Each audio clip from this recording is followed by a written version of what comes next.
Progress. We'll call our strategic planning meeting of, thank you. Call our strategic planning meeting of March 18th to order. Can we do, I'm just sorry, really quick, can we do Spanish interpretation? I put it on my list. Oh, thank you, ma'am. Thank you. So we're going to first hear how to get to Spanish interpretation. Welcome everyone. The following message will repeat in Spanish. We are offering live interpretation into Spanish via our Zoom platform. To access our Spanish channel, press the interpretation button at the bottom of your screen, where you will see a globe icon. Choose Spanish.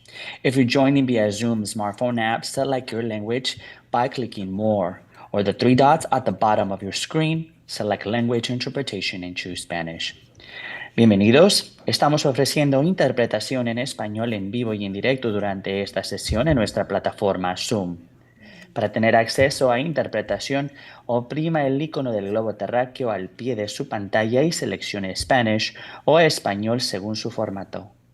Si está uniéndose vía Zoom en su teléfono inteligente, seleccione los tres puntitos al pie de su pantalla, elija Interpretación de idiomas y pulse Spanish o español para activar su canal. Muchas gracias. Thank you. Back to you. Thank you very much. Now we'll move on to our land acknowledgement.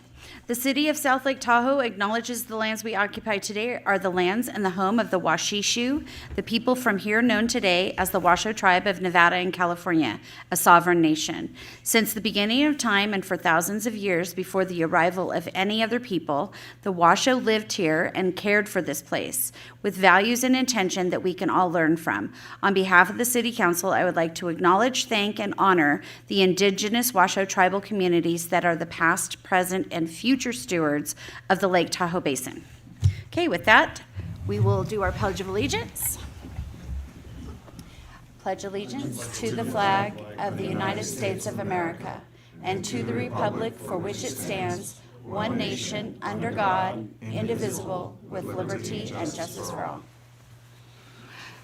Madam Mayor, the roll call got left I off of the wrote that agenda. down too, so if you could please do a roll call. Of course. Councilmember Robbins. Here. Councilmember Jenkins. Here. Councilmember Roberts. Here. Mayor Pro Tem Bass. Here. Mayor Wallace. Here. All present, thank you. Thank you, Ms. City Clerk. It also got left off the agenda, but we're going to do a short closed session report from Ms. Stroud. Thank you, Madam Mayor. We had one item on closed session this morning, conference with legal counsel regarding existing litigation regarding the case of Willen Arajo versus City of South Lake Tahoe, and there is no reportable action. Thank you, Ms. Stroud. Okay, moving on to public communications. This is the public's opportunity to speak on any topic, both listed and not listed on the agenda. We're going to give 4 minutes to everybody today. Comment shall be limited to 4 minutes. In accordance with the Brown Act, the City Council cannot deliberate or vote on any matter raised not on the agenda during public comment, but may briefly respond to statements made or questions posed. Is there anyone in the audience that would like to speak? Mr. Wallace, please come to the podium and just stand on the side, please, and the microphone will pick you up. Yes, Your Honor. Good morning and good luck with your deliberations today. I think it's high time you got to talk to each other. Our chamber board met last night. We had about 20 people there. We had a good roundtable discussion regarding the recent verdict by the court to strike down Measure T. And we basically discussed what we thought might be the 4 options that the council might use. One of them was just to appeal the ruling, but we believe it would lead to years more of acrimony and indecision on behalf of the community. And the other would be to just slow walk a decision and give the proponents a chance to put another petition on the ballot. But we believe the Measure N coalition and others would probably defeat that, and it would lead to years more of acrimony and indecision. So we came up with 2 more that we thought you might want to consider. One is to give the ordinance number 1114, I believe it is, a chance to be enacted. That it was really a reasonable compromise at the time that didn't get a chance to be enacted before the Measure T kicked in. It had a lot of protections in it. One of them is having your enforcement work at night instead of during the day when everybody's just sleeping in from what they did the night before. So we think that might be something you might want to consider, given that ordinance based on time-tested zoning perhaps. But number 4 is to take leadership as our duly elected leaders, and this is our preferred alternative. Listen to all concerned and timely enact the best new ordinance for all concerned. In a negotiation in a community that's included, if all the parties are a little bit unhappy, it's probably a good compromise. If all the parties are a little bit happy, it's probably a good deal. If all are very unhappy, which we all seem to be right now, it's obviously a bad deal. So how do we go forward? We imagine a better ordinance based on time-tested zoning powers that would include a limit of VHR numbers per neighborhood, perhaps. These are some of the ideas that were floated out. We're not saying that we're for those things, but they're the ideas that came out. Requirements for local fixed-base 24-hour companies that would be responsive. It would most likely include CSO enforcement, ticketing authority on the spot that would work at night when violations occur. And it would include fines for the renter as well as the owner and perhaps even the management company, with too many violations resulting in those companies losing their license. Those are the kind of things that we might envision. But it's a time to heal the wound in our community over this and to let time get back on our side. I can tell you as Chamber of Commerce exec, I can't tell you how many people call and say, does your community want us here? Are you guys really accepting tourists? Don't you like us? And it's time to put that aside and show leadership. You have the zoning powers as an organization under California law. It's time to move forward. We think that way, and we recommend that. So we recommend not appealing the decision. And we look forward to being part of the conversations with you as the entire community weighs in. Thank you very much. Mayor, may I just ask a question about the word you used? Oh, I'm sorry. Mr. Wallace, did you say previously that there was a lot of matrimony in the community? Yeah. Which is a little bit. Okay, like no back and forth. All right, thank you. So the rest of the day, I'm going to shut up. Is there any other member of the public that would like to speak? Please come forward.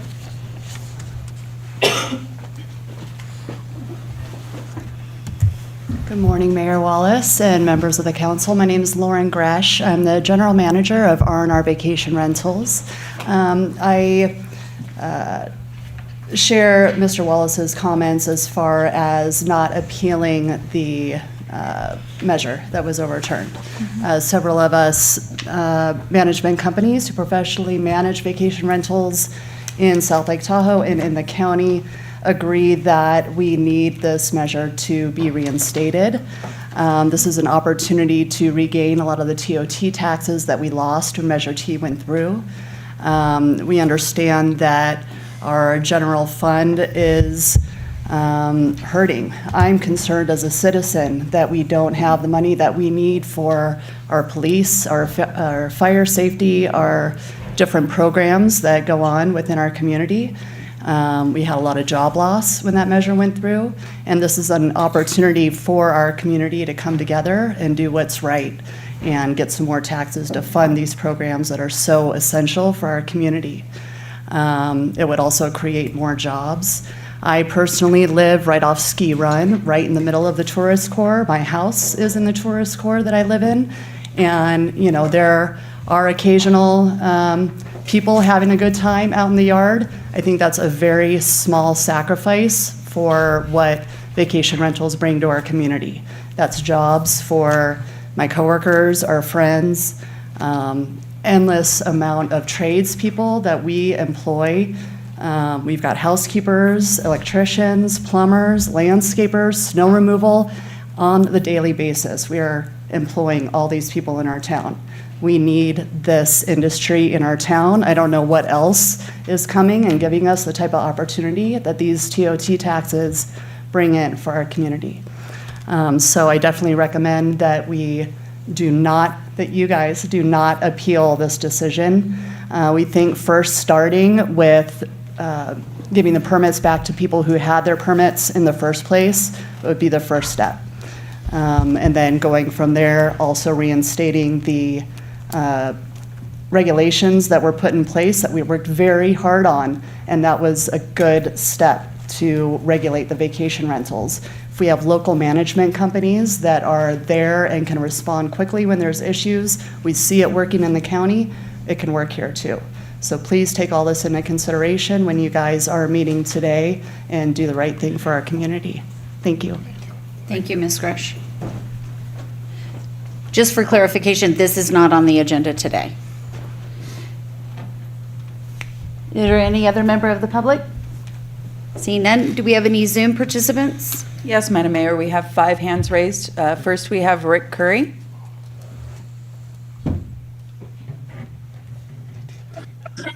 Good morning.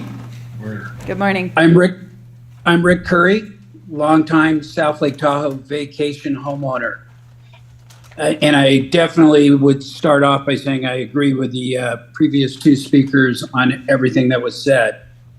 It's funny how democracy works. Measure T supporters literally accosting voters at the entrance of grocery outlet, spewing untruths that eventually led to a measure passing by a mere 58 votes, taking away property rights and denying the city millions of dollars of lost revenue and untold loss of jobs. From inception until now, from just our vacation home here in Tahoe Keys, the city of South Lake Tahoe, lost $72,000 from our home in TOT, just one home. You can start doing the math. Our vacation home, again, is located in Tahoe Keys. My family started renting for annual vacations 40 years ago. A community that had perfect amenities for short-term family vacations, especially if you enjoyed boating. Eventually, we bought not only for those reasons, but wanting to share that experience with other families. A hotel stay for most large families is never as practical as a large home with amenities not offered at hotels, let alone the price of renting out 3, 4, 5 hotel rooms and not being able to cook your own meals at home. We have had a large number of multi-generational families return year after year, and it is no wonder the hotel lobby spent big money to defend their selfish interests.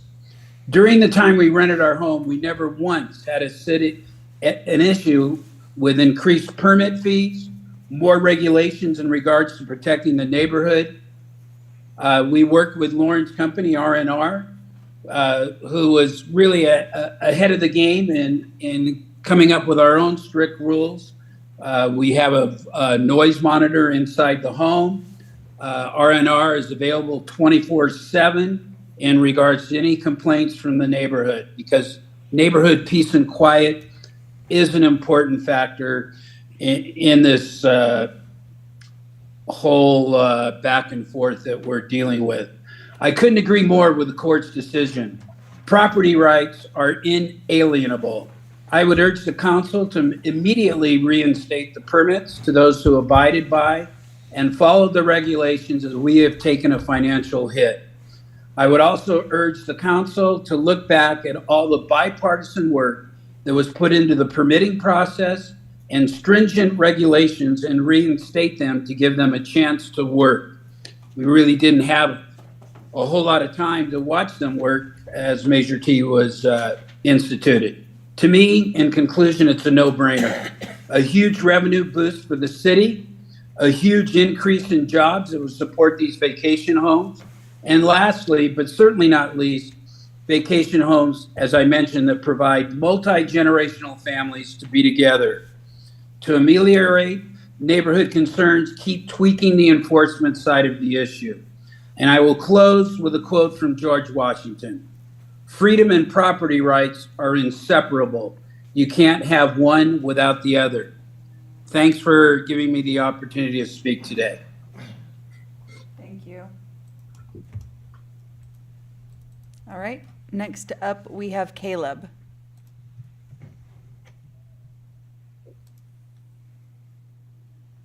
Caleb, are you there? Go ahead and unmute your phone and speak to council.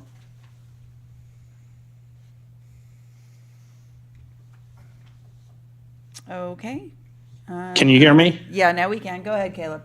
Hi, sorry about that. It's all right. Good morning, council. My name is Caleb Fry. I'm a longtime South Tahoe resident, homeowner, and business owner.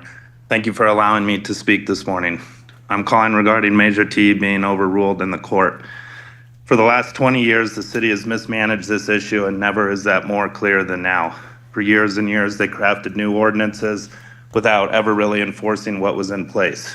Their passive approach and failure to listen to the voice of the citizens, homeowners, and managers led to boiled over frustration, a citizens' initiative, and a divided town while the city just watched. But before T passed, new changes had been implemented, and the city had dedicated to solid in-house enforcement, and finally, it was working. Bad actors were being identified and punished, complaints were responded to and updated in real time. If neighbors are suffering from recurring disruption from a VHR, the program and its enforcement is not doing its job. City folks back then felt the ban was too extreme, but didn't have the nerve to speak against it, and the measure passed, and many of us had our permits taken away from us. It's time to correct a wrong and make this right once and for all. I suggest the city not appeal this ruling, reinstate the prior ordinance, which was the result of 20 years of compromising and fine-tuning. Start by reissuing permits to those that they were taken from, and open a public application process. Commit the resources and focus to make this program work well, because it can be done well. You'll never satisfy extremists on either side, but that's not who the legislation should be written for. Myself and many others are here to help and support you. Thank you. All right, thank you. Next up, we have Stacy Ballard. Hi, everyone. I'd like to talk about the survey that was included in the packet. The survey results highlighted a significant gap between the importance of mobility and its current quality. While 83% of the respondents emphasized its importance, 50% rated mobility as poor to fair, or fair to poor. The lack of accessible parks and bathrooms were also a major concern, limiting community engagement for people with disabilities, seniors, families, and families with young children.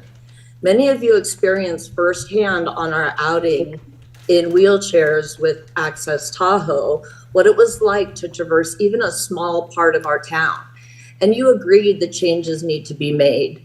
Improving accessibility will allow more families to enjoy our town, whether they are wheelchair users, parents with strollers, or anyone who would benefit from a more navigable and exclusive environment. Please make accessibility a top priority in this strategic plan. Thank you. Thank you, Ms. Ballard. Next up, we have Mike Tincher.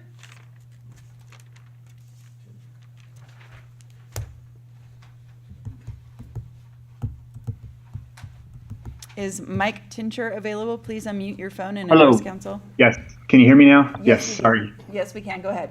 Sorry, I was double muted. My apologies.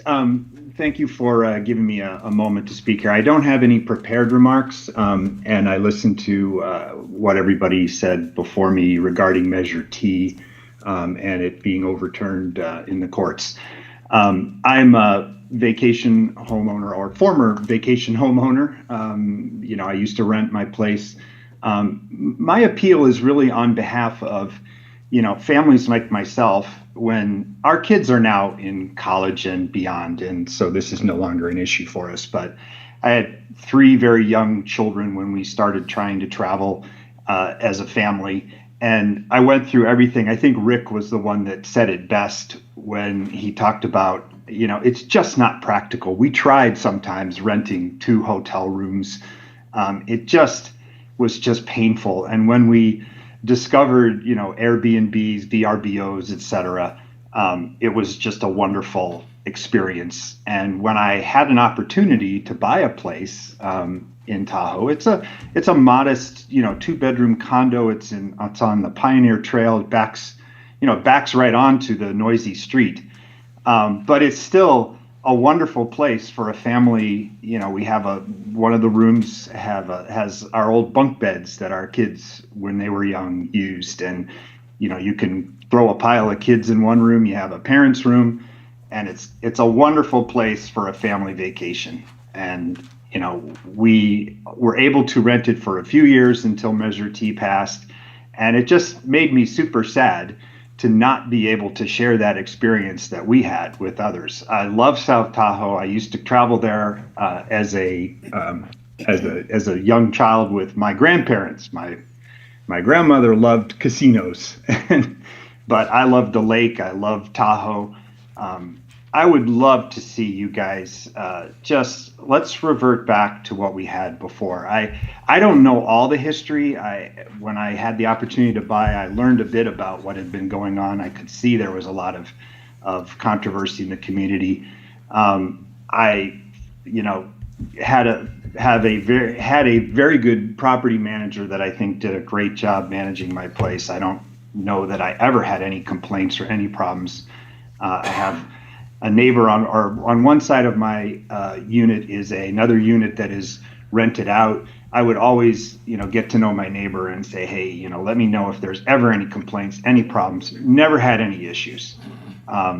So I just want to finish by saying, let's give the opportunity back to young families with children that just can't fit in a hotel. It's a type of experience that, if you don't have it in South Lake Tahoe, people are just going to go somewhere else. It's going to hurt the community.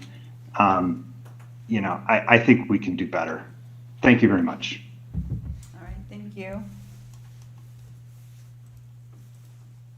All right, next up we have iPhone. Hi, that might be me. Yep, that's you. Go ahead. Okay, great. It is Ayana Morali. So I was reading through the packet, and it looks like pretty overwhelmingly staff, business interests in town, and just the general community expressed that they value housing as the biggest challenge facing the city, or one of the biggest. There's a list of a few things. And this tells me that the city needs to find a dedicated housing funding stream beyond inclusionary, which I think is great. Not knocking inclusionary, but I think we need some more. And so I've heard a few folks on council throughout different, city council sessions express that they don't see that. They don't believe that housing is a top priority. So I just want to encourage everyone today to really look at those pages in the packet and hear the community when they say it is, and try to find opportunities to find a dedicated stream. I think T offers that. I think this overturning of T, we're going to see more funds. Maybe we look at the fines and increase them and use that as a dedicated stream. I mean, I don't know the nuances in and out of what makes sense, but I just want to put that front and center so that the council is thinking about where we can find those streams. And I think rather than viewing T one way or another, it's an opportunity for us to take additional funds and do something productive for it that the city has collectively across the board recognized as something that's important to them. Thank you. Thank you. All right. All right, next up, we have Dugan Smith.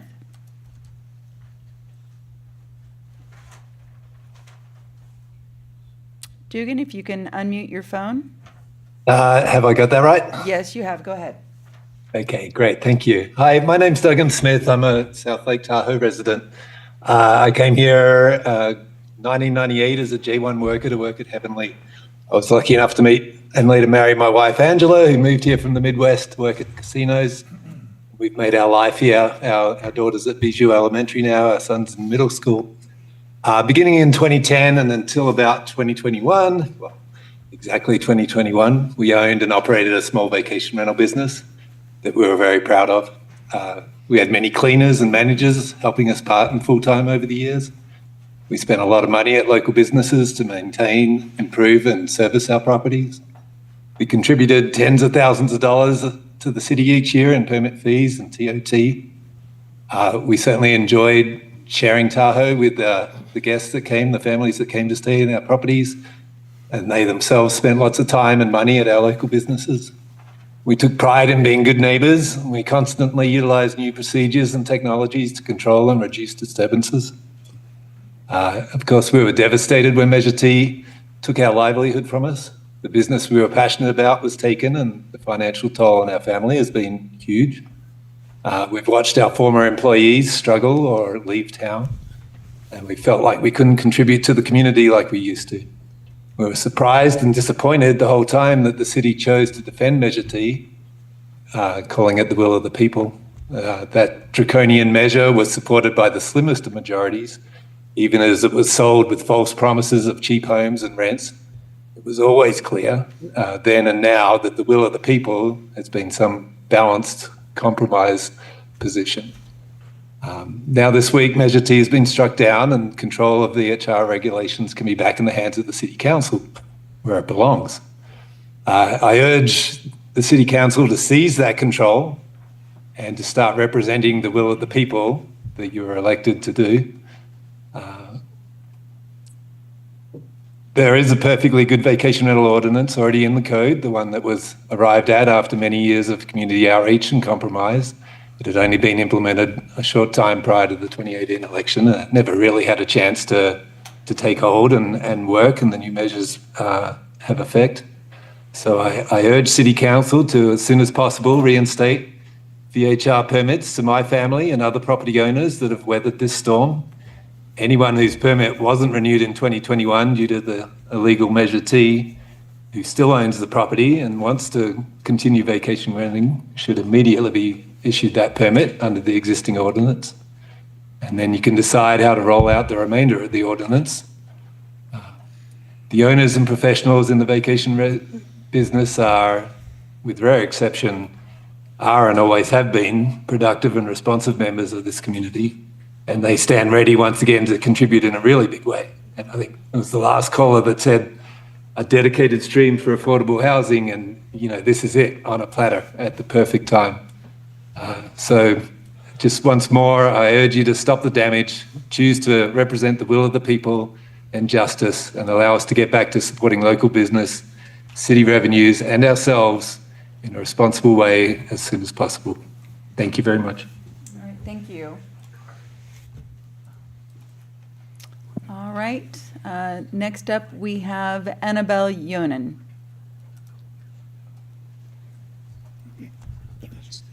Good morning. Thank you.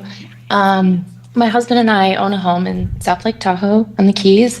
R&R is a wonderful management company that we have found, and we do not live in Lake Tahoe. We're not residents here, and it is our dream to be residents here.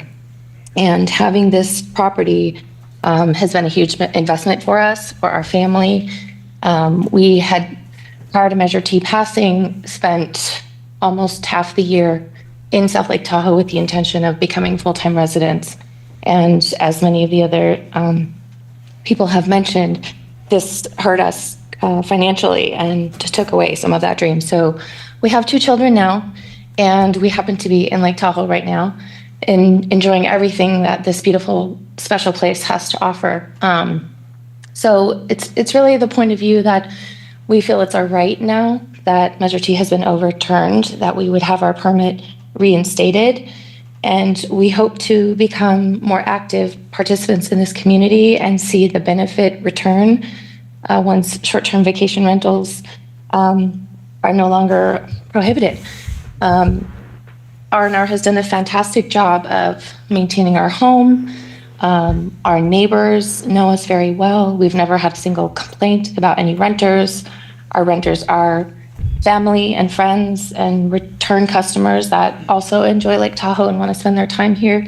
So it is our hope that the council does not appeal the decision that's been made by the court, and that we can be, have that dream of being residents of Lake Tahoe, people that contribute to commerce here, returned very soon. Thank you so much for your time.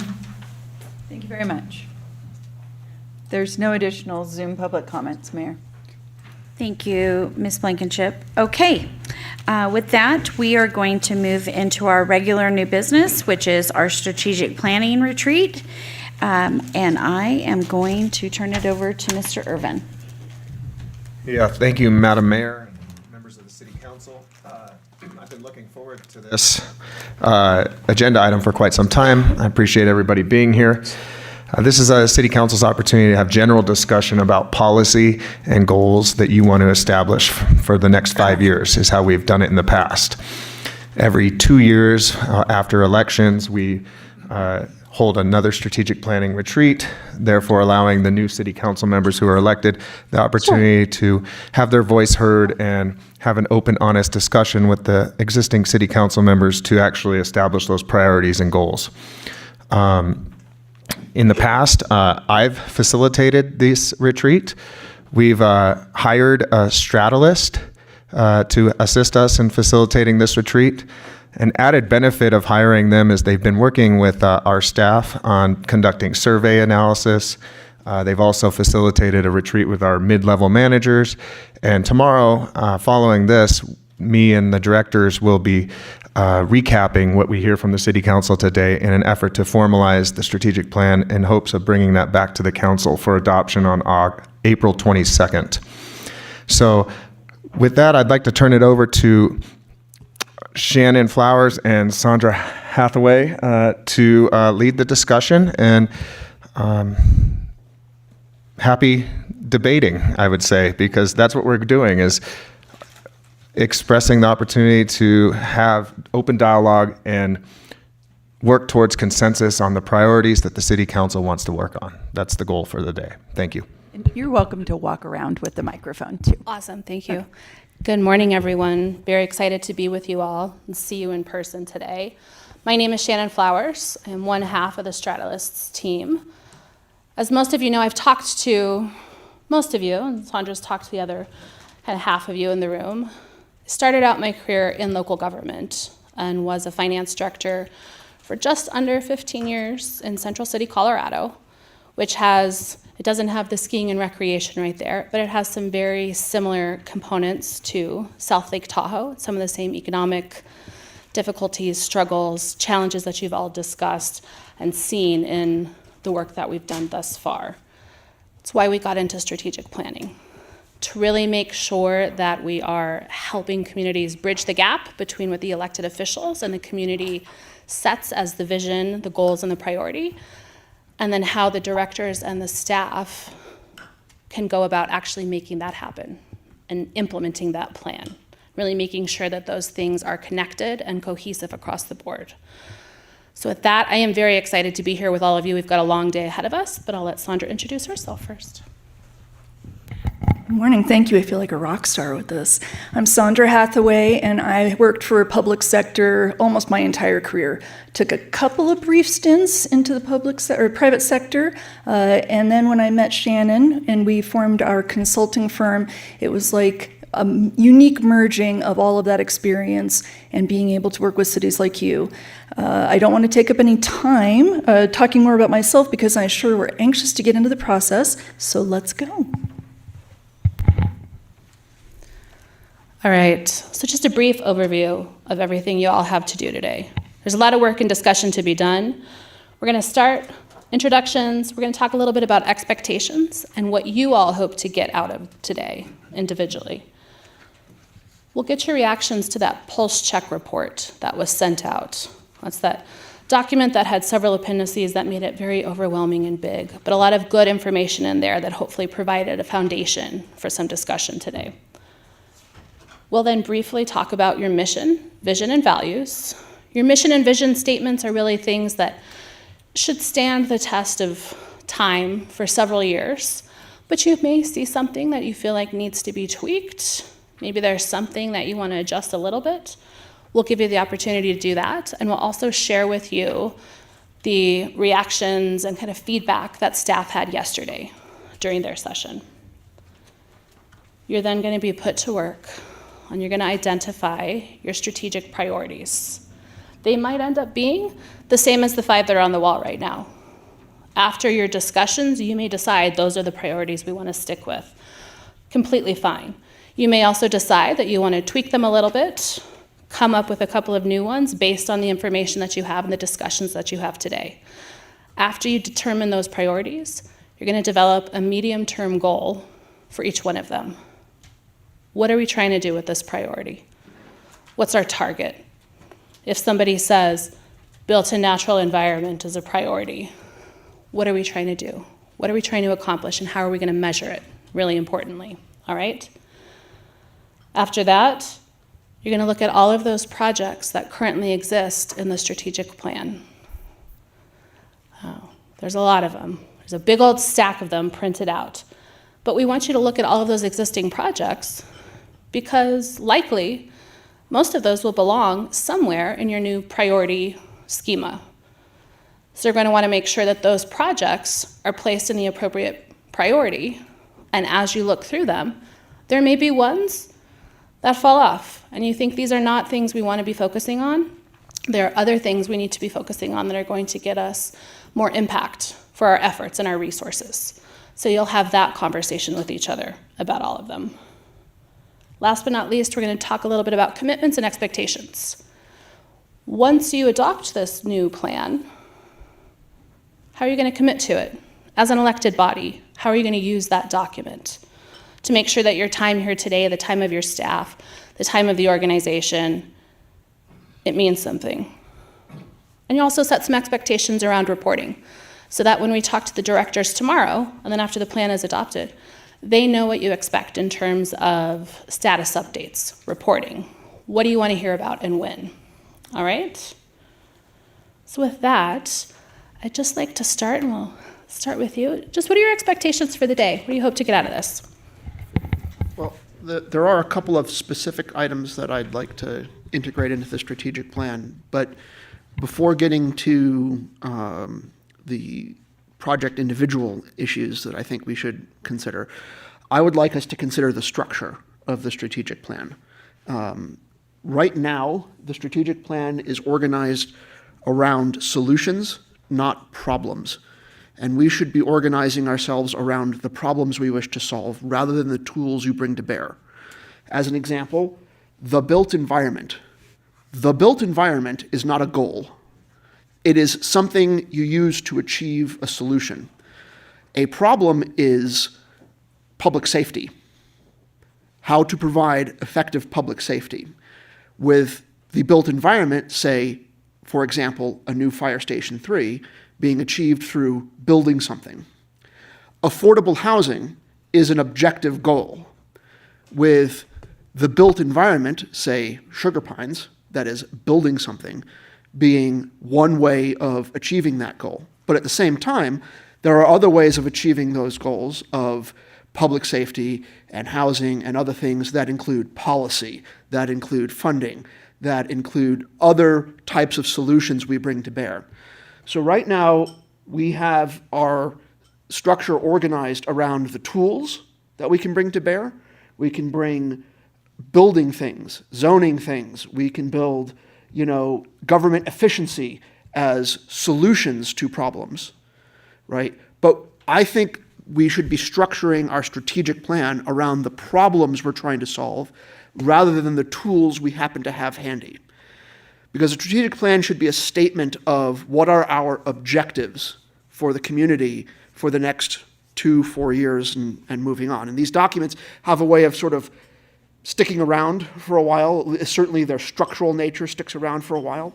So I think instead of considering the built environment, recreation and community for all, which are all sort of tools you bring to bear, we should organize around the top level, highest level sort of description of problems that we want to solve, and then go through for each of those problems, what tools do we bring to bear to address those problems?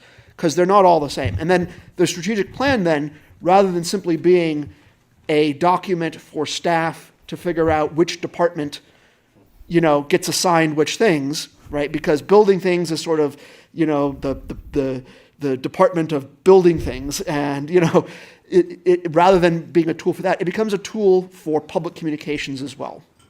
It becomes a tool for the public to say, these are what we think the top, based on voter feedback, based on survey feedback, and so on, what we think the top problems are that the community faces, and then filling that in with, here's the various different ways we're going to solve them. So if you imagine this as sort of a matrix of problems and solutions, right now we've got solutions and the problems. I'm suggesting we do a 90-degree rotation. So if I can interrupt you there, I want to capture this so that we have it all day. If you were to succinctly describe what you want to see at the end of the day, it is just what you said. A 90-degree rotation in terms of the structure. Within that, there are specific things I'd like us to discuss. I'd like us to discuss a residential area zoning plan for bringing in SB 9, but that's an example of the problem is affordable housing, and the solution type is, what would that be? Government, effectiveness, or, government, or, community for all, I guess it might fall under it. That is a solution type. That's not building. That's not us building a thing, right? But it still is a tool in the toolbox of solving the bigger problem. Okay. So my goal would be for us to, my suggestion is for us to potentially start by bringing together what the highest level problems would be, the top 5 sort of very broad category problems. Another example would be, a top level problem might be transportation, roads, bike trails, buses. Transportation is the top level problem. Solutions include funding highways, but they also include organizational things like the JPA for the buses. They also include policy things like lobbying for more money for grants for bike trails and so on. They're different solutions that we bring to bear, but the problem is effective community transportation. Can I ask you a question? Yeah. Do you want to give anybody else a chance to express expectations today? Yeah, well, Because my suggestion is to think a little differently than how we did I think that's 2 years ago. a fabulous suggestion. Think differently. And I'd like to suggest that instead of going through the specifics that we want to see through today, I want to talk a little bit about the process. Because Shannon and I have told you that we've been public sector employees for many, many years. I've also been facilitating strategic planning sessions just like this for 15 years. We have a process. It is not comfortable all the time because sometimes it means I have to interrupt somebody, but the process is going to help us get through what we need to for the rest of the day. And as I'm thinking about the expectations for today, what I'd like to have you phrase it as, what do you want to see at the end of today that will signify that this was successful? It was time well spent. Thank goodness we paid Stratalus the money we did to come in. What should I put up here, Dave? What would you like to see at the end of the day? You're looking at me because I'm smiling. I'm looking at you because you're to my left. If you knew me, I'm not on that side, but One thing at the end of the day, well, process-wise. there's a lot of good things that I see have been developed as ideas, as goals, expectations. What I don't see is someone from finance would understand is, how do you pay for all this, and what's the highest priority? What are the things that are the most important to the city? I say this a little bit in jest, not to be critical, but just to comment. There's everything in this plan except world peace. And I'd like to see at the end of the day, what are our top critical issues that we're going to address, and what is the funding we have on hand available to do that? That's what I'd like to see. So that's, and when we get to specifics, I may have a few ideas on that. All right, fantastic. Thank you for that. Yeah, I mean, for me, being on council now 6 years, we have a new makeup of a council, so I think just really hearing out kind of where we find consensus and finding the, priorities as we do have a new council here. And again, I think we've gone a long way in changing a lot in the city in the time that we've been here, and I think we're kind of at another pivotal point. So today, I just really hope that we kind of find consensus between us so that we can set those priorities and let the staff get to work implementing it and making it happen. Quick before you chime in. Out of our council members, how many of you are confident that you'll be able to reach consensus today? Not with all five, but with a majority. Well, consensus is all five. As my people say, vamos a ver, we'll see. We'll see, okay. Like 60%. So you're my skeptic, which I love. I love having a skeptic, and we are going to go through this process with an open mind. So I love that you brought up the consensus point. I hope that we'll bring forward new challenges to the council in the coming years, also realign some of the old priorities as some of them have evolved and changed over the last couple of years, and also just to bring forward some of the old ideas that may have been lost, over the last years and give them some renewed focus. Okay. Should I add anything onto there? Just want to make sure I represent. The challenges are something that a lot of groups that are planning strategically do not consider. You think pie in the sky, you think blue sky, all of the wonderful things, world peace that we can accomplish.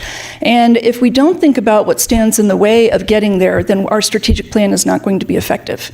That is 100% true. So thank you for suggesting that we make sure we recognize the challenges ahead of us in fulfilling these strategic planning items. Mayor?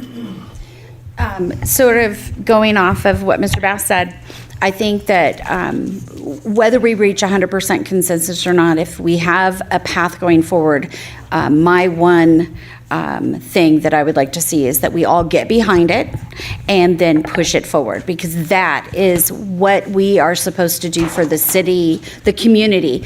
All five of us come from different backgrounds. All five of us have different ideals, but the best part of working in a body of five is that we can come together and make something refined. Friction creates refinement, and then we all get behind it and push it forward for the betterment of the community that we all have at heart. Thank you very much. So you will notice that I do not call specifically on our staff people, because this is a session mainly for you as elected officials. They are welcome to chime in, certainly. But you may hear me come in and say, you know what, Joe? We've talked about that enough, and we need to move on. And if you hear me say Elmo, that's what I mean.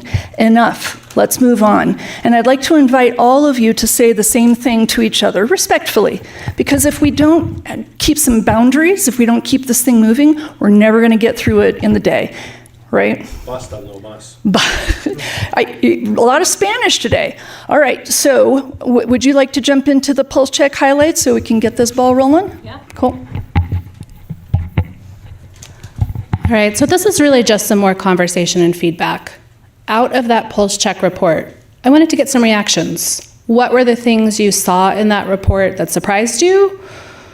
Was there something you thought should be in the report that you were like, that was totally missing? I can't believe that wasn't a priority for everyone.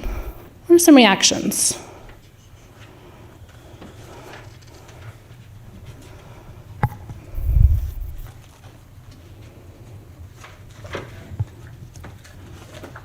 I think particularly, I know there are a lot of appendices there.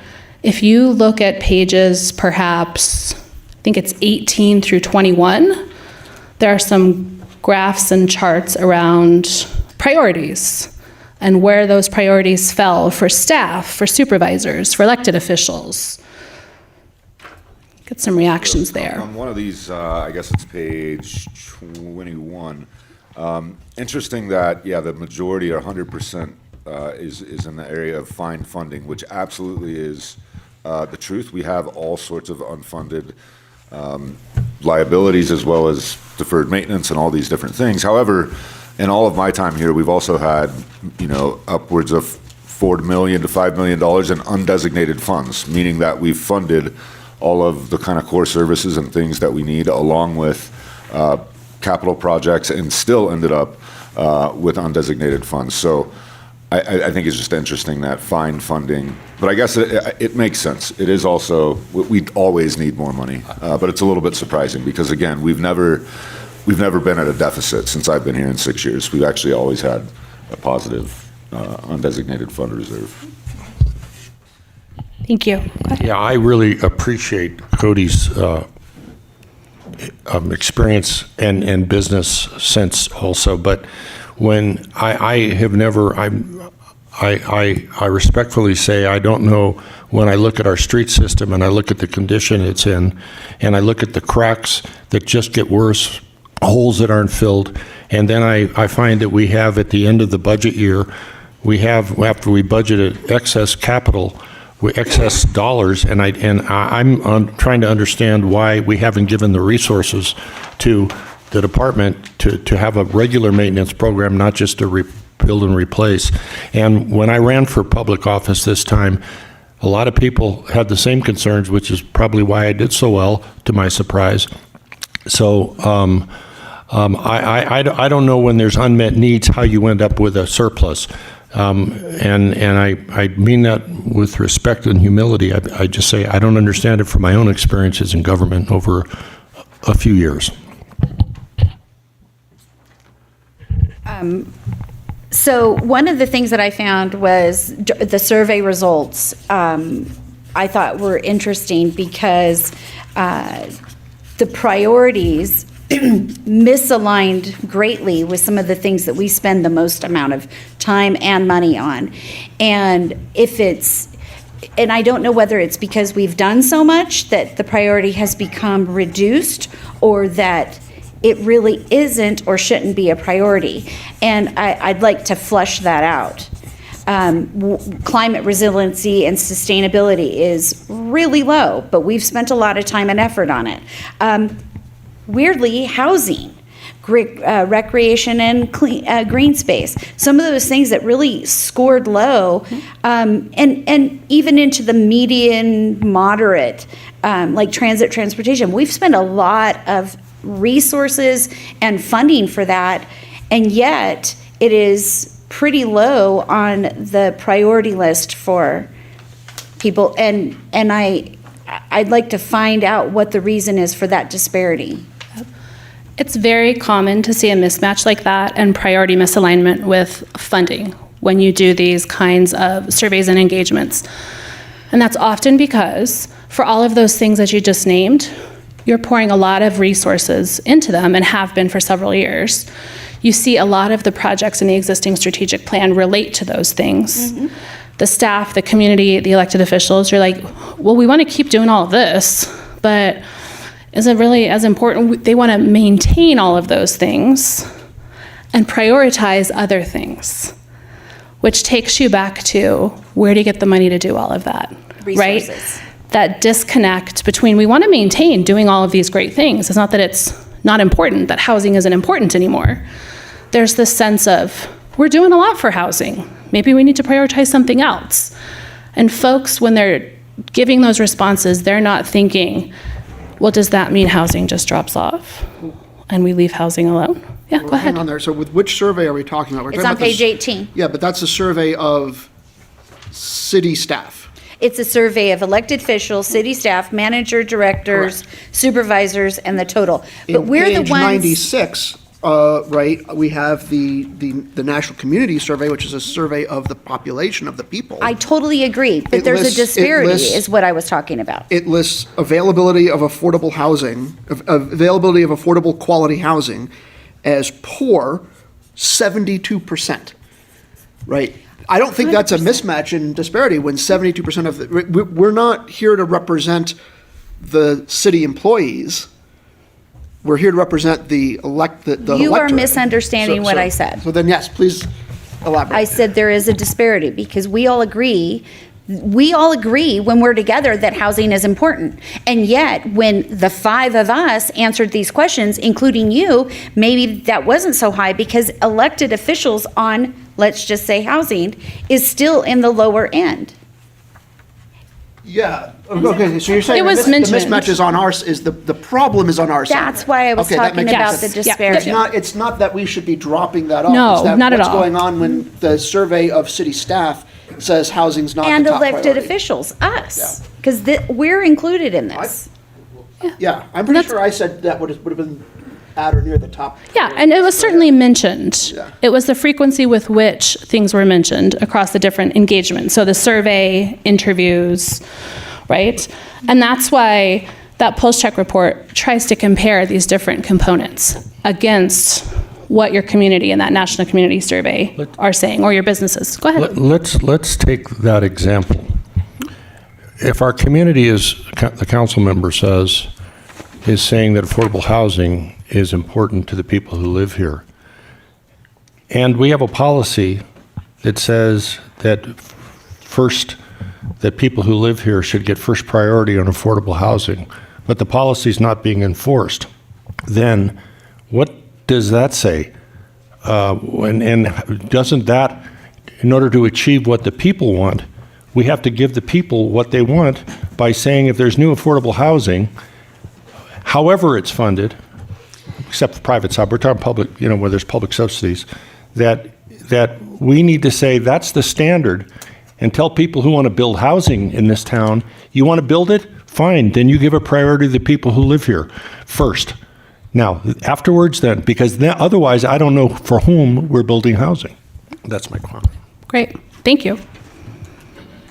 Other observations, reactions? I'm curious because I think all these surveys are an interpretation of all the different comments and not really a click the box of this different categories. Maybe you could give us a brief rundown on how you categorize different comments into these different categories, because it does seem a little inconsistent with what I think the consensus was from our group. Yeah, absolutely. I'm going to let Sandra talk a little bit about in vivo. Your point is well taken. So these are open-ended comments, and it's historically kind of difficult to interpret open-ended comments.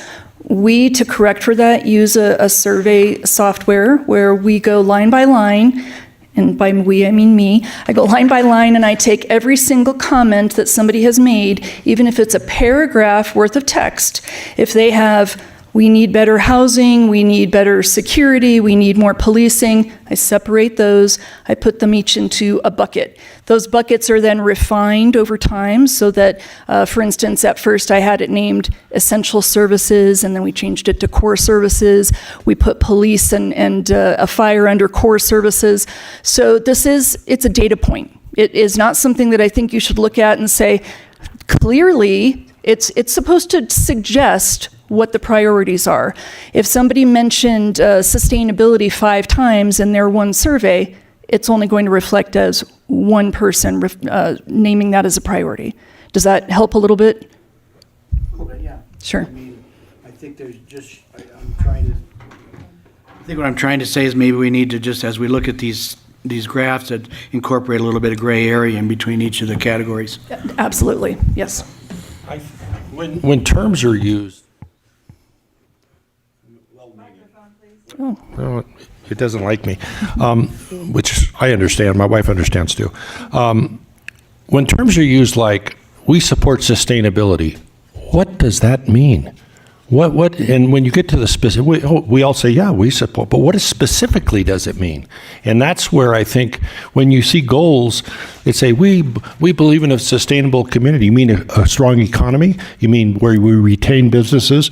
We keep them from leaving. We engage them to find out what their problems. We find out before a hospital decides to leave that the reasons why they might want to leave and how we can help them. So I don't know sometimes when these broad terms that in terms of effective policy that it really means much unless you really get down to the nitty gritty. That's an excellent comment, and that is exactly why we are going to have you develop those medium-term goals for your priorities. After you select your priorities, maybe it is sustainability, maybe it is housing. We're going to say, great, what does that mean? What do you want to do there?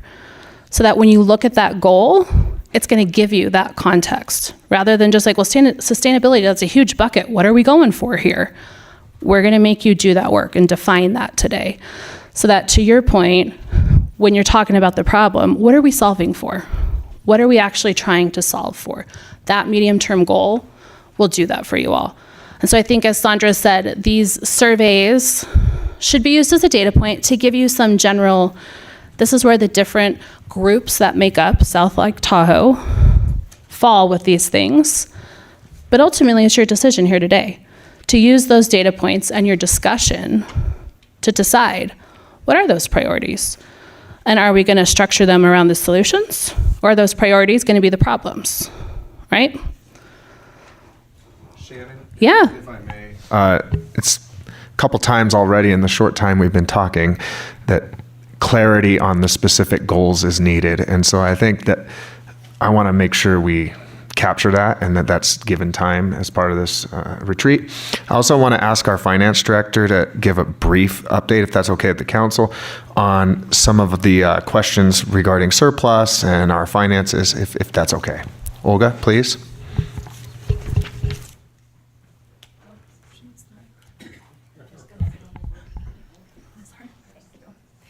Good morning, everyone. Several of you mentioned several times our surpluses, and I just kind of want to address the sources of surpluses and just the trends and the financing, how we budget and how we end up where we end up. Surpluses are good. So if we run into negative, that's bad. So running into negative, which means we exceeded our budget and we cannot exceed our budget. So usually we come below our budget on the expenditure side, but revenues sometimes exceed expectations. Lately, after COVID, it has been relatively difficult to budget accurately because we get those extra revenues at the end of the year. So we close the year in September, but we don't get the final numbers until November when the last payment for sales tax come in. And surprisingly, they have been trended higher in the previous several years after COVID, 2020 through 2023, not as much as 2024. So we ended the year higher than we projected. And also, if you think about our $64 million expenditure budget, 70% historically has been attributed to salaries and benefits for employees. So that leaves only $19 million for everything else. I can name several large expenditure in millions of dollars that come out of that $19 million. General liability, workers' comp, animal services, right? So those are over $1 million and more. There is not much left.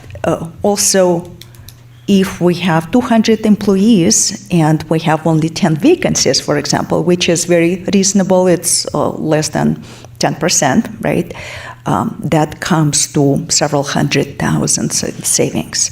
So if we take the savings that we realize from vacancies, that gives us several $100,000 at the end of the year that we saved.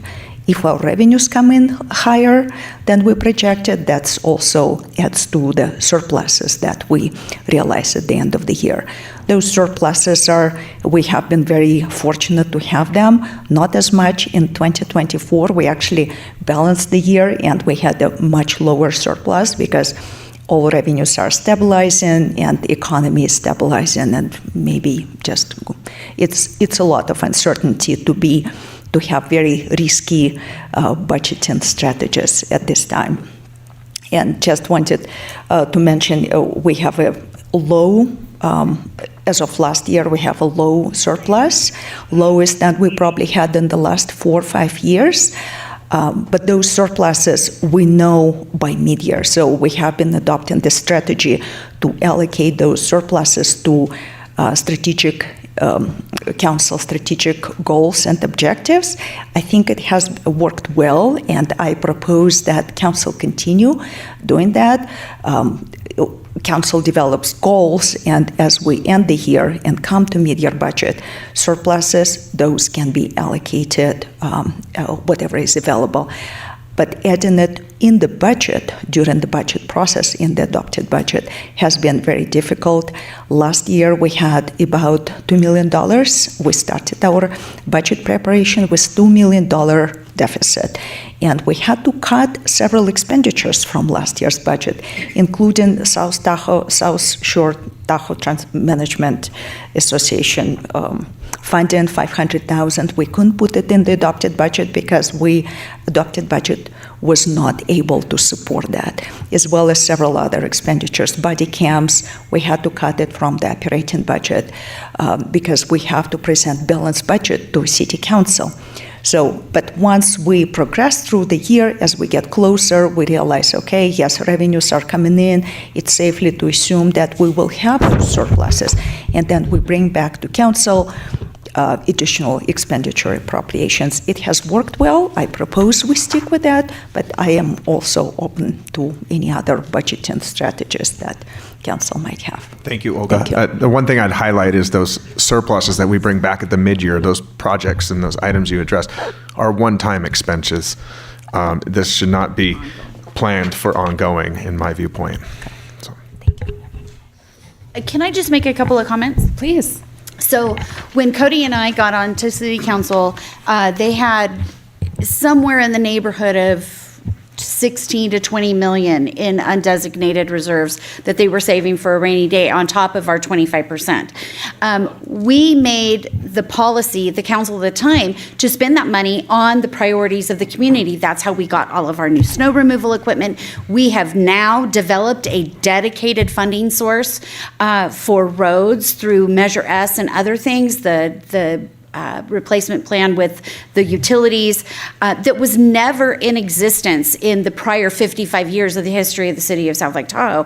And so we now have that, and we can add additional when we have that excess at the end of the year based on our strategic priorities. So I think that we've made, I will also say that there is 100% new leadership at this city in the last 6 years. All of new city council, all new department heads, city manager, city attorney, everything. And we're doing a good job. We just need to refine it. I also like the fact, I liked the strategic plans that we've developed since Joe's been here. And the reason is because it not just identified what we needed to do, but it put behind it allocated staff resources and where or what the funding could be or is.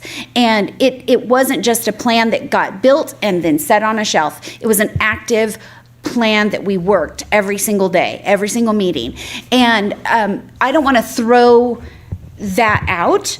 I think that there's always room for refinement. Again, friction creates refinement. So that's what this is about. I wanted to get on my soapbox for a second.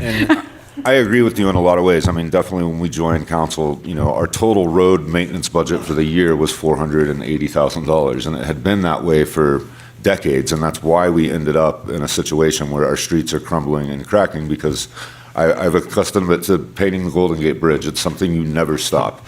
By the time you get to the end of the cleaning the roads, you got to start back where you were 20 years ago. And if you don't do that over and over and over, we end up where we are.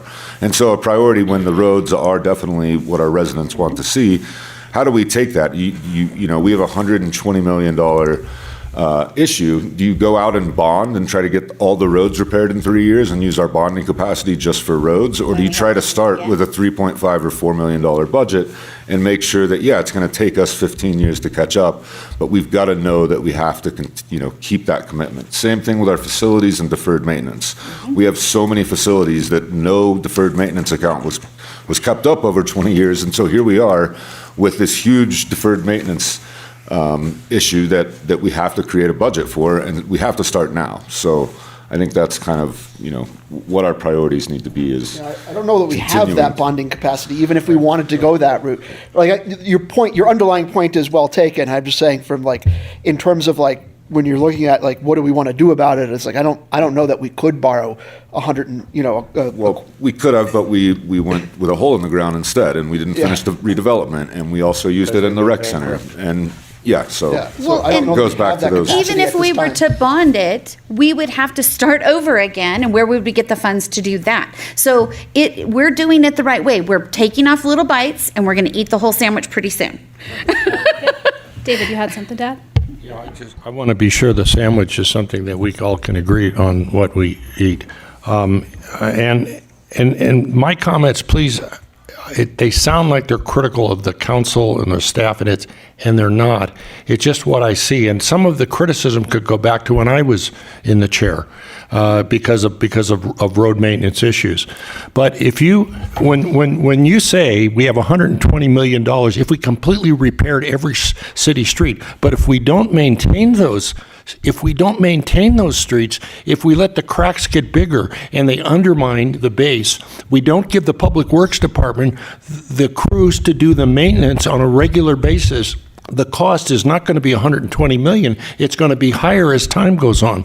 So that's why, in terms of priority, while there's been a lot done, we need to say where, with the available money, how do we get those roads maintained so they don't deteriorate so fast? Because you the consultant, coming from a snow environment, you understand, if you don't maintain the cracks, you don't fill the holes, it gets worse and worse and more expensive. That's what, again, this is a historical problem, but maybe it's time that we give the resources to the department to take care of to maintain, so we don't have that high capital cost to rip up every street and make it all new.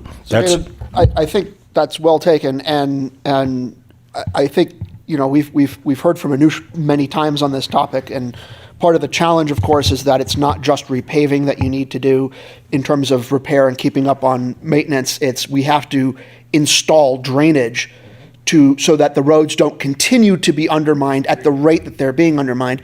And that is staggeringly, fantastically, absurdly expensive.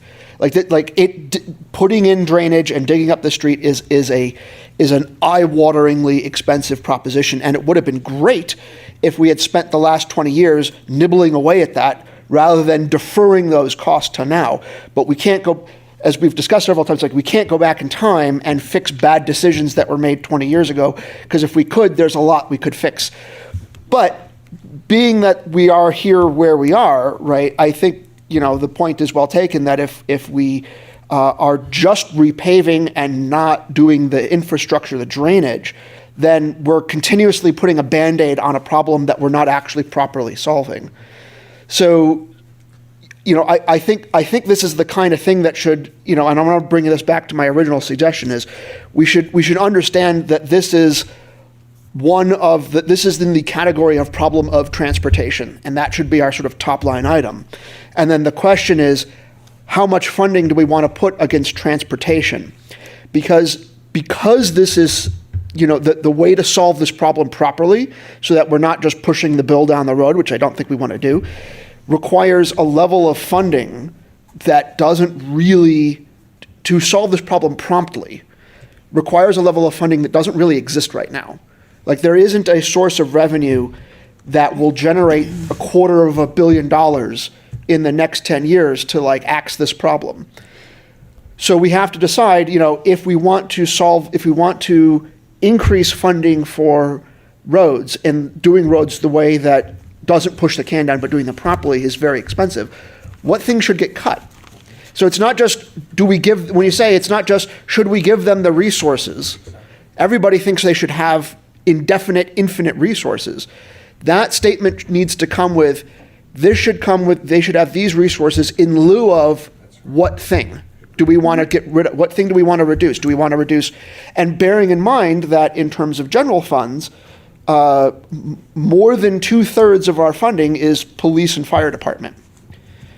And that's just brass tacks. That's I'm not suggesting that as a source of cut, but if you want to double the funding for roads, that means a cut somewhere else. And most of where we spend discretionary money is on police and fire. Which is not on the table. Well, right, but what I'm saying is that money then has to come from somewhere. So, I totally agree.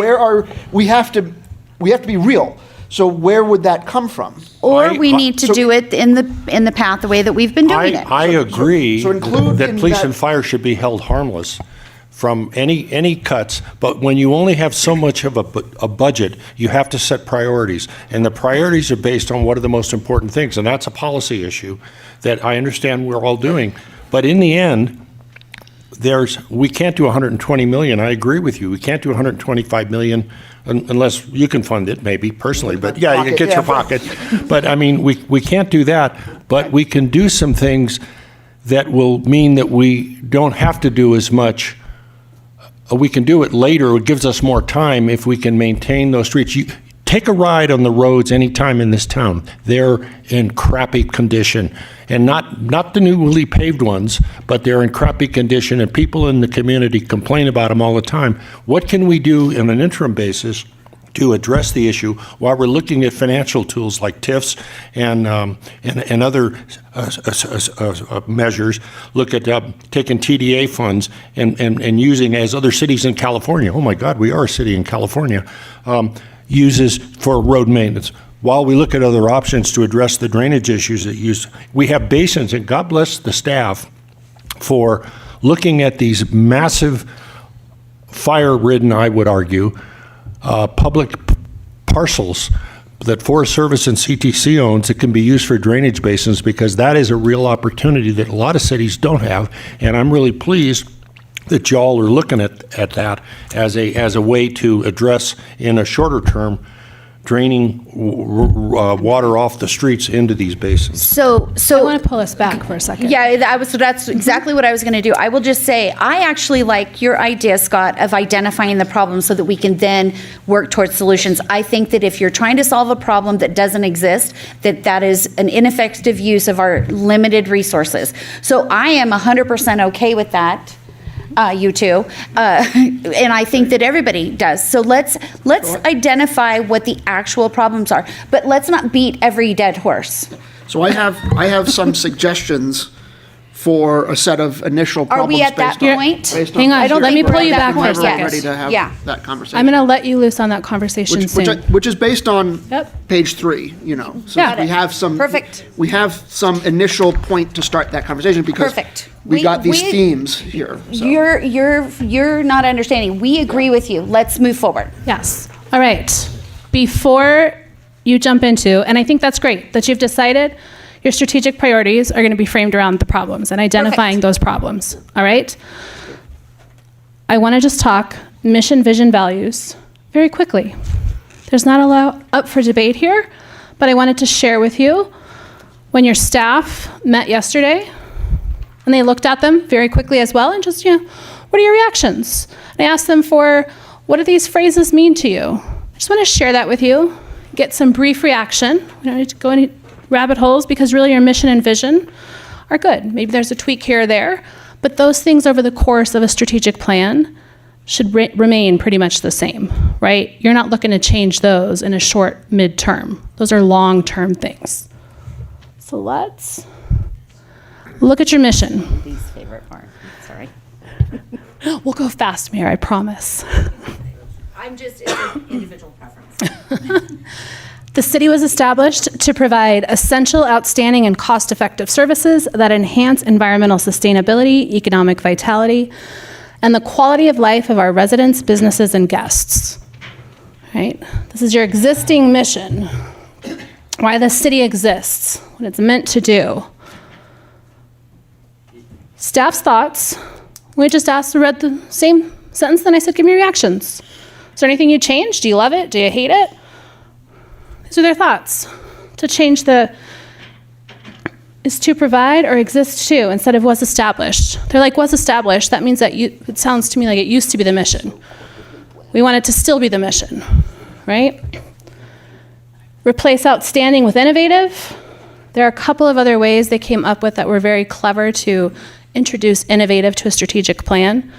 So I think this one they kind of solved for themselves. Add core services instead of essential, and replace economic vitality with fiscal responsibility. Their discussion around this was that these two things seem at odds with each other oftentimes. Can you explain that?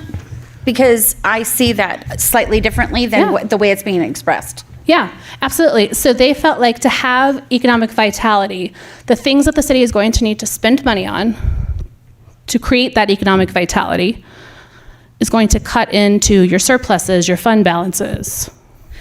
Okay, and I will I'll start because I disagree. And here's why. Because if you don't have economic vitality in a community, and it's not necessarily the city's responsibility to do that, but if you don't have economic vitality, you don't have any fiscal to be fiscally responsible. And so it is literally, they're two completely separate things. Go for it. Let me tag on. Madam Mayor, I think economic vitality is a critical element. And when you have rules, regulations, fees, charges that depress economic growth in our community, it doesn't contribute to fiscal responsibility. When you have rules for people who are trying to build or invest that discourage them, and instead they go to Nevada because it's cheaper to develop new housing or new projects, then there's no vitality, and it gets more fiscally irresponsible. So one has to be, if you're economically vital, yes, economic thing. I had to get my English right. I was going to go into Spanish, but that didn't work. If it was economically viable, if we have a strong, vigorous local economy and reasonable rules for regulating and encouraging investment, we're going to encourage fiscal responsibility. We're going to grow revenue base, and we're going to do the kind of things that Mr. Robbins and others want us to do, because we're going to have the resources to do it. Yep, excellent. Yeah, go for it. A couple of things. First of all, outstanding and cost effective are not contradictory. Right. So I think that's not correct. And then maybe I'm missing something, but I interpret economic vitality and fiscal responsibility to mean two different things. Those are two different issues. They're not synonyms, and they're not referring to the same thing. Economic vitality, my interpretation, and maybe I'm wrong, but my interpretation of the two terms there in this context is that economic vitality refers to private sector investment and employment, and fiscal responsibility refers to public sector, that is government spending and government money management. Those are both important things that we want to do, but they're different. They're not interchangeable. They're two different things. We could decide that our mission statement should be one or the other, or some both, or whatever, but those are just different things. Those are not interchangeable terms, and I don't think they're bad things or anything. I just think that I think we're all in agreement on that. I think that doesn't make sense to have them as interchangeable. Yep. And maybe we want to say outstanding and not cost effective, and cost effective, outstanding should include cost effective, because if it's cost ineffective, it's probably not. That's an aspect of outstandingness. So maybe what So we I'm not need sure to if we're going decide, on here. what we need to decide as a city council is, does our mission statement refer to the city, or does it refer to the city of South Lake Tahoe, the whole Yes, city? the organization, The or the organization community. or the community. Yes. And that is where I think the changes that staff talked about. Yes, and some of these also, I feel like the word that Joe said earlier, clarity, and just, I don't necessarily think you need to change anything here. You clarify what it means to you as an elected body, what it means to staff, and those things are communicated across the board, right? Because that's where the disconnect for me happens, is that staff defines things one way. And I think maybe that the script reason does another is way. that this was created by a previous city council, which we got, the staff is doing their job. They're protecting and talking about the organization, whereas it's our job to talk about the community. Yep, exactly. And it's different. So maybe that's where we just need to decide. Yeah, go ahead. You. I was just going to say, I think, though, the addition of core services, when the real reasons, if you look back at why the city was incorporated in 1965, it had to do with snow removal and it had to do with planning issues. That's why the city was incorporated. And the I don't want to see lost in all of this notion that staff raised of core issues. There are core services, and those are things like police, fire, streets, drainage. That is important that we maintain those services. I think I'm interpreting that's what staff is Our saying core too. services and essential, if you just outstanding, cost effective, they still exist. No, but I just don't think that. essential services, is I that don't the think same that as core says that. services or different? The cities can provide all kinds of services that aren't core services, and arguably sometimes that happens. I'm not going to go into it here, but sometimes that happens. But I think core services really is a common use of police, fire, public safety type thing, roads.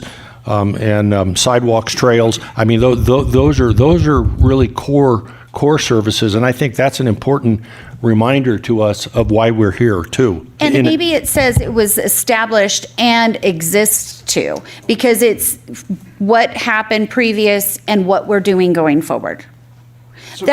This is why I don't like these things. So I agree with the not liking these things very much. We're only taking another 5 minutes on the mission I'm statement. on board with the not liking these things very much. My suggestion here is primarily we should compactify this. I think this is written in a way that's awfully corporate-y. Like this reads like, one of those generic nonsense corporate things, and it's got a lot of like irrelevant adjectives like outstanding and cost effective, and I think we should just compactify it. Yeah. This, something like, the city is established to provide core essential services to the community at the local level, and we can delete some of the fluff. The one thing I would also suggest or beg is, can we please put in the Oxford comma here, where we should have a comma before the and, just to have it correctly grammatical. So the reason I will clarify why I don't like these things, because in the 6+ years that I've been sitting in those chairs, I have never once referred to this and put it in as part of my thought process. It feels. You use the word corporate-y. It just feels like a fluffy thing that... Just a basic. But while also recognizing that some people really, really like these things, when I sit up there to make decisions, of course all of these things are in my mind, but it's because of what the community out there is telling us. And so I honestly don't care what it says. Yeah, that's why I suggest compacting it to something simple. I agree with you. And if I may help us on the mission statement here, I'm hearing core services, compact this, and we don't need to wordsmith this right now. No, we're going to take, that's what Sandra and I are here to do. We're Good. gathering the feedback and the comments, and we'll provide a couple of examples with the draft. Thank you very much. We don't put like all of our policy elements into this thing. No. This should be. So let's talk briefly about your vision as well. All right? Briefly. And in these slides that I am, come on, skipping through, did I turn it off? Oh no. Can I do it up here, Sue? Is it one more? Did your button get turned off? No, it's still on. You need to go forward a slide or back? Forward, a couple of slides, please. So what you're seeing on these slides, if you'll just keep going. Go until you get to a vision, please. Keep going. There we go. Thank you. So the slides that I just skipped through, what I asked staff to do were the economic vitality. I said, what does that mean to you? How do you define that? So all of those things will be given back to you. Perfect. So that you can clarify and come, as an organization, come to one meaning for those things. All right? In English. Yes, in English.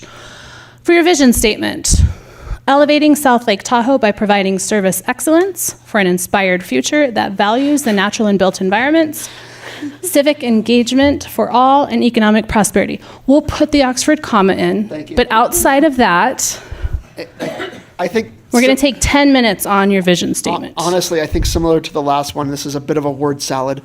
This is a bucket of terms that has sort of been like dropped there, and this should be compactified and made really straightforward and simple. And I don't think there's a ton of value in having like elevating. We're at 6,200 feet. We're at the elevation we're going to be at, unless someone wants to get a shovel and add dirt to the, like, what, it's corporate gobbledygook in a lot of ways. And I'm not ripping on you. It's just like, that's okay, I yeah. literally deal with this They in my didn't day. develop this. I literally deal with this in I'm my just day here to job. facilitate Don't take the ownership. conversation. I agree with you, Scott, 100%. And I'm reminded back to the early 90s when the word paradigm became part of the corporate. God, yes, I remember that too. And if I swear, if I hear that one more time, I want to hurt someone. It's a different paradigm now. Exactly. And seriously, Thanks, Dave. Inspired future, as opposed to, do other communities want a insipid future? Like what? Like it's a meaningless like adjective that's just being thrown in there. It's like, let's just. You have something? Yeah, I compact agree with this, you as please. well, Scott. It kind of sounds to me like a campaign statement, which Just a whole lot of nothing. which meets what you're saying about this is communicating with our constituents. This Yes. isn't communicating to us. But I also think our constituents are tired of these word salads also.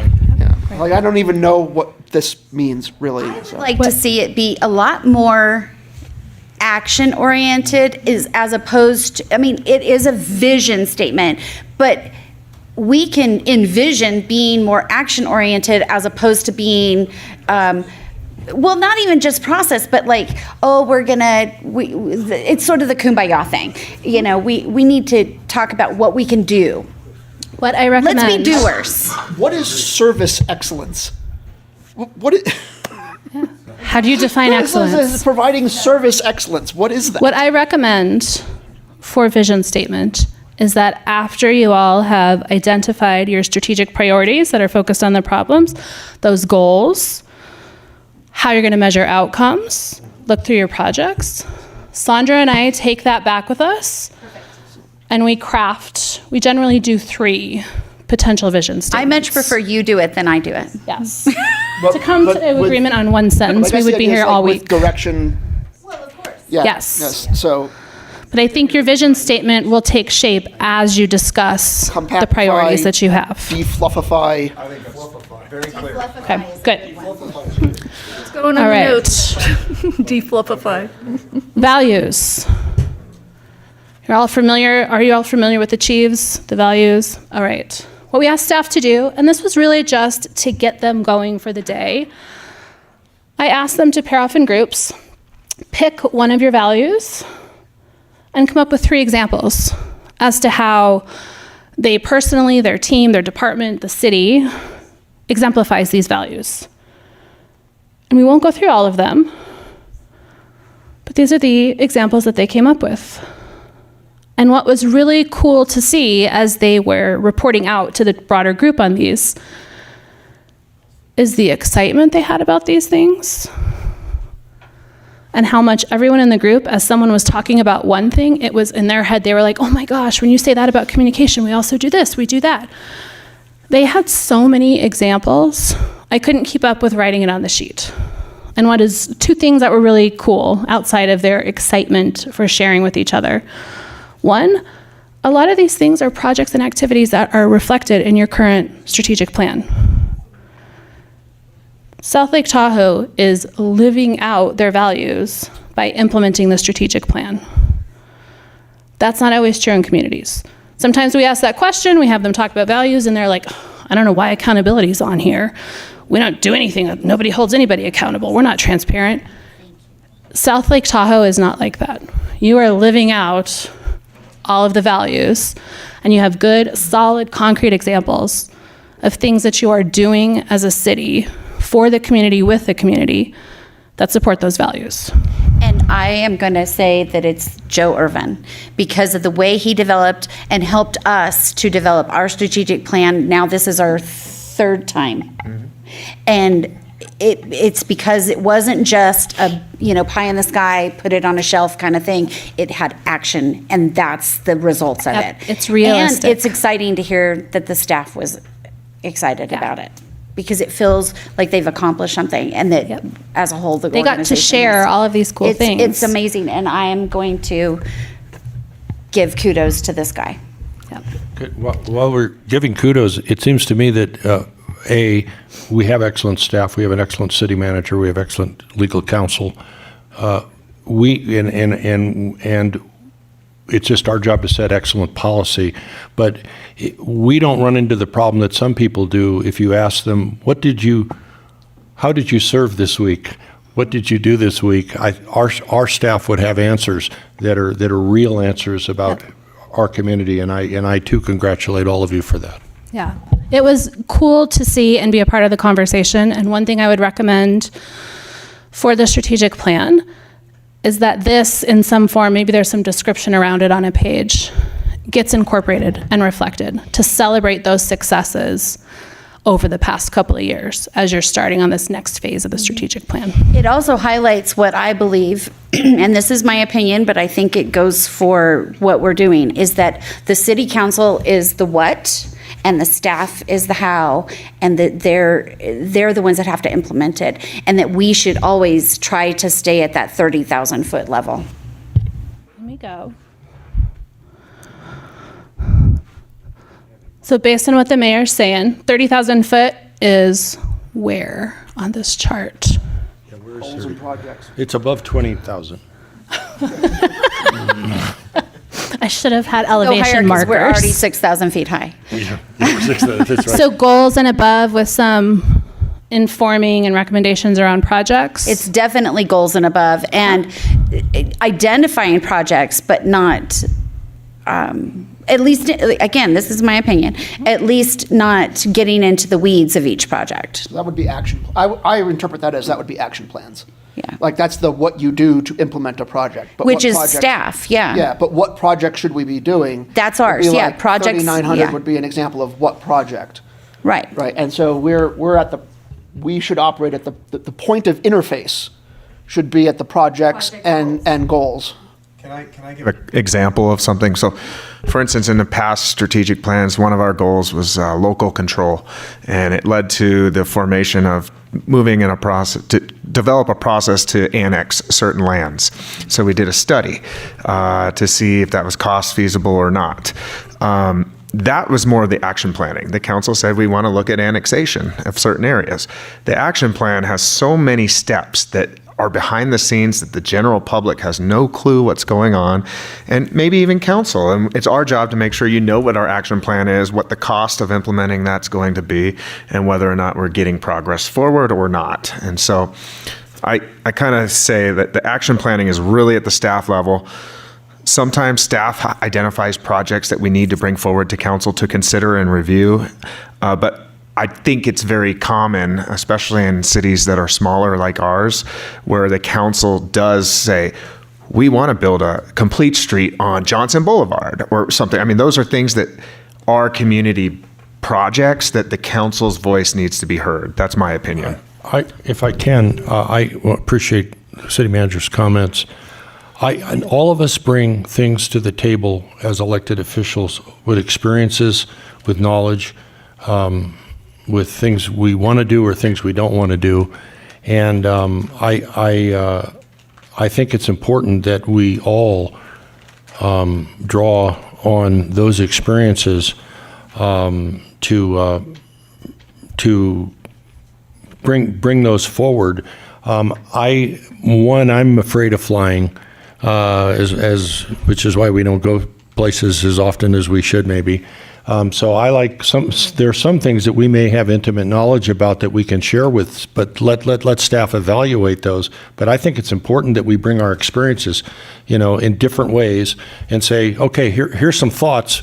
And what I appreciate about the city manager and his staff is that when those things are brought to them, they'll say, okay, we'll take a look, and then they get back to us and say, well, maybe we can, we can't. Or, I appreciate that because it respects the fact that we have some intelligence on some of these issues also. I totally agree. Like, I have a background in economic development, and I talk to staff a lot about my background in economic development. You are a former city manager. I think the difference and the thing that we have to realize on the council is that, one, we are the what, they are the how. So we're not elected to get in the weeds. We're elected to set policy. And they don't work for any one of us. They work for three or more of us. Council manager system. Right. Of which I'm very course. And I familiar. think that's where we just need to keep that framework so that we all are on the same page as much as possible. And in that, every council member is treated equally. Exactly. And I agree with you with your statement in that regard. I want you all to keep that conversation and kind of this visual in your head throughout the rest of the process and as you're executing and implementing the strategic plan, right? And being able to ask yourself as an elected body, if something comes up and you're like, is this project level? Or are we dropping down to action plan level here, right? To make sure that you're staying focused at the right level. We will ask you to help us with that. Yes, and Thank you. we definitely will. All right.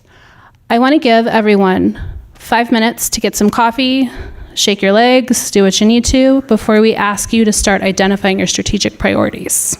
Great discussion, guys.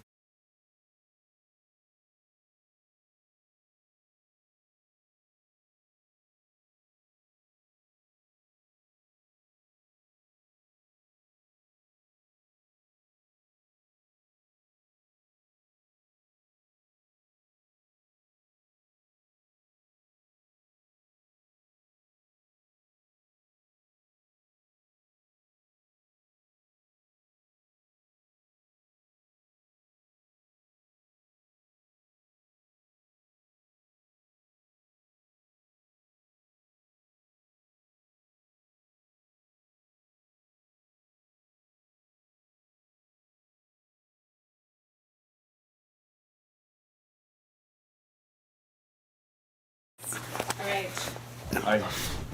We're ready. Ready to go. He's been waiting. All right. So I talked with staff about priorities yesterday and had them do the exact same exercise that you're all about to do together. Oh my gosh, I'm so sorry. Yes.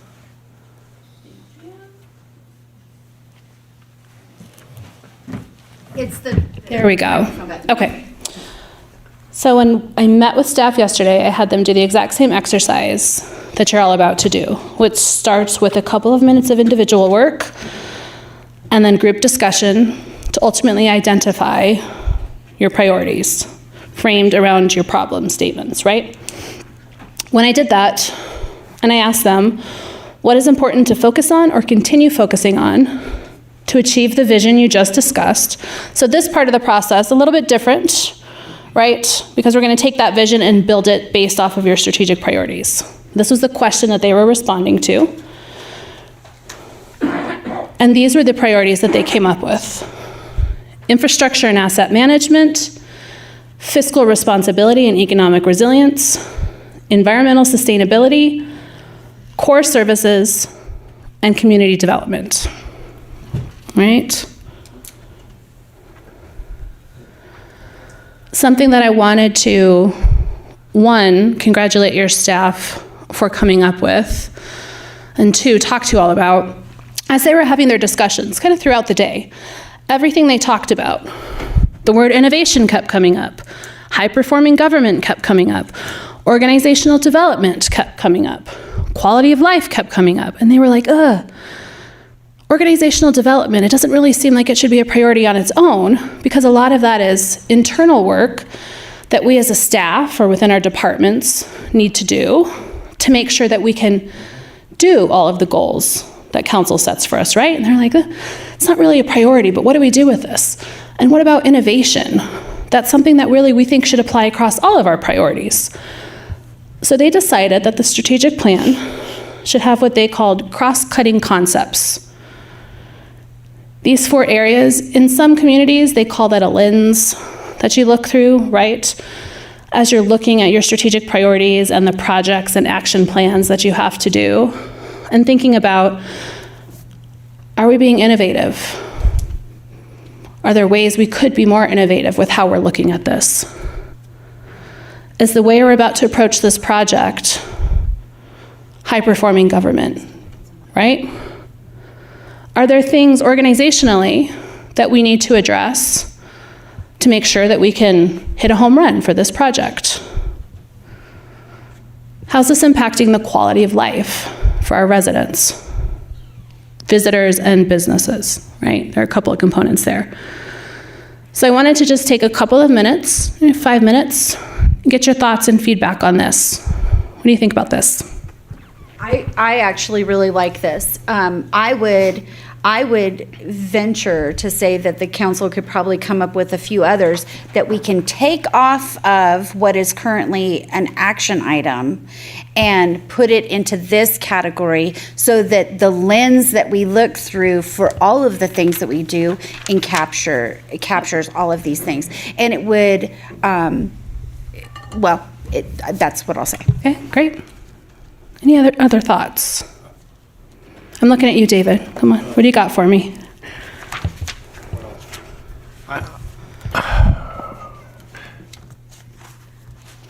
I mean, I agree with innovation where it's needed, it's necessary. High performance, I agree in concept. Organizational development, we have to have a skilled, trained organization, and quality of life. Those are all very good terms. I'm not really sure how they would be used. They might be, that might encapsulate all kinds of things that we do. Yeah, and I think that's what you said. So, yep. Yeah. And that these are kind of related to your values, but they're the ways that you're operationalizing what you're doing, right? Everything you do, you're going to think about, is this innovative? Could we be innovative with this? High-performing government, that's how you operate, right? That's how your staff does things. That's striving for that excellence, which takes some things within organizational development, and then always having an eye on how is this going to impact the quality of life. So just a way to kind of, as you're looking at projects and as staff is going about their day-to-day duties, making sure these are there. Yeah, I guess in terms of high-performing government, as it relates to agreed upon things, and that's important. But there are elements in our community that would like to see less government involvement and less government intrusion and less government regulation and less government rather than more government. And maybe that's what that means. Yeah. That's what maybe that means. I don't know. Yeah. If you want to Thank have you. a smaller government or not more government, they better be super effective and efficient, right? Precisely. Yep. The two things that I was thinking of, and maybe one fits under high-performing government, but I've talked about it before, is a policy of yes. It may take longer, it may cost a little more, but we're going to get to yes instead of always starting with no. And that goes to what you talk about as well, David. And then I'm not sure that sustainability needs to be its own separate item. It could be brought here and just everything that we look at through a lens of sustainability. That way we're not allocating resources to sustainability when we all agree. Both sides of the aisle in this state, if you have lived or worked or grown up in the state of California, you want to make the state of California better to protect the natural resources of the state of California. I happen to be way on the right, but I believe that. So I think that we should always all look through that sustainable lens. That's at least those are the two that I can think of right off the top of my head. And staff discuss sustainability towards the end of the day. Like, should we add that as a cross-cutting concept? Should it be a priority? They were very on the fence because of the same thing. They felt like it really applied across the board. Okay. Any other thoughts? It is important. Whether you call it sustainability, environmental stewardship, there have been decisions in the city previously where that lens wasn't being looked through. Things come back to me like putting tires right next to Reagan Beach at the playground, where we didn't, and again, so I'm just saying we have moved on, but I think it is really important that the environmental stewardship is something that we are always looking through, because again, there's been a lot of decisions where it wasn't taken into consideration. Yeah. Shannon, can I ask a clarifying question here? Of course. If we can go back to the other slide, right there, yeah. So this is what the staff said would be priorities or problem areas. Exactly. And then the cross-cutting, the next slide, is the items that we would look at all of those priorities through. For any project or anything that you're doing for any of these problem areas, you're going to look through this list. How are we being cognizant or conscious of these things and trying to apply those principles? Let's go back again, please. Uh-huh. Yep. If we're talking I assume that's not in a ranked order? No rank order, no rank Because, order. Again, I think what I heard, more than I ever heard when I was in government, is this focus on core services, whether it's police, fire. Now I remember what my wife told me, don't dwell on things. Roads. The focus on that to me is the highest thing, to focus on the core services that we provide. And then we do, and of course, we have to, all within the context of protecting our environment. Yeah. So you would want to prioritize, once you've developed and identified your priorities around problem areas, you would want to prioritize those. Well, I think that some of them are tied together. For example, core services might be, for example, maintaining our streets, where it's infrastructure and asset management. I mean, they kind of infrastructure, that kind of relates. Anyway, that's just a comment. Anybody else? No?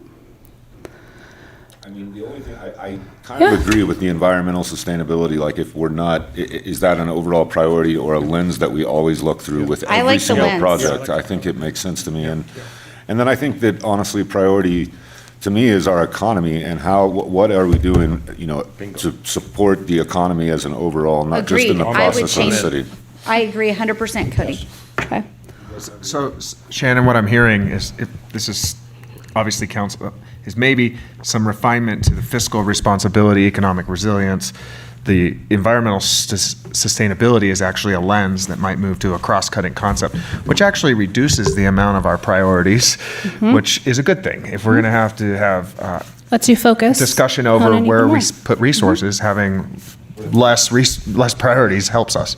Yeah, definitely. But if we add economic economic vitality, that might replace environmental sustainability. I just think environmental sustainability, everything we should be doing should always have that lens. And if I could, let me tag on. I agree with what Cody's saying. In places where there are strong economies in California, you have the resources to maintain, to do the things that are needed environmentally. In the conversations I've had with TRPA people, we need investment. We need successful businesses. We need investment so that we can get revenue. We'll have the revenue base to do the kind of environmental projects that we've identified. And so I agree that the strong economy, business retention, expansion, new business development is critical if we're going to be successful and sustainable environmentally. Excellent. All right, I'm going to show you in the next couple of slides, because they did a grouping activity, which I'll do in a minute, where they grouped things together and said, oh yeah, these things are related. They ended up under what they decided to title infrastructure and asset management. So I want to show you those subcategories, because that'll kind of show you like where these things got grouped, all right? So for infrastructure and asset management, these are all of the categories, components that they put together. Built environment, transportation, emergency preparedness, specifically fire prevention, roads, stormwater, facilities. And they really wanted to be conscious and call out specifically the maintenance of all assets. Something that they said yesterday that was kind of a tagline for the day, they had two. And the first was, maintenance isn't shiny. They said it over and over, maintenance isn't shiny. Is it shiny? Yep, it's not Stormwater exciting. isn't sexy, but we got to do it. Right. It's all of those things you have to do, and the new infrastructure, the new buildings, the new facilities, that stuff is all cool, it's exciting, it's fun. You have to think about how you're going to maintain it. Yep. And to your point earlier, the longer you kick that can down the road, the more expensive it gets.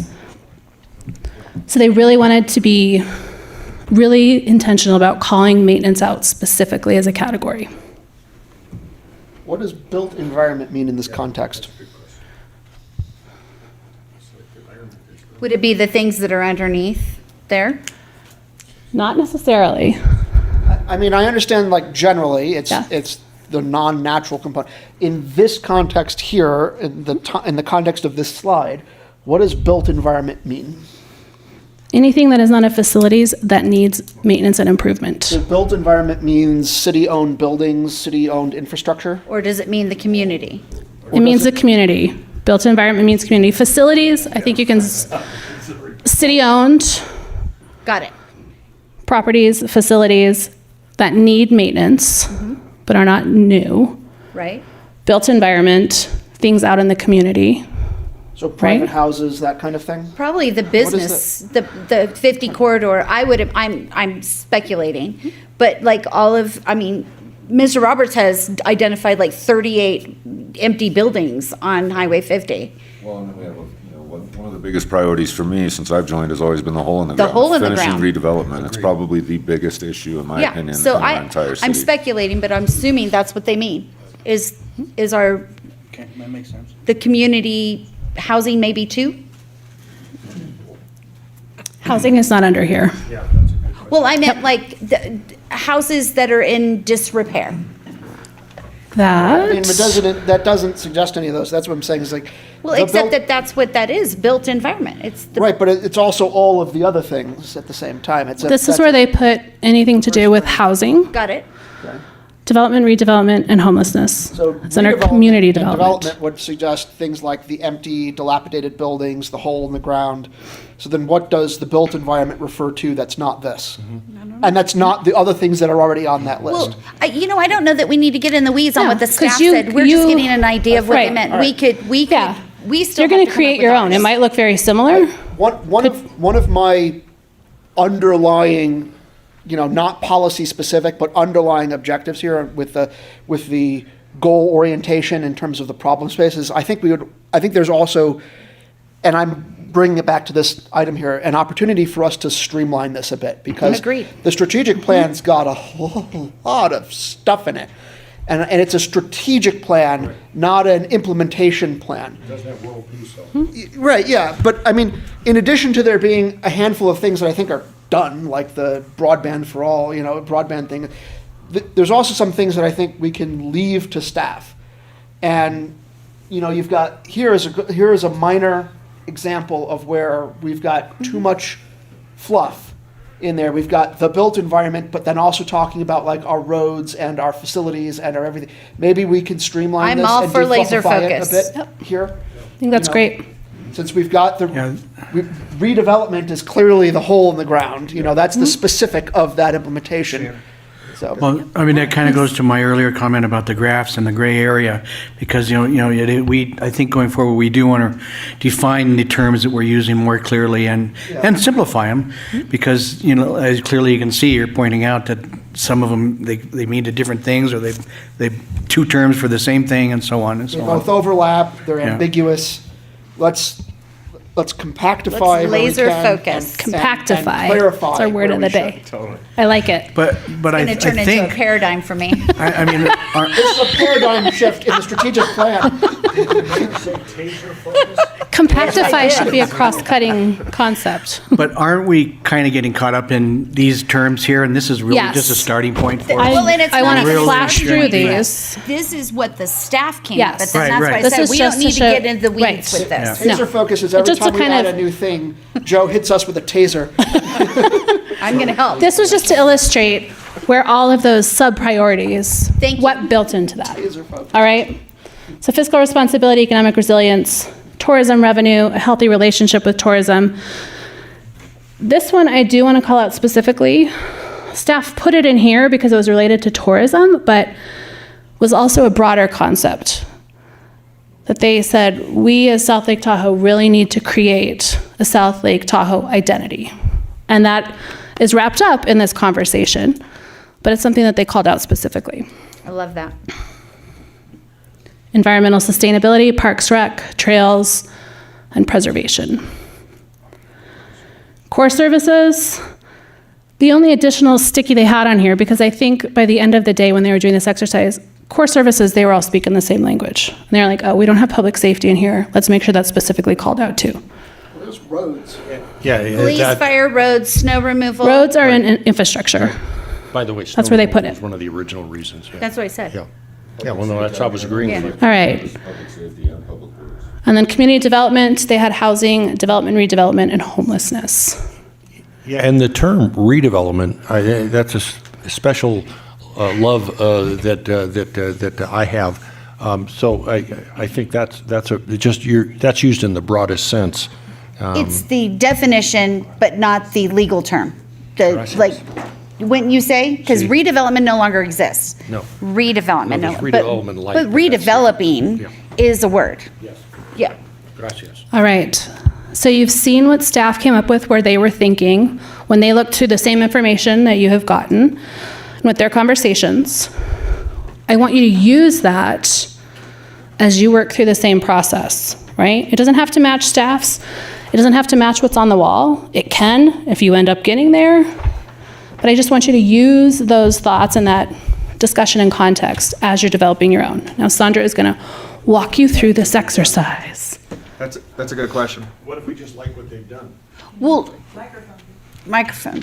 Why don't everybody, Send our since we're microphone. having sort of a free conversation, why don't we just turn on all of our microphones and so that we don't forget that? I'm afraid the mayor might hit me, so That's always an option, Dave. If I may, Shannon, I think that Taser focused. I think the answer to the question is yes. We're giving you background information, surveys, staff input, staff's thoughts. If there's nothing precluding the council from just going through the exercise, I'm sure Shannon's going to lead us through right now that just memorializes what's on here with some tweaks, right? So I have a question regarding this because of what we talked about earlier with Mr. Robbins' proposal that we focus on problems and then develop a way to. So is that what we're going to do now? Yes. So that we know so that we're all on the same page. Yep, Thank you. exactly. That's what you're going to do now. And you might, at the end of it, come up with these same titles, but that's what Sandra's going to lead you through. You're going to answer that question. You're going to take a couple of minutes individually to write out what are the top 5 problems that you need to address. You're going to share those things together and come to consensus on 5. Maybe you'll have 7, but we're going to try and force you to get to 5. Or 3. Right? Yeah, or, right. Optimistic today. All right, so you have some sticky notes in front of you. I tried to put a pen that I thought would go against the color so that we can really see it. This is important. I want you all to look me right in the eyes as I tell you this. When you write down your ideas on the sticky note, they have got to be readable from up here, maybe 4 to 7 words for that reason, and just please write clearly. When I ask you the pointed question, I don't want you to write down 1 word. I'd like you to put a little thought into it. So, generate a few words on there, but make them very clear, 1 idea per sticky note. And the question is, what is blocking South Lake Tahoe from reaching the vision? So this is the problems. What are the problems that we need to focus on? What's preventing you from reaching that vision? And I'm thinking you'll probably generate 6 to 10 of those sticky notes. Think about what's in the way. Make sense? The vision that you mean the previous vision or the comments that we just talked about that are general? No, the way that you individually want to see South Lake Tahoe in the future, because we didn't determine a new vision, what prevents you from getting there? What prevents the city from accomplishing that? Or what would help us get there? Well, I heard that you wanted to phrase it as problems, so you can phrase it positively if you like. Can I just give you my notes? Nope. They have to be readable for us all. These are readable.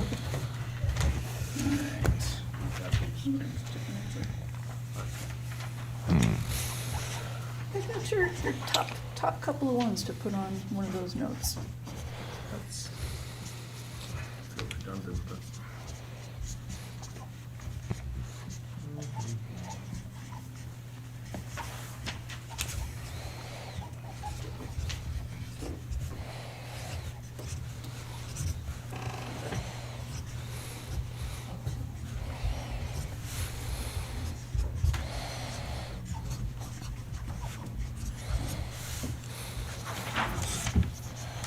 Legibly too, that's all.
let me stop you. I need one idea per sticky note. Oh, no, I So- thought you said, see, I'm trying to be. Yeah, that's okay. How about you put a dot next to the ones you want me to write, and I will write them out, if that would be helpful. I know you said you're really helps you with that sometimes.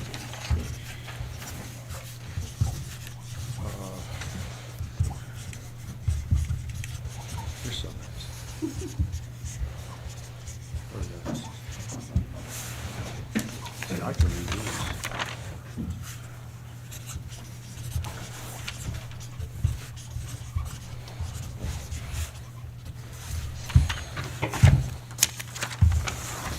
How many do we get? Let's start with 4 or 5. I'm not very good at arithmetic, so maybe more. Where's your other, where's the first page?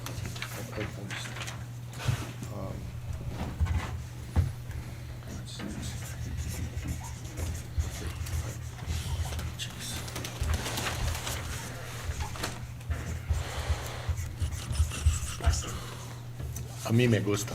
I like it.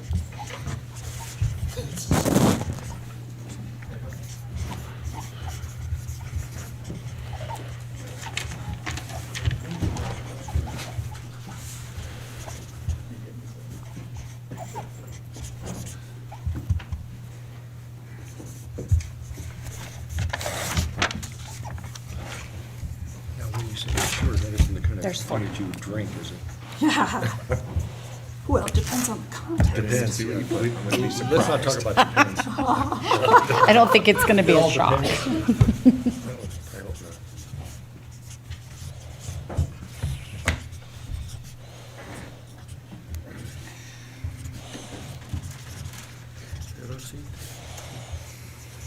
Sandra. Yeah. I'm going to come in for the assist there. That's just very nice. And she told me she never wants to see these pages again.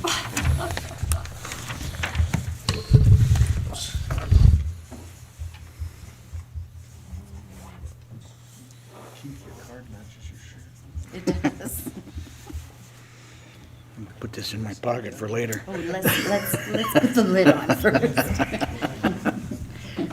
Now we're talking about that lid. Small, different context. You have the most off-the-wall stuff sometimes. Oh, thank you. That's very kind of you, actually. I enjoy it because it makes me laugh. Okay, well, I want you to laugh and not use the taser.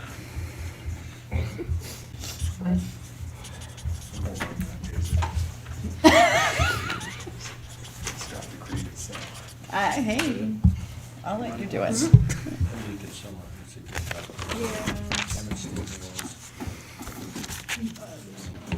I can't even read this.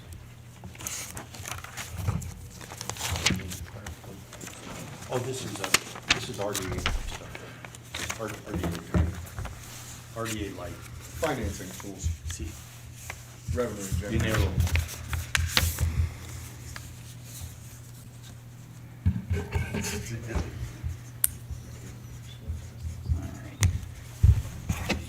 Go ahead and look back through your, the notes you generated. I want you to put a star on a couple of them, the ones that you think are the clearest, easiest to understand. No questions about what this is trying to express. Mine are all clear and easy to understand. Yeah, I know. Disagree, everything. There it is, right there. We are going to get everything you've written down up here, so no worries about, I gotta choose between, just, we're starting out this exercise with your starred items. Okay. Great. These are the top ones. These are pretty colors, though. Yeah. All right. Sorry, this. Sticky. So, yeah. They're all stick together. This one? Oh, just the stars or? Oh, Oh, you I just marked put the them. stars? Yes. Or you don't Oh, want sorry. We have to start somewhere, so. Yeah, no, I think start that's with good. the stars. Yours were yellow. Mine were the green. Start in the beginning. Sorry. Thank you. Thank you. This one, that white one, go ahead, call the, she wants me to get out. How many of you, including beyond this table, consider yourselves trusting individuals? You see your hand if you think, I'm a naturally trusting person. I believe all people are good. Okay? Yeah. Do you believe that there's a reason for what I'm going to go through? I want to read the police report first. So I saw one arm up here. Okay. Trust but verify, yeah. Trust but verify. So this is going to take a leap of faith. I'm going to take you through a process that might seem like it doesn't make sense at first. And I guarantee you it does make sense. This is a process that anybody can use to try to whittle down vast amounts of information and come to consensus. Microphone, please. They can't Oh, hear yes, you thank without you. it. Sorry. Yeah, I had it just on, but asked. forgot. Yep. So we are going to use this process. We're going to use this process to come to consensus about what the issues are. All right, so I asked you to star your top problems or priorities as you listed them, and I'm going to read them out and put them up here in no particular order. So I have one note here that indicates accessibility. Infrastructure doesn't allow for easy access for the differently abled. All right. No, the differently abled. Fire resiliency, hardening defensible space, costs, and forest. Okay. And forest? And forest. Because we live in a forest. All right, we got Cost and forest or coast? cost and forest. I could be more specific. It costs a lot, and we live in a forest. Oh, okay. Live in a city that happens to have forest land. I thought it maybe was like coast, like the shore area or something. I wasn't sure what that. Oh, that's helpful. And hence the reason for my asking for these to be really big. All right, we got poor roads. We got poor transportation.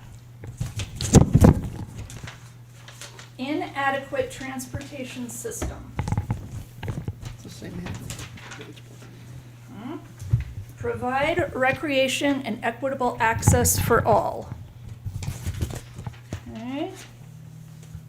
Grow and diversify our economy.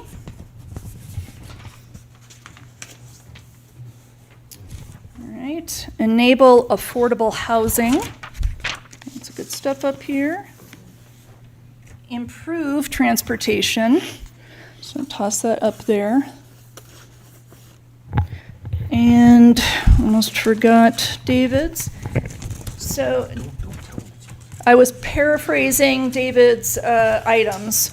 We'll see if I got close to them. Examine the existing tools to help with funding. He specifically asked about federal and state tax. And California. California. Okay. Evaluate evacuation routes. Again, just paraphrasing a much longer explanation. We need sufficient personnel and resources in public works. Ensure that federal and state land parcel owners have adequate funding. Maintain their properties, yes. Okay. And in general, he had support resources are needed, and I think you probably had something more specific in there, but I'm going to leave it broad for right now. All right. Now, as you look at this Mod Podge of ideas, do any of them seem to be similar in thought? Yeah. All right, so I accidentally kind of put this transportation together. Would you say that improving transportation and it's inadequate and poor, those go together? Yes. Roads too. Okay. Roads. All in the 4 roads. Excellent. Thank you, Scott. Okay, poor roads. So I tried to make that like a top line, just improve transportation. Okay. Of which roads and all fit in that category.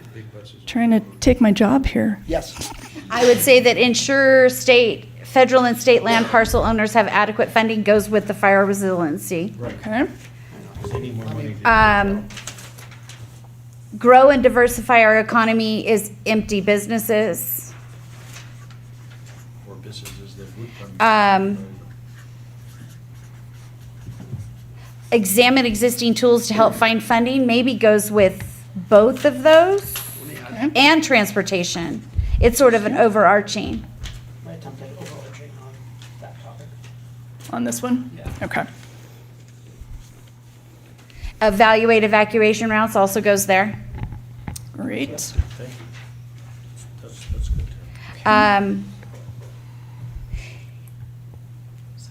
I would need more information on support resources needed to figure out if it goes with anything. So I don't know what that means. I don't either. I'm looking. I didn't memorize it. So you had police, fire. Well, you actually did have police and fire. So let's add that. Oh, support. Yeah, forgive me. I So should, that goes to fire then. so What's the ensure public safety?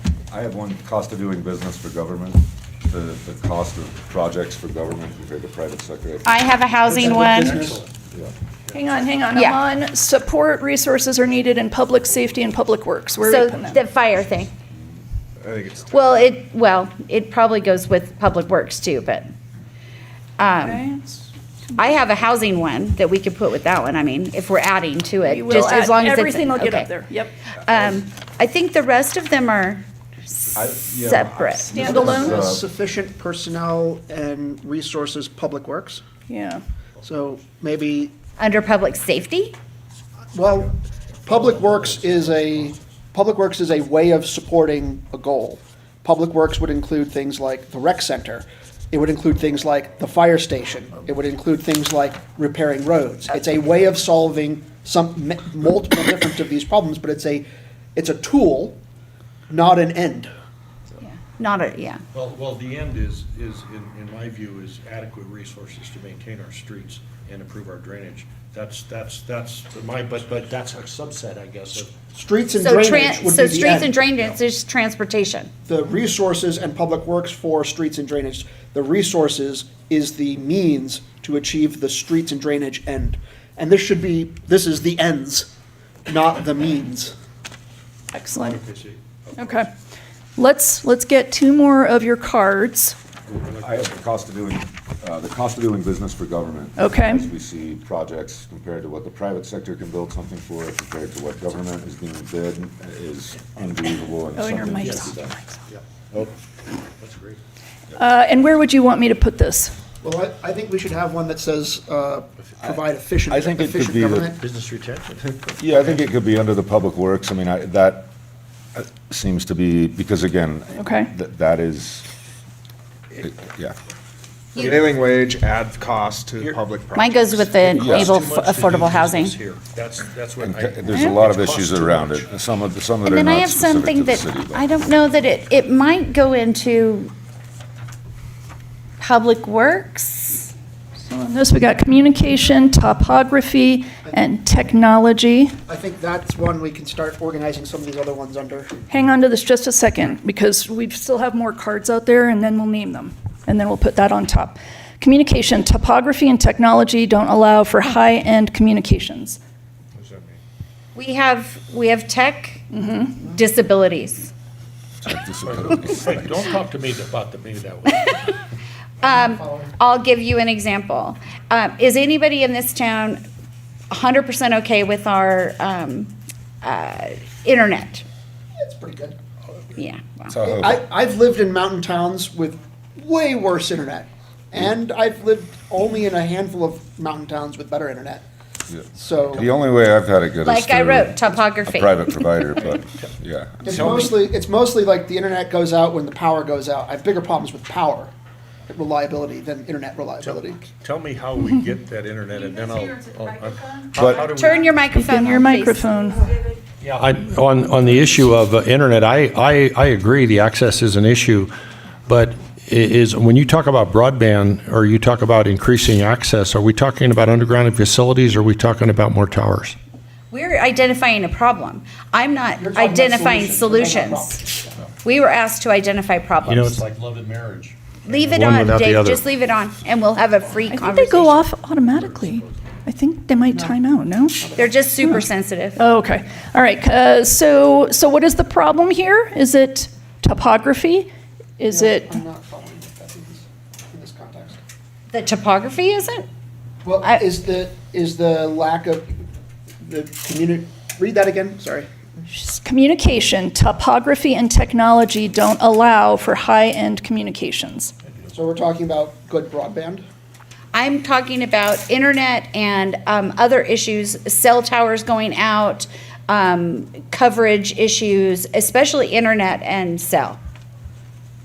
Because also we have, during certain weeks of the year, we have 100,000 people, not 20,000 people, and it impacts significantly our ability to communicate within our community. So a top-level description might be reliable communications. That's what I just said. Yeah, so well, I'm saying, like, that's Yeah. what I'm trying to grasp. So- Yes. I'll add the word reliable. I'm good with that. All right, and then where are we putting this? Is it grouped with anything that we have up here already? If we had just one infrastructure one, maybe, but. Okay, well, let's leave this on its own and see if we've got any more to add. And if you have one that you didn't dot that we need to add, please let me know. Just to go with the recreation, just It could be. All right, recreation limited, comparable to the potential. All right, we we're putting need this- more. Excellent. Okay. I tried this is me trying to group some of these in terms of just saying cost-effective government. So that's not a transportation issue. So you've got a bunch that are like transit roads, and then we have personnel resources, public works, cost of doing business for government. So it's all of it. So I would say, these two I might rank as that category. And Hillary made a very good comment over here that said that communication or reliable communication could go under public safety. Yeah, that's probably the better place for it. That makes more Instead of sense. having it be a standalone. Yeah. Is that the root of the, is that the root? Is the root of the Yeah, problem because is public when we have a safety? lot of people here and something happens, communicating with everybody because of the limited tech available, it becomes an issue. So Well, I and agree. I think it has stopped from some businesses looking to move to town, honestly. Agreed. In the past, I think that it's getting better. We are seeing investment. We're seeing from investment, yeah. AT&T and Charter, but I think there was a time where people did look at, hey, could I relocate my, tech company to Tahoe? And if you don't have reliable internet, So we you're not gonna- have now, and it's only rolled out in like the last year and change, was half gigabit Ethernet. Exactly. I have it and I still have issues constantly in my teeny little house. So.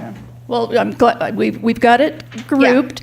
More tourists drawing events. So I'm thinking this is. Just we need marketing. more? Economy. Yeah, okay. Yeah, or under the economy. Empty businesses, yeah. Yep. Empty businesses. We got one, regulatory reform, local and regional. That goes back to yours. What's the problem that we're trying to solve for? We're over-regulated and it's too costly to invest in this. Cost efficient government. Yeah, and then I put And then I put layers. cost of doing business Yeah, for cost of doing government bus- in there yeah, also. Yeah, back to Cody's. And under that, we could put the layers of bureaucracy, too many agencies. We're Yep, one same lake thing. with 5 counties, a city, 2 states, a TRPA, Right. so many different agencies across Question- one area. Question that I agree that's a problem, but in terms of it being because believe me, that is a real, honest, fair problem. But in terms of our strategic plan, is that a problem we're really going to be able to tackle in a meaningful way? We can Because- help it for ourselves. Exactly. It just means we could possibly simplify some of possible bureaucracy that we contribute to if there's a way to fix it, which I'm not saying And there is. lobby but for the rest. Exactly. In certain areas, I think there is double, yeah. Exactly. I think what the Cody and the mayor and Scott, you were talking about is we have to show what the problem is, and then through advocacy, cooperation, collaboration, or whatever it takes, that we get more local control so that we can do the things that we need to do to sustain our Just so community. we're, so I just want to make sure we're all on the same page, because we're not going to get rid of the county. We're not going to get rid of the TRPA. No, Like, no those one- aren't no, realistic I elements don't in terms of suggest that, reducing but it. there's in ways terms of reform. Improving coordination and streamlining, if that's what's meant there, then I think that And makes a sense. move that we did years and years ago was an MOU with TRPA that didn't make our permit process doubled up. We used to have to go to our building department and also go to TRPA to get the same thing. Not to say I was all the way in favor of that at the time, but I am now. But that's kind of how you could reduce bureaucracy in a way. Is this your last one? It is. I think this might be the last one. Does anyone else have, no more problems? This is it. Well, All our problems. No, Well, we I think- wanted our top problem. I think That goes under housing. We have a housing. Yeah, to tag, right there. to tag on, I know some of you have heard this before, you might have heard it before. In my mind, and I even think in some recent correspondence I got from the Attorney General, that there's some question about who has the authority in some of these regulatory matters. If you listen to the lore in this community, TRPA, oh, there's nothing we can do. Of course, with an attitude like that, there's nothing we can do. But the state keeps passing laws telling us as city officials in our community that we're supposed to be doing certain things as it relates to affordable housing, whether it's ADUs or others. And what we do is we look to say, TRPA, can we do that? I don't think that's an answer. I don't think it's, I think it's that we need more certainty, and I think that certainty would actually add, if we're under state law, then we have to do that. If we're not under state law, that opens up a whole lot of opportunities for deregulation that we might be interested in. That's it.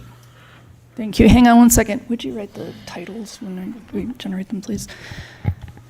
I was suggesting we could move accessibility under recreation and equitable access. Or, yeah, as a whole, yeah. Yeah. Okay, we're moving accessibility. Come back to fine. I thought And that was we're a good move. Generating Merriam-Webster words from dictionary. These are focused. All right. I think also another Now, to category could be like environmental. Thank you. Yeah, The to- environmental impact is something that I think should always be considered, that we're making on Tahoe. Okay. I think it's one of our biggest kind of Write it- jobs write as it well as down, Cody. problems. You mean like microplastics in the water, Or in the lakes? just, yeah, how we impact the overall environment and our responsibility to make sure we're doing as much. Top line item be protect our natural environment. Or, Protect our or nats. as we talked about a little bit, and I'm not saying we shouldn't add it, I'm just saying, should we always just look through these items with the lens? Yes, but I do think that it's important that we're always trying to improve, like the goal that we made to bring our fleet to zero emissions by 2030, right? Those goals, I think, are very important, and they're problems that we're addressing, because our fleet before was emitting mad amounts of carbon. We were spending more money than we should be in certain areas. So, yeah, I think that always kind of keeping in line with trying to protect Tahoe is one of the biggest priorities for us, and problems, because it's very difficult to operate a city and not have a major environmental impact. Yeah, so I would suggest a way to think about this would be, is it a means or is it an end? Right? So we had the thing on water bottles a while ago. We had the fleet zero emissions, and examples like that. And those were clearly ends unto themselves. Those were not a mean to the end was environmental protection, right? So those didn't support other objectives, the water bottles and reducing microplastics and the improved drainage that we're doing, where we have catchment basins that reduces runoff and improves lake clarity. The goal of some of that is environmental stewardship. That is the goal with those particular projects as means. The environmental stewardship itself, the environmental protection, that's a goal. Since that's not since environmental protection isn't really a means to public safety, it's not a means to business diversification, it should probably be think of then as its own goal. And that's my suggestion as the way to think about it is, if it's something for which we do things to support that action, then it's a goal. As opposed to if it's something we do to support some other action, then it's a means. So Yeah, right now, we're just thinking of obstacles. We're thinking of the problems. Problems being, we have visitors, they trash the Environmental beaches, stewardship. they trash trailheads. That was a huge problem immediately post-COVID. The 4th of July events that trash the beaches, that's a regional problem and a local problem. Trash on the parks is a problem. So that's all about environmental, protecting the environment is part of a goal. So maybe protect the natural environment would be like the top level aspect, the top level goal, if we want to add that. All And then right. all of those other things are means. Thank you. All right, we're gonna just put this as its own right now, because just as Scott has been anxious to do, we're going to go through and we're going to name these clusters. And we're not beholden to them. If we decide that we want to split these up and do something different, that's okay. But for the next 20 minutes before we get ready for lunch, we're going to be looking at these and we're going to try to name what we're trying to solve for, all right? So let's start with this cluster that says enable affordable housing, housing at all levels, restrictions in development, new and redevelopment, and of course another affordable housing. So how would we phrase the problem? What's the obstacle? Well, there's a lot of aspects to this. There's one, assisting in the, because cities don't build housing, private parties build it. But so we assist in the process, assisting in incentivizing, or creating incentives for development of affordable housing. But my always caveat, and it remains here, is for whom? Who are we building housing for? Residents and people in need first, or other people? And I don't know the answer to that, because, and I don't think we do either. We just developed a priority housing for locals. Which doesn't apply to 4 segments of Sugar It's Pine. already got in place. Well, then we tell the developer that you either agreed with the And policy or then don't they build. might not get billed because they lost Well, their Then you funding. can, there's other opportunities. So, We didn't ask the questions hard So- enough.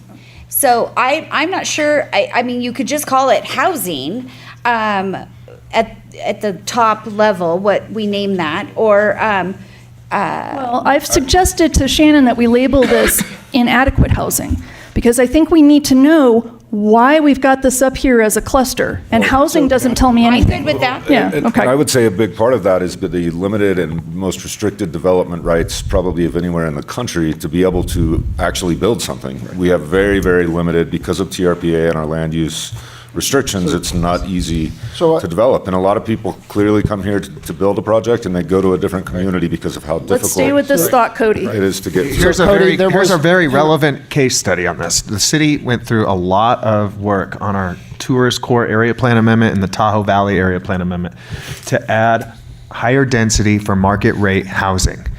When that went to the TRPA for approval, it did not get approved because they found it was not consistent with the regional plan of 2012. That is what Cody is saying, and that is a problem for us to make our environment attractive for investment for mixed income housing projects. And to the city manager's point, and to Cody, who fought the battle, the problem is that we need more control. We need housing for, as state law says, housing for all income groups, and we need market rate housing in order to create the investment in our community to afford to do the other things that we want to do. And so I really don't like, and this is the polite version, I really don't like TRPA staff telling us that we can't build market rate unit if it's zoned, the traditional term, zone, property zoned for it. I don't think it's any of their business. In fact, I'd say it's none of their damn business. And I don't know where in the regional plan, and I've asked for it, where does it say that we won't allow market rate units? And we have to stand up and tell them, we're not going to accept that. Now we'll work collaboratively, but in the end, we're not going to accept it. This is our town. So that one's my sticker. And I phrased it with some specificity. I wrote enable affordable housing. I didn't write build affordable housing, and I didn't write, provide affordable housing. Enable is a broad term, but it does include things where we are enabling the 3,900, 36 or 9? 39. 39. I'm always forgetting that. I will continue to always forget that. So We know what you're talking about. I keep calling it the 7-Eleven project, but I think that's derogatory. I don't want to keep calling it that. I think it's hilarious. Let's call it that. So that's an example where we have a fairly direct hand in it, but it's an aspect of enabling. Zoning changes are about enabling. We have some direct funding in Sugar Pines, but we're also working on the enabling. So it is providing the environment for affordable housing and engaging in that. But the problem that we're trying to solve here is that housing is so expensive, we are losing huge swaths of our local community. We have lost a third of our youth population. We have lost huge quantities of our young workforce. We've lost 25% of our workforce-aged adults. That's been replaced with retired elderly residents, that's lovely, except that's not part of our work. That's not supporting our workforce. And so that is the problem, is the lack of housing affordability has knock-on effects I think that's throughout our that's a environment. good way to put it. Enable affordable housing, but I think we should enable housing because when you have market rate housing, it frees up affordable by design or affordable by price, restrictions. Respectfully, just hang on. I want us to focus on a problem. And there's a reason. Remember at the beginning I said we have to trust this. Because if we don't know what the problem is and we don't know that housing is the solution. So I think we're all in agreement that we have inadequate housing for mixed income. I think that's a perfect title, and it identifies a problem. It's in simple terms the public will understand. Everything that Scott's talking about is the lens. The lens view, looking through the lens, those are the ways we're going to identify it. And then after that is the staff's problems of setting the action plans. Okay. There's one aspect of this, though, that I think is consistent with what I hear being said. The aspect is, it's not our job as the city of South Lake Tahoe to provide all of the housing for the region, affordable housing. And the region, El Dorado County, Placer County, Douglas County, and the other ones, the region has to do its share and not expect the city's going to do the whole share for the region. And we have to encourage, let's use the good words, encourage, collaborate, woo, enable our regional friends at TRPA to take more responsibility for this. And I would suggest, one, I agree that the regional governments and neighboring governments have been wholly inadequate to meeting this challenge. I think that's exceedingly hard to deny. We do. Right? They're not even close. But that would be an example of a action in support of that goal, to reach out and do that. That's not a problem in and of it. That's not a top level problem in itself. That is, reach out to neighboring governments and regional governments to have them do their fair share is a objective in support of that problem, of that domain. So that should go under that. How do we achieve affordable housing? We do this, we do that, we do the other thing. One of those things is reach out to regional and local governments. And I think that should, as an example of how this would follow through, right? This is our top level goal.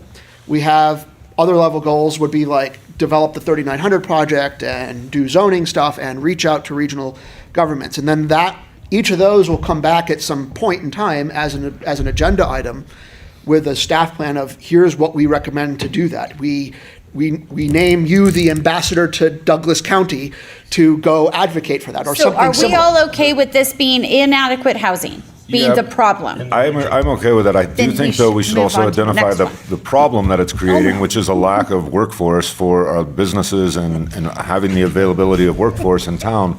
There's also another feeding problem to that. A large part of our workforce used to drive up and over the hill daily because they wanted to own a home in Gardnerville. Now you have a thriving Northern Nevada economy that provides better jobs down the hill than they do in Tahoe. And so we have a compounding effect.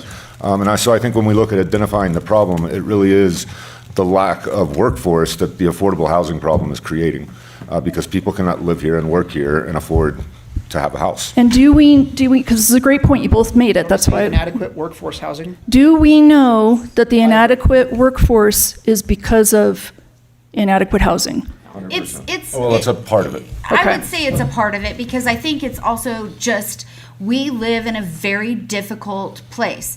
You have to deal with weather. You have to deal with being isolated. You have to deal with a lot of other things, plus the cost of housing. I would say also that, if we want to move over to understand, these topics are interrelated. These are not completely 100%. stovepiped. And I don't think we should presume that they are disjointed, because they're not. No, they're not. The problem with affordable housing is a causative problem of insufficient workforce in the community. But part of another reason, and that is possibly a major, or if not the dominant reason, but another one is that the nature of our economy does not support a particularly highly educated or particularly highly skilled workforce in many, many of our jobs. We don't have a lot of businesses here that support a highly educated workforce. We have a handful, healthcare being one, the community college being the other. But beyond that, we don't, and local government probably being, a distant third.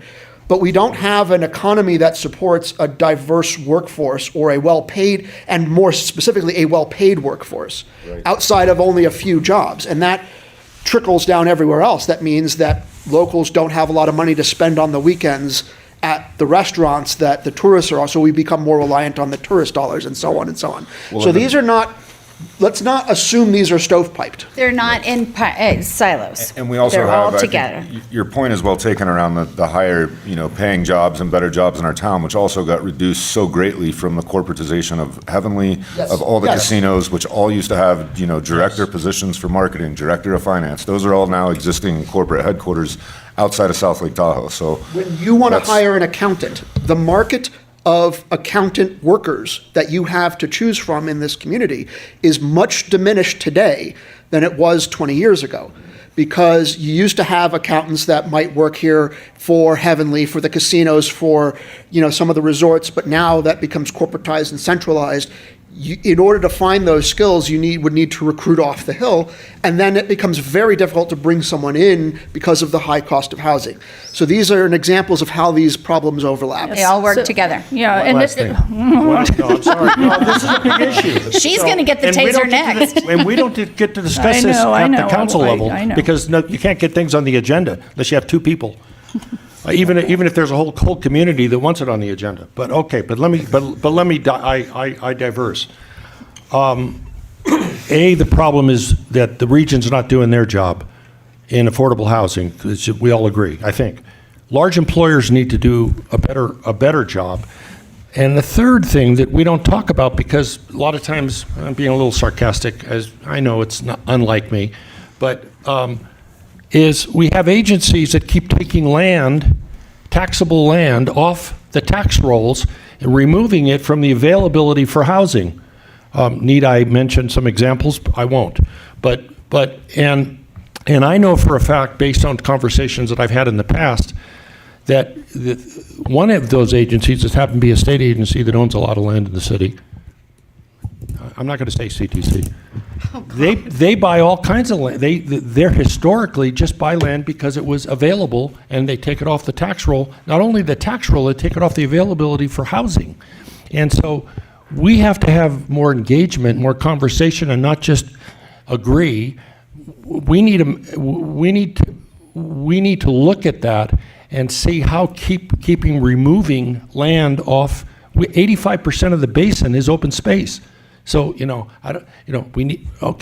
have to protect the current open space, but when you take land off, it hurts us tax-wise. It hurts the ability to build housing. And in some cases, they're tearing down housing that could be used for affordable housing, if that really matters. Okay. Now, I know that was a little sarcastic, so Keith wants to chime in. Elmo? Elmo. All right. Thank you. Let's move on. Let me just explain what we are trying to do, because I want this. going to have to separate you. Just slap me like my wife does, you know. What I want you to do during lunch is I want you to be ruminating about this because we only got through one section and I think we didn't name the real problem. Ruminating for lunch is an interesting. I because think- that's exactly what I lunch does. wonder- I think you're right. I think, I can agree with inadequate housing, but what the conversation was is that it's more than that, and it's across the board. If we say solve inadequate workforce housing, housing. There's plenty of will the luxury workforce problem be solved also? And I think the other thing that we need to realize is that there are things that we have control over and things that we don't have control over. And should we spend our resources on things we don't have control over? And I know you're going to argue with me, Dave, and it's fine. But we can do what we can do, period. And all and I guess I'm not arguing with you, I'm just adding to your eloquence, is I guess it's the way I was raised, or my experience is, if you don't try, if you don't seek, you don't find. And so if there are things that are in the obstacles of us of serving our community, whether it's affordable housing or whether it's or whatever, if we don't seek ways to do it through special legislation, we don't have a legislative strategy to implement those ideas, that I hope we have a legislative strategy as part of this, that if we always say there's nothing we can do, there's nothing we can do. And I think there are always things that you can do, whether you're always successful or not, but I think there are things you can do. All right, so during our lunch break, be thinking about that one section. Is inadequate housing, mixed income housing, the issue? And I want you to think of this analogy. Dandelions are not in and of themselves bad flowers or plants, right? They're only bad if they're growing in a place that you don't want them to grow. What happens if you break off a dandelion? You could make tea, and then what's going to happen to what's left if you break off the top of it? You still have the roots, and they're gonna keep growing. So what we are trying to do is we're trying to identify that root. What is it that if we put effort toward and money toward will solve for other issues? Okay, so just be thinking about, is housing the real problem here? And if you get to some of the other ones, think, what is the real problem that we're trying to solve for? All right, and do we know if lunch is here yet? I'm not sure who's. Okay, great. So let's go ahead and break for an hour. We'll be back in here at 1. Yeah.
Okay, Mayor, I believe we are all set to get going. Thank you.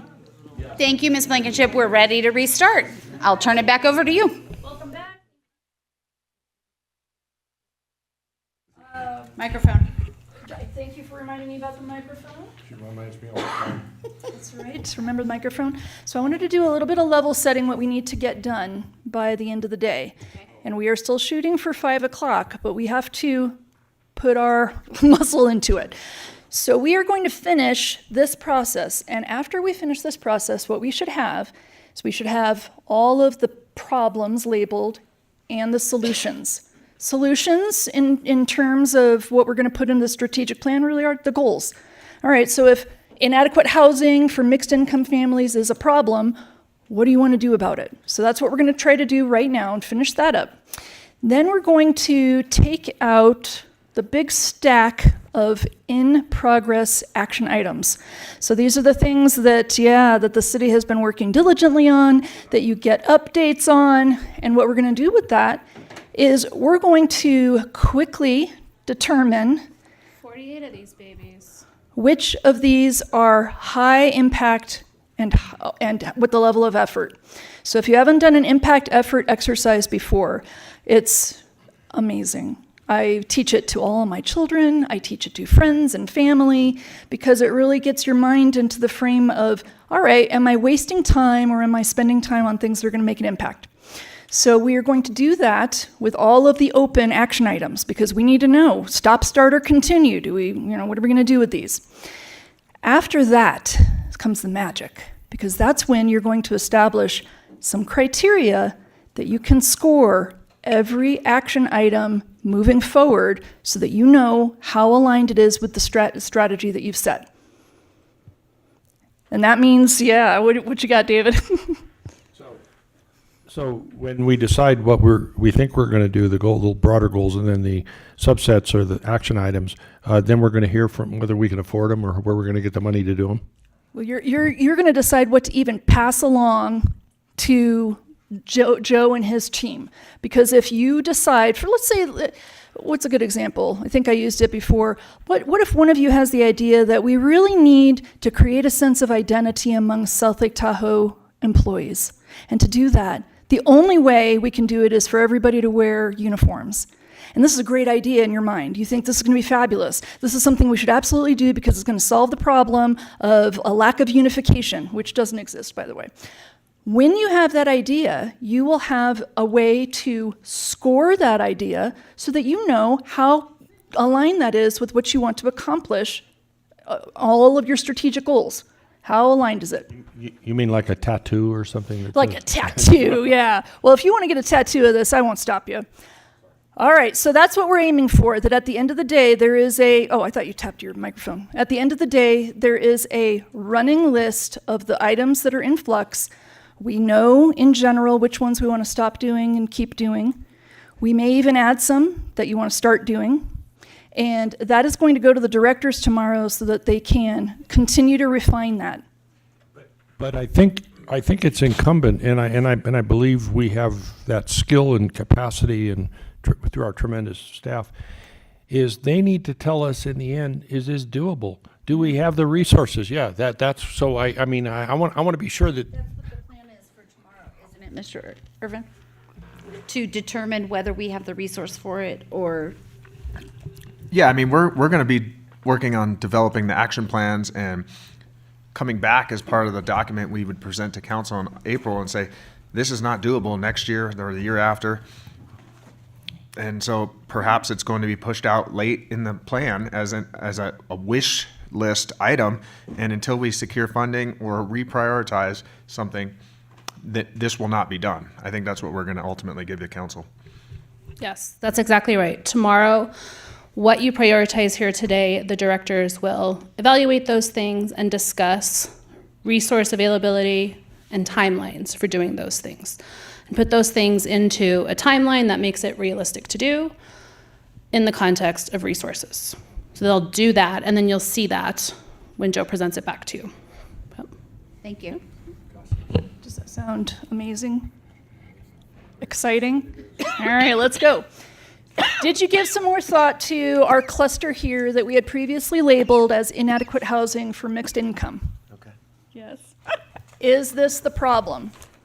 I would just clarify, I would say inadequate workforce housing. Simplify that down. Okay. I'm not saying that. Compactify it. Let's see. Inadequate workforce housing. Just those 3 words. And I don't know that is a problem for us. I think it's probably a regional problem that because we've done a lot. Yeah, that goes to the solutions, and one of the solutions to that is to reach out to other regional governments and get them to do their fair share. Well, what's the problem for you, though? But the problem, the underlying the overarching problem is the lack of housing for people who work here. the reason we have a lack of housing for people we work here includes what you're talking about, and that goes to how we can go about solving it. Okay. So I'm going to make a little note here that we want to make sure that we come back when we're formulating the goal as why that's a goal, the reason. Just the last thing too is we can't create, I would urge you, let's use my collaborative language. I would urge you that we can't create a one-income community, that we need to have a diversity, I think was what the manager was getting at. We need to have a diversity of incomes in order to have a viable local economy, not just a one-income community of low-income housing. Great, great. So mixed income is an important component of that. Well, I think just the two words, inadequate housing, is enough for the title. That's our priority, where the bullet points that follow it will define workforce, mixed income, so on and so on. You know what? I'm going to shake this up a little bit. Because we're still on this item after a long time, let's go ahead and define what we want to see in South Lake Tahoe. If this is the problem, what are we trying to accomplish? The ability for everybody who works here to live here. Okay. Perfect. Anything to add to that? No, I ripped the words out of my own mouth. That's everyone who, the only difference I would say is say everyone who works here should be able to live here, but it's the same statement. So, yeah. Cody? Well, I was just going to say, it probably falls more under the transportation when we get to that, but there are a lot of people that want to work here, and if they had a proper way to get here that wasn't their vehicle, we had real transit coming from other communities that are affordable. Yeah, which goes to the point I made earlier about these are all a lot of these are overlapping. Interconnected. Yeah, that's right. All right, so I want to honor the expectations that you all set at the beginning. I know we had some discussion about the structure of the plan. We wanted to make sure we knew what we were solving for. So at the end of this exercise, this will be a goal, the ability for everyone who works here to live here, because the problem was we found there was inadequate housing for the work. This is the problem that prompted this. Is that correct? Yeah. So we want to talk about some of the high level When we get there. solution. Well, are we going down or are we going across? We're going across. Okay, then we'll come back. Then we'll circle back to that. All right. So and then we'll be sure to talk about the other counties and governments, but just hold Yes. that in a note. I'm getting there. We are getting there. All right, so now we have this cluster: fire resiliency, hardening defensible space, ensuring Public safety. Yeah, ensuring public safety. We got evacuation routes we need to consider. And I think we also put down there that it was public safety minded to have reliable communication methods. Okay. Safe communication. Right, reliable and safe. Let me add that. And what's the problem? I would say I think we have a disagreement in that, so. So I would say You're the not top. going to get consensus in that one. No, but I think saying the word safe is a neutral word. It just, then what does that mean becomes another conversation. But whatever we do, we want to ensure that it's safe, not just for humans, but that we don't end up burning the forests down or burning things down because the methodology of delivering that is unsafe. Is that how you mean that you differ? Because he is people and things, and maybe other people are just people? It's a lot more deep than that discussion needs to, it's a lot more deep than the discussion needs to go right now. We're trying to stay high level. So as a high level, the one I wrote that with the intention of it being like a top line heading as ensure public safety. That covers police and fire and communications and everything else. And then we can talk about what things we want to implement. I agree, Scott. Okay.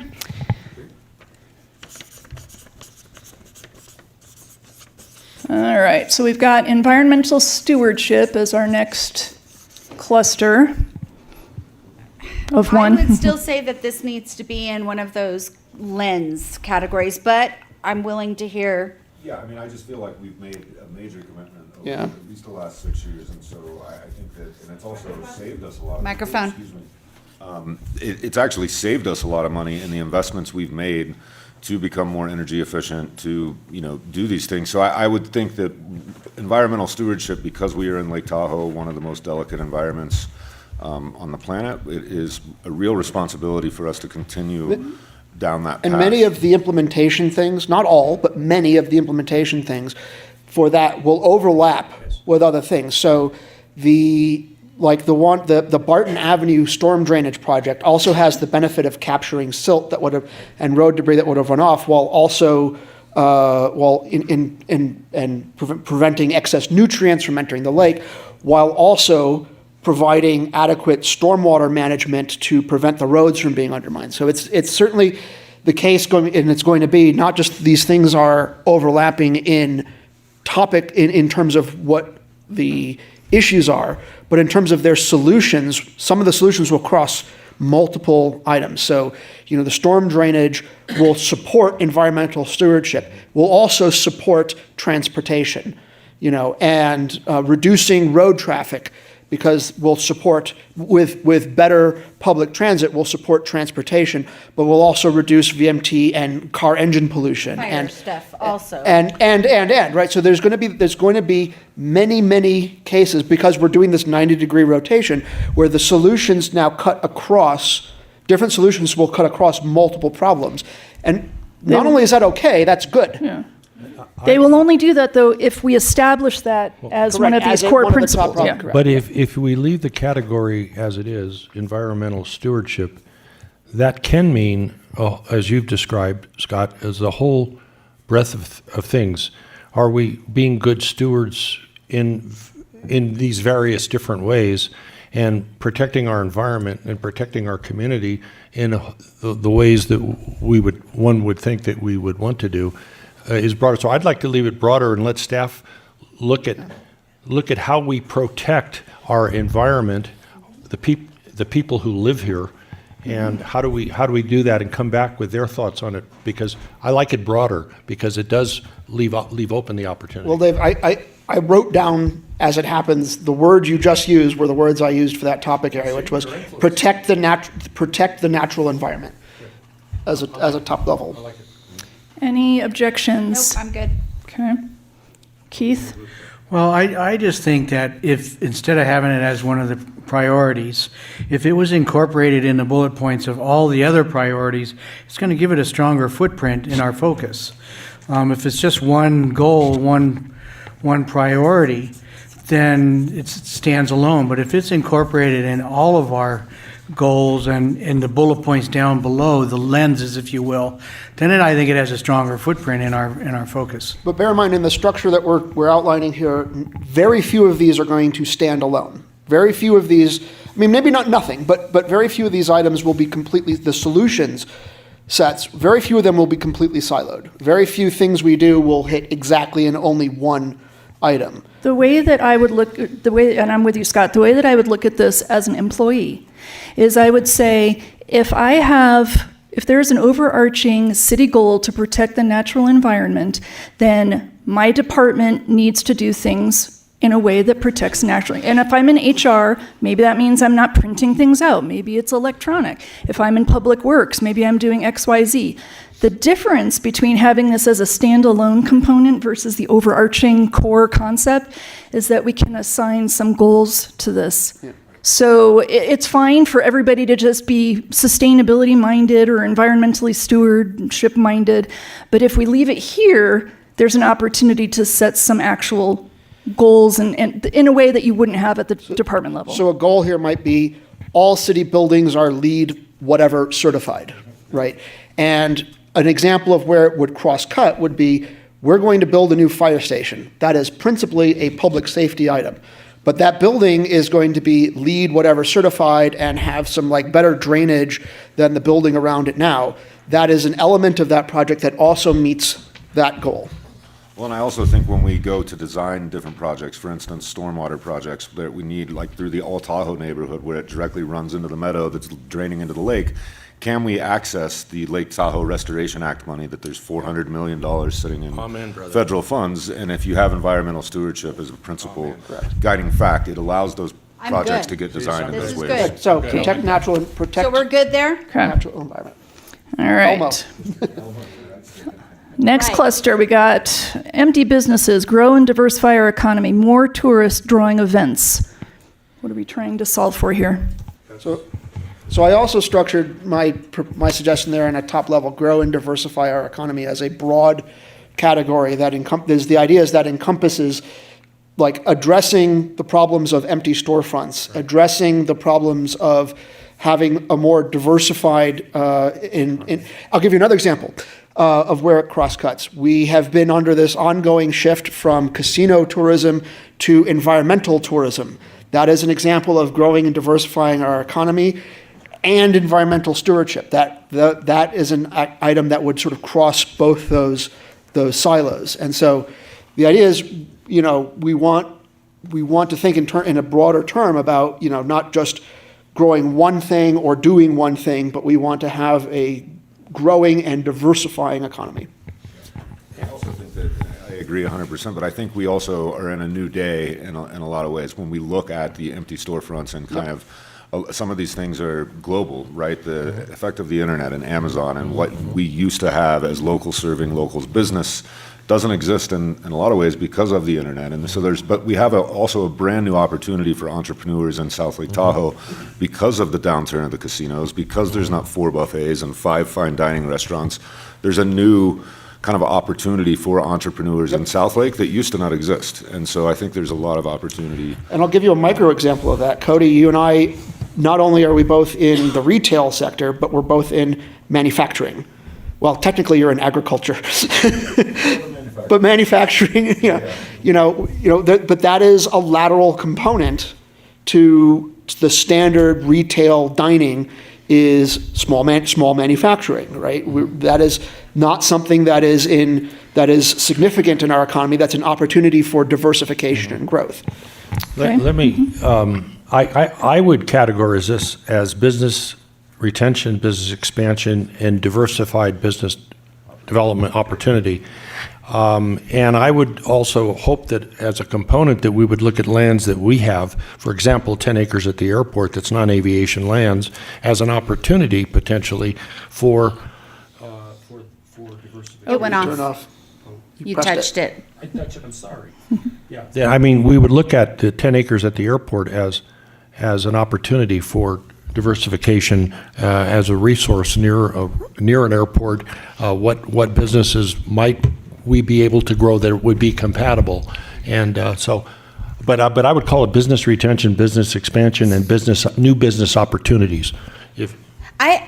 So I'm gonna in this instance I have a little bit of background. I've been in the economic development.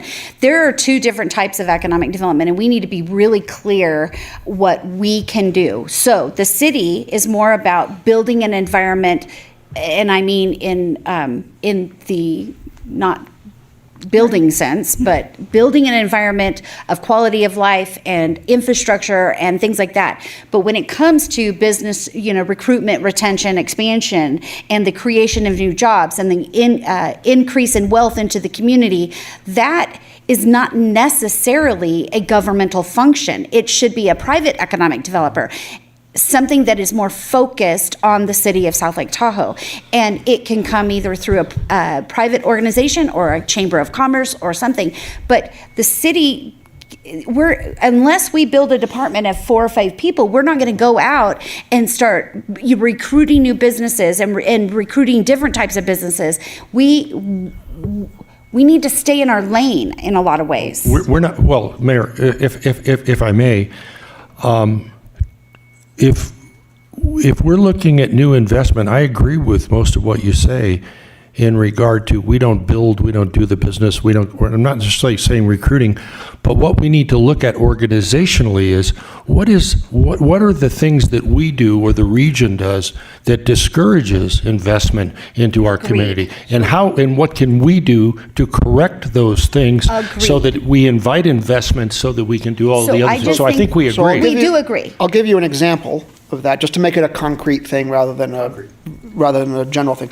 So when we were trying to open the distillery, right, the city fire, we had to go through the city fire department to get fire code approval for the distillery, and the city had no idea how to permit a distillery. They'd never done it before. They'd done breweries galore, but never done a distillery before, and distilleries are different things. Right.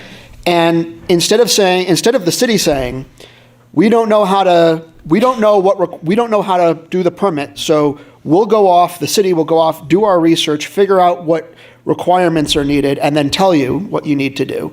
The city said, we don't know how to permit it. You, the business, go off and teach us how to develop permits for distilleries. And it's all over now, so I didn't say anything about it while we were doing it, but it's a good example of the intersectional point between new business development, especially a novel business 100%. development, and the city, and that is where 100%. our operations We create exist. the climate. We create, and we see this endlessly. I've got friends that are trying to open other businesses, and they're dealing with the building department, and they're going round and round of and Thank you. it's difficult and a hassle, and that restricts the ability. And by the way, in terms of where that transitions over, that also cross-cuts efficient government. Is the same? That None of particular these are example says siloed. none of these are siloed. So we want to grow and diversify our economy. That's our objective. The part which we can do something about to meet that goal is to make our government more cost-effective for businesses to open and operate. And that is something we do have control over. But that's the means, that's the how. The problem is that we want to, the thing that we want to affect in our community. Right. The impact that we want to affect is growing and diversifying our economy. Yes. That's the goal. The means we have to do it are the points where the people who want to do businesses intersect with city government. Thank you. Okay. And we left something out here, though, because tourists also came up in here. Are we taking tourists out of this? That's No, growing. we're not, No, we're not. because tourist is a Tourism part of will be- everything. Okay. It is that is our primary source of new wealth in the community. I think the last two slides over there on the last column should go into the business. Okay, let's see. Regulatory reform, Regulatory reform, local and regional, and layers of bureaucracy, Cost too of many doing agencies. business, regulatory. I think it's one of those silo things. We don't have silos. We have everything is interrelated. Yeah, so some of that should be things like what Cody was talking about, like are we building our new facilities building using bid, design, build, right? Are we being cost effective with our own processes? There's also like, are our processes incurring costs on others? And that impacts the grow and diversify our economy problem. So let's get back to this one. And they're both things, Yeah. So she wrote, create a climate that blank business, that business, supports enhances, bosses. supports business, enhances business.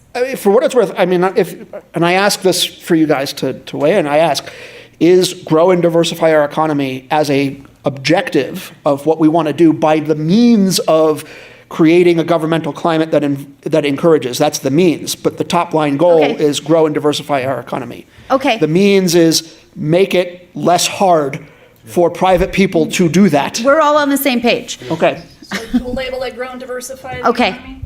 Yeah. See how easy that was? Well, we're going through that. This is why this 90-degree rotation, I think, was a good idea. I'd be remiss if I didn't say this, and I'm not getting defensive by any means. We're done with this one. That's good. But a lot of times there's two sides to every story. And our building officials and our development director and our fire inspector sometimes see garbage plans. And when they're permitting 100%. plans that are meant to be reviewed to ensure public safety, it's important for us to be consistent and enforce those rules. I just want to make sure that the council knows. I get it. We want to cut out unnecessary bureaucracy, some red tape, make sure it's inviting and easy. But there is often two sides to every story. This is not a criticism. It's just an observation based being on the campaign trail. What a great trail. There are stories out there. People want to build. They buy the Homeless Coalition buys property. They're going to convert it into a homeless what do they call it? Where you take it from Transition housing. Transition housing. Then, and this may be right.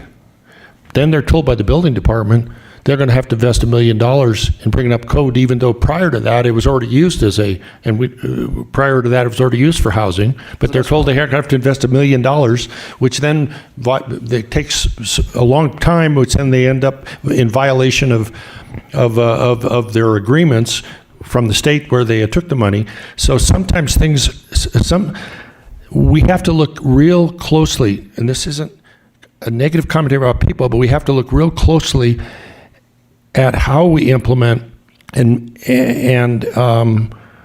it would be instructive for the staff, everyone, to talk to the people who do these things, who have these concerns. I completely agree with you, Councilmember Jenkins. I think it's easy to be a technocrat, if you will, when you're applying laws, and sometimes the way we communicate with the customer can be improved. And so if this is a goal of the council to grow and diversify the economy, then we're going to build an ethos that gets us to that conversation, so at least we're all reading from the same sheet of music.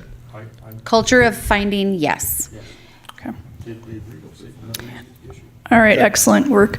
We got our next section is recreation and equitable access for all, recreation limited compared to the potential and accessibility. The infrastructure doesn't allow for easy access for the differently abled. What are we trying to solve for? On the access issues,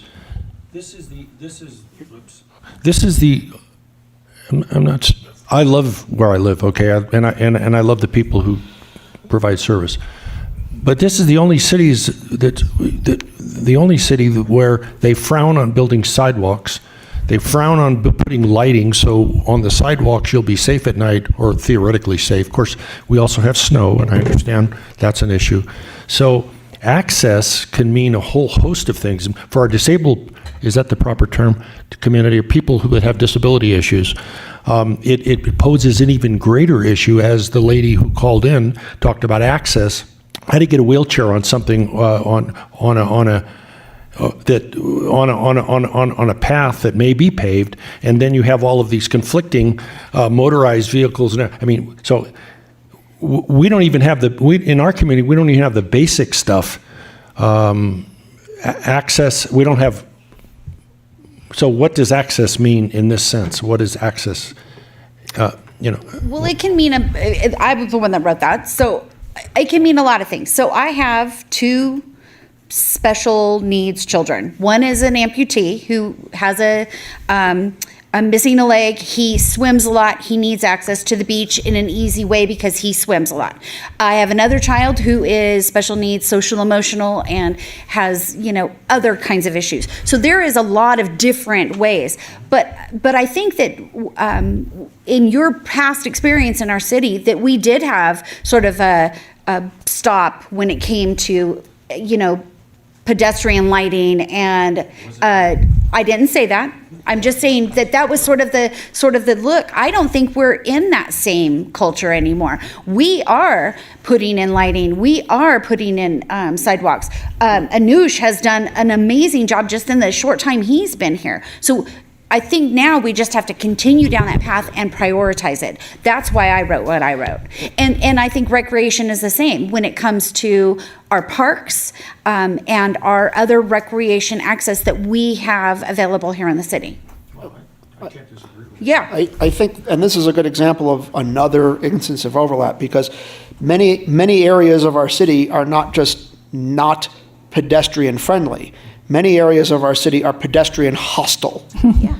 Right? And that is not the fault of this or the recent, even just recent, several recent councils. We've come to this situation through a long history of continuous decision making that was sort of many small decisions that have added up, plus decisions made by the state that have foisted those elements onto us.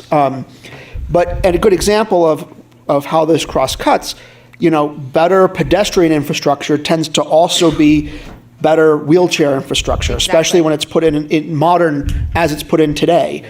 Better pedestrian infrastructure is also an aspect, an element of protecting the environment by encouraging walking and biking and non-vehicle transit, building community areas, building density into our communities that you don't have to drive everywhere, improves public access and accessibility, but it also reduces VMTs. And so all these things, again, all overlap. And so that's why I think recreation and equitable access is an example of this, that, you know, where we're talking about, you know, access for the differently abled also is access for pedestrians, is also access for cyclists. These things all overlap. So based on that discussion, I'm going to put forward the possibility that what you've got listed in there belongs under public safety.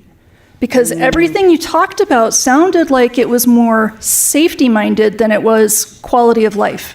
But I don't know that our parks department belongs there. I wouldn't agree with that. Okay. I mean, I like the concept, but I don't think so, because we're talking about like pocket parks in every neighborhood, and that to quality me, of life. Yeah, Vision Zero would be a quality good. of life. It's limited. It's equitable. People then reduce VMTs, but just having good infrastructure for pedestrians. I think it's all. I think I'm not sure what the heading is here, but I don't think it goes. There under will be public safety. solutions that we address here when we get to that part. Things like Vision Zero, which cut both ways. Vision Zero will help with equitable access, but it also is clearly a public safety thing. And it's not going to live, that Vision Zero doesn't live in one silo alone. It is a solution that cuts across multiple goals. So what would we call this then? Keith, I think Keith had his microphone on. I was going to agree with the mayor. It is about access, but access to our recreational activities, access to the beach, access to the skate park, access. So I think it is, and we do want to enhance a bunch more small parks in all the neighborhoods. That's what this is about, I think, this silo. So do we want to go with okay recreation with and what Scott wrote. Yeah. Provide I- recreation and equitable access for all. I agree. think that is a good one, because it fits both of these items. I remind, just as I know you know this, and this is the implementation side, and I agree that it would be nice to have pocket parks.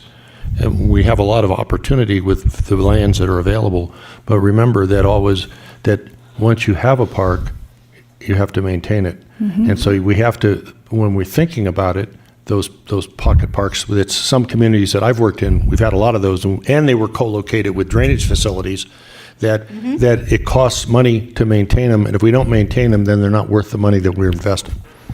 Great point. So before I write this up here, I'm going to clarify. Provide recreation for all would stand alone, and provide equitable access for all, or is it equitable access inside of recreation activities? I think it's a twofer. I think it's a twofer. I think it's a twofer. Because it's about in many ways, it's about that sort of concept of a vibrant community, that you can walk to a park, that you can wheelchair to a park, that you can walk from here to the beach and access the beach. That's about equitable access to, and as you said, it's equitable access to recreation. You've got to get there and be able to do the thing when you get there. So Okay, so next one. Okay. We got poor transportation, inadequate transportation, improved transportation, poor roads, and insufficient personnel resources at Public Works. What are we solving here? Right. Well, let me just say this. What's happening on the federal level, and what appears to be in a state that doesn't know how to manage its budget, this one, California, resources for transportation are being reduced. And we don't know from a federal level exactly what's going to happen. And of course, the state, you could argue the same thing, because they don't know what's going on either. Not to be sarcastic. So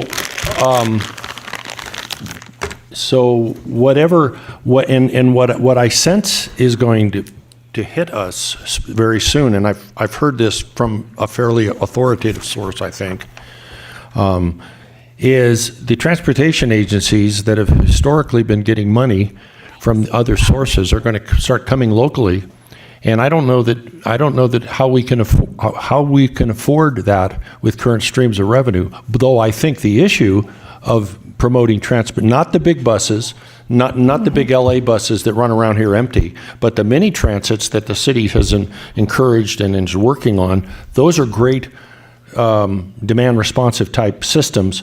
But I don't want us to get sucked into this issue of that we have to subsidize through the general fund again, taken away from other services. We have to subsidize the transit. We have to help them find other resources to do that with a shrinking of federal and state resources. And that's really the high picture, because I think that's coming. So can we just call this transportation and lump all of that in together? Because roads, public works, bike paths can go in either one of those. It goes in both. It's cuts across. But I think we just call that one transportation because it sort of encompasses the wide range of things. I respectfully disagree. Okay. And this is why. As I'm looking at some of the priorities right now, I think it kind of goes both ways. Like some of them are very broad, built environment. What does that mean? That's how I would interpret a transportation bucket. Well, so then maybe we call it roads and transit. I mean, it's the first time really in the city's, at least in the last decade, that we've really started to make an investment into transit, starting with SSTMA and the contributions we've given to Micro. We've now formed a JPA. We are going to be having to find new sustainable funding sources that are local, that, are going to have to support a transit system. And I think that any ski town or any tourist town having transit for the people that visit here is a critical component of making it work better and having a better visitor experience and a safer environment. It crosses so many paths, There's going to be city component to future public, when I talk about transit here, I mean public transit. There's going to, in terms of work, at least, in terms of the city, it was a city action in coordination with the county to create the JPA.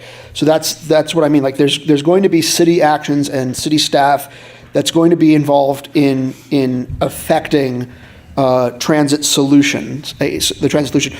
Whether or not the bulk of the work or specifics in other agencies like the JPA and the county and are also going to be involved, but there's going to be, yet to be determined, there's going to be city components of that. It's not that that's outside entirely of the city domain. The city is going to have involvement in some ways. That does not necessarily mean through general funds. It means the city is going to be involved.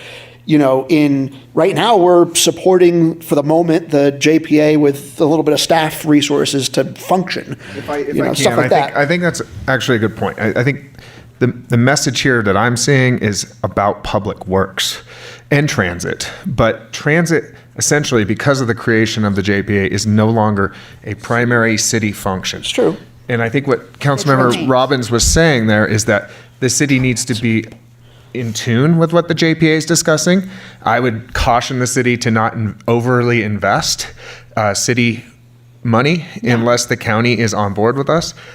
I also want to recognize that all of these big initiatives, as us being the managing agency for the JPA, requires support from our finance director. Accounting resources, if we were to get FTA or TDA funds from the MPO, like those are things that will fall on us on the back end that the public doesn't see, that we need to make sure we staff to an appropriate level. And so I just think that needs to be out there. But I think what I'm seeing here, public works, funding, maintenance of our infrastructure, roads, drainage, that's this issue here. And the transportation is tangential just because we've created this new entity Transit focuses on tangent. that. Transit is in that sense tangential. But when I talk about, when I say what's the problem that we're trying to help here? The problem is I'm in place A and I want to go to place B to engage in business, leisure, recreation activities, right? The problem is helping people move helping people move around the town. And the system we have today is not really as good as it needs to be compared to other similar places especially. So the problem is, when I say improve transportation, is improve the ability of people to get around our community. and then the implementation of that is through various means, through supporting the JPA activity, through improving operations of the e-scooters, through building and improving our bike paths, through everything else. Sufficiently providing resources to funding public our works. roads. So so is that they everyone don't- good with aren't broken. calling this Improved item transportation. improved transportation? Yes. Okay. Good. Be sure, because since this, when we decide in concept to do things, again, I keep going back to, there needs to be the analysis up front on what the costs, what the possible costs are, and there need to be identified revenue. And I'm very pleased to hear, and as the managers reported, that with the SB 325, the TDA money, that we're looking at getting our money, because it's our money, it's not their money, the MPO's money, it's our money that other cities in California get all the time and they use for those purposes. The other thing is, I don't want to see create another bureaucracy of public transit, but rather that we have existing transit modes in the city. We have private parties, cabs, other that in some cities what they do is subsidize the private side, or they let a private operator rather than have a public operator, which the public always does things better than everybody else. We all know that. Look at state government. But and again, it's not a reflection on us, but let's use what resources we have, private sector and others, to do on the transit side, to do rather than creating another big LA bus system. And I'm sure you're all conscious of that, but remember, I'm kind of new to this. Oh, and let's get the money for the streets. Perfect. Okay. I think, if I can ask clarity, improved transportation is not hung up on transit. It's mobility. Correct. Bikes, It's walking, It's roads. vehicles, Getting people from roads, point A good to point B. roads that don't make me get a new car alignment, et cetera, et cetera, et All of cetera. the stuff. Okay. So that's Do you like mobility, though, better? An action item under Improved there will mobility? be probably. I don't know. I think transportation is probably sufficient. It's a little more all-encompassing. I think that's fair. I mean, improved Mike. transportation. She's saying mobility. Yeah, do you want it to be improved mobility? It's not for me to decide. That's a council. I mean, council came up with transportation. I think this is fine. Transportation's good, yeah. Getting persons from point A to point B in whatever form that they would want to. All right.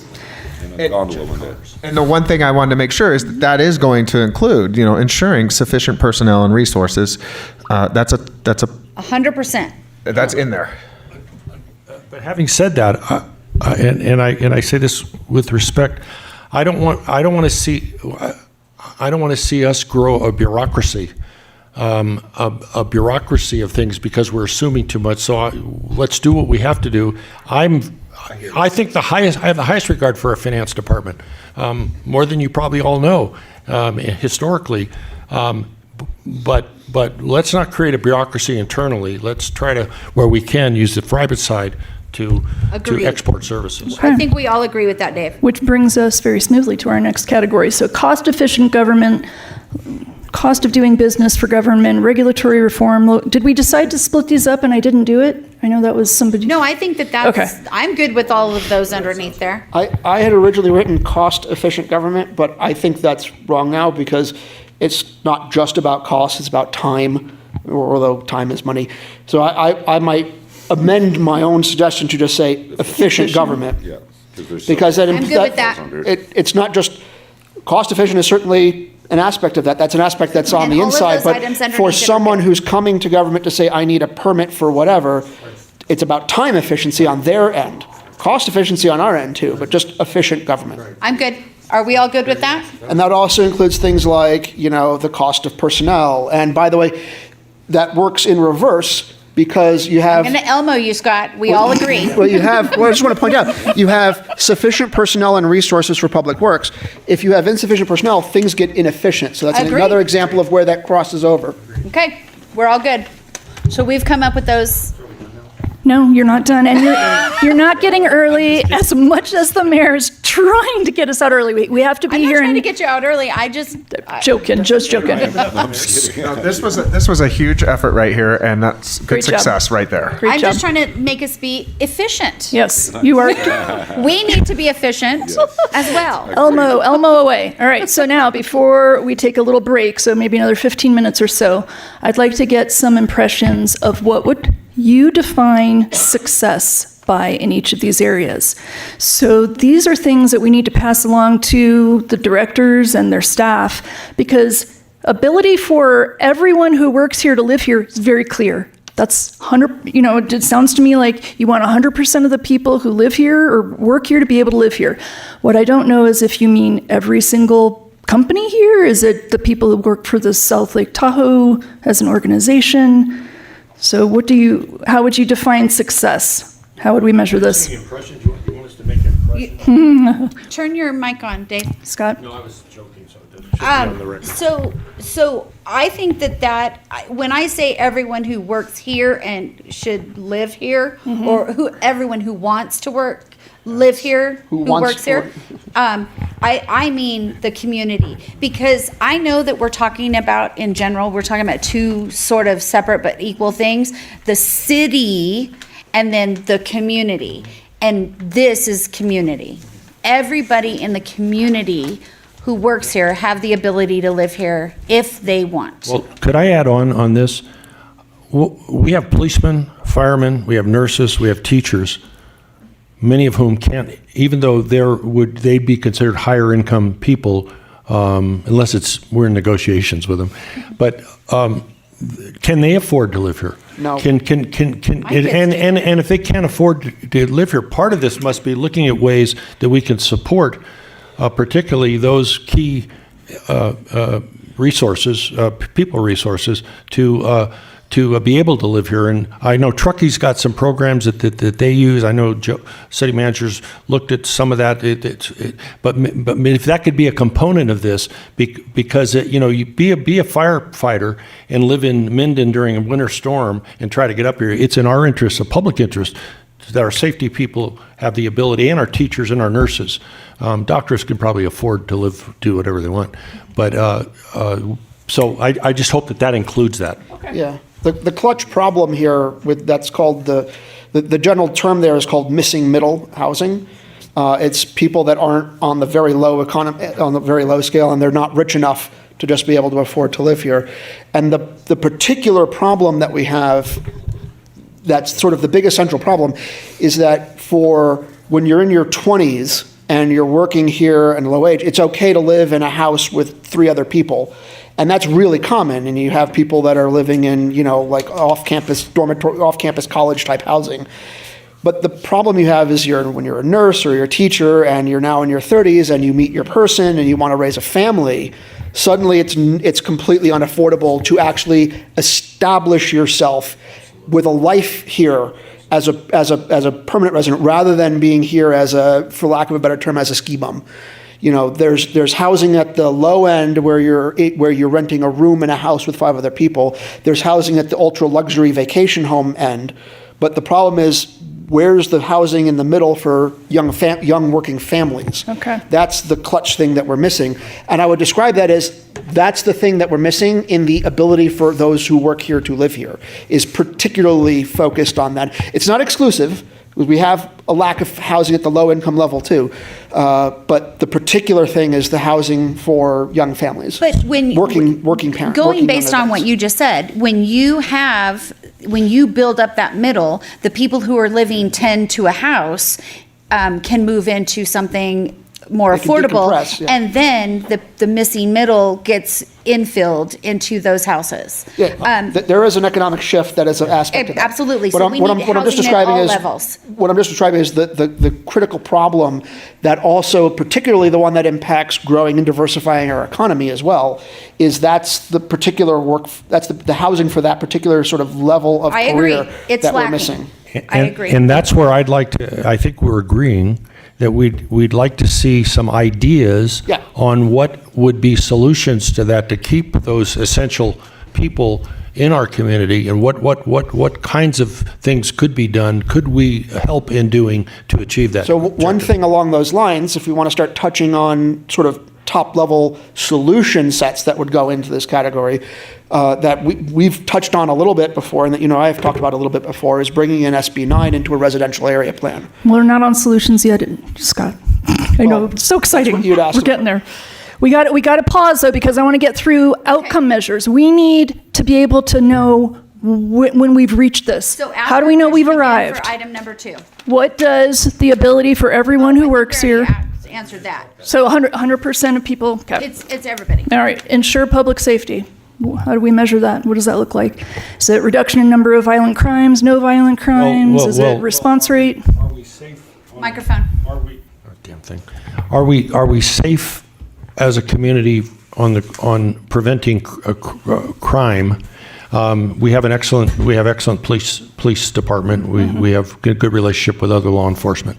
We have fire. We have an excellent fire department. We have excellent prevention. We have great people, great leadership. Essence of public safety. So, but then we get down the list of public safety things. I know I have to touch on it.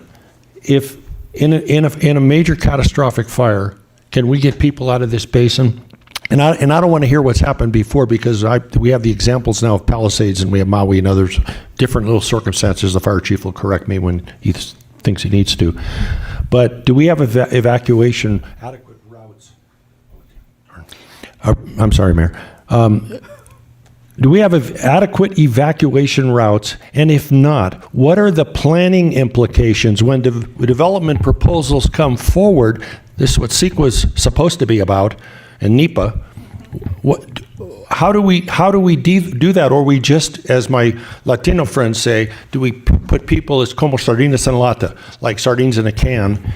But what do we do when we slam that into a residential neighborhood and we already have evacuation and access issues, and then now we have a mass of people in an under-parked, under-access available? What do we do in an emergency? And there are a lot of people in the community, not just ours, but adjacent communities, that have the same concerns about that. The fire and police are doing the best they can to deal with what we have, but we have to help them not exacerbate, like the word, exacerbate the problem in our own planning decisions. So we have to factor all that in so that we can be safer in times of emergency. All right. I have a question on this topic, actually. So I agree that this makes sense to me as a top-line objective, ensuring public safety. That's a crux issue for us. In fairness, what I don't actually have a good sense of, I have a good sense of, like, what are the metrics? How do you measure? Like, the question seems to be, how do you measure when we have achieved this goal? We can measure sort of when we've achieved housing affordability, when the people who work here can afford to live here. That's a good measure of how we've achieved that goal, by looking at the cost of housing and whatnot. With public safety, with policing, I can understand metrics. You've got crime statistics and things like that. But my question for Chief Drennan, would be, what are metrics for fire safety? How do we measure achievement in fire safety? Because in a certain sense, we're trying to measure the likelihood of something not happening. Right? And I'm not saying this to be glib and to be a problem child. Like, I'm not clear, how do we measure when we have solved fire department? Right, but how do we measure that? That's my question. So is that a rhetorical question, or would you like me to answer? Yes and yes. I'll try to not be super long-winded with this, because you touched on an awful lot to discuss. In broad terms, when you're referring to metrics to establish whether or not you have a safe or an unsafe space, there are certainly metrics out there where there are things like numbers of firefighters per capita as it relates to your population, right? So there are recommendations through NFPA that will tell you should have X number of firefighters per capita. The larger concern that I have with that metric is that we have such a fluctuating population base. So I would argue that our department is exceedingly well-staffed for a population of 22,000 people. Our call volume, our response time, the geographic space we need to respond to, all of those things are in line with a well-staffed, well-resourced fire department. And I can show you comparison stats with other communities where that would fall right in line. Where we are a absolutely understaffed, under-resourced agency is when our population spikes to 300,000, which you can go on any number of websites to determine different population levels in this very small space, the South Shore. And that is not a number that's made up. We hit 300,000 people on high-end weekends in the summertime. In order to tackle that, we do things like upstaffing fire engines, having automatic aid agreements with our neighbors, having policies in place for rapid response. When you start diving in, so that's the municipal side. So that's the first piece where you have real metrics that you can look at to determine whether or not you're safe. You get into the wildland end of it, or the prevention end of it, and the metrics for whether or not we can create a safe community via evacuation routes, temporary refuge areas, fuel breaks, home hardening, et cetera, that starts to get a bit more subjective as opposed to objective. So unfortunately there, you're relying on the experience level of the professionals that you have leading your departments around the basin. As a region, the Lake Tahoe Regional Fire Chiefs Association is in agreement about it, is like 100% in agreement about what we should or shouldn't be doing. And creating real-time fire breaks that will slow the spread of fire around a community is arguably one of the number one concerns we have, one of the number one things we're trying to tackle. A very close second is home hardening, and that's the heavier lift, because there are quite literally millions of dollars available for fuels work, which is why we established the South Shore Division, why we have a fuel, it's all grant funded. The city's been able to pull this off without having to spend a dime. Home hardening is the next major metric that you would want to use, because our housing stock right now is old. It was built to code in the 50s, 60s, and 70s. And when you have an issue like we saw in Altadena and Palisades, that's no longer a vegetation wildland fire. I hate to break it to people, but that had nothing to do with the wildland. It had almost zero to do with it. You have house-to-house, structure-to-structure ignition because of building code and building material. So then how do you create a safe community when we have the Sierra Tract? We have Tahoe Mountain. We have the neighborhoods back behind Raley's here at the Y. Small lots, T111 sided homes, single pane windows. In some cases, we still have wood shake roof, not as much anymore. You're going to find lawns and landscaping fully intact and homes burned to the ground because it's structure to structure. So your metric there starts to get much more difficult to measure. And I could speak for another 3 hours on this topic, but you're asking for an objective metric measuring tool, and you're going to have to rely on some of the professional expertise of the people in the area, and who I would argue mostly are in alignment. So, I mean, I guess what I'm really going at is there are ways to measure this. Then, that is the bigger thing. Is this is not an unachievable thing to have some measure of, or some understanding of how we're doing on this problem. It is. One of the things I would caution you on, Mr. Jenkins made a comment a minute ago just about in terms of like how TRPA is addressing residential density and you know what projects we're approving and not approving, and that's probably above my pay grade. But what I would caution you there on is the larger concern. Okay, when you're dealing with the Herculean task of trying to remove people from this space in an evacuation scenario. If you simply do the math and look at the number of people who live here, even if we included every project that gets proposed versus the road traffic that comes into town, it's a fraction. So really clearly we have 22,000 residents, arguably, roughly. If you have 300,000, that tells me there's 280 some odd grand of people rolling into town. And so when you're dealing with an evacuation process, you can build as many low income or middle income projects and go high rise all you want. It's still going to be a drop in the bucket compared to your rolling traffic and people coming in. So keep that in mind. And when we're talking about how are we going to do this from a infrastructure viewpoint, meaning roadways and ways to evacuate, you're going to have to start we're really pushing the concept of a TRA, a temporary refuge area, and creating open space and educating people and telling people, no, go to the parking lot at Rayleigh's, go to the beach, don't go out in the water, but go to the beach, go to places that aren't going to burn. Because you get in your car and you try to drive down Highway 50, the first guy that gets into a traffic collision turns into a marble in the funnel, and Chief, that's the end of that. I'm so sorry to interrupt you, but I do need to get us moving a little bit more. We can tell that we've got great confidence in the chiefs, that they are thinking about these things. What we don't have now is some suggestions from the council of what they want to see. Because I want to honor the time for the break. I'd like you to take a 10-minute break, and during the break, if there are any measures that you really want to have reflected, please write those right up here. Just take your marker, write them right up here. If it's 100% of city buildings have wheelchair access, put it up there. But we need to be able to give something to the staff so that they know what to shoot for. It'll be far beyond that. It won't just be that. I have but we need at least 100% that. confidence in our fire department, our fire personnel, safety personnel, 100%. If there's higher than that, I have higher, whatever the number is.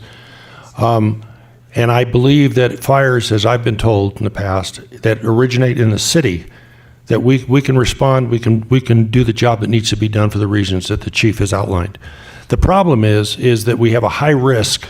We have risks, and we're never going to eliminate fire, but we have to reduce the risk. We're doing that in the city with the Prevention Bureau, and we're doing it with, once we create a standard that all properties in the city have to be fire safe to the same standard, whether they're public or private, and I understand that's underway. But it's the region, it's the Forest Service lands, it's CTC lands that where an opportunity, a terrible opportunity for catastrophic fire.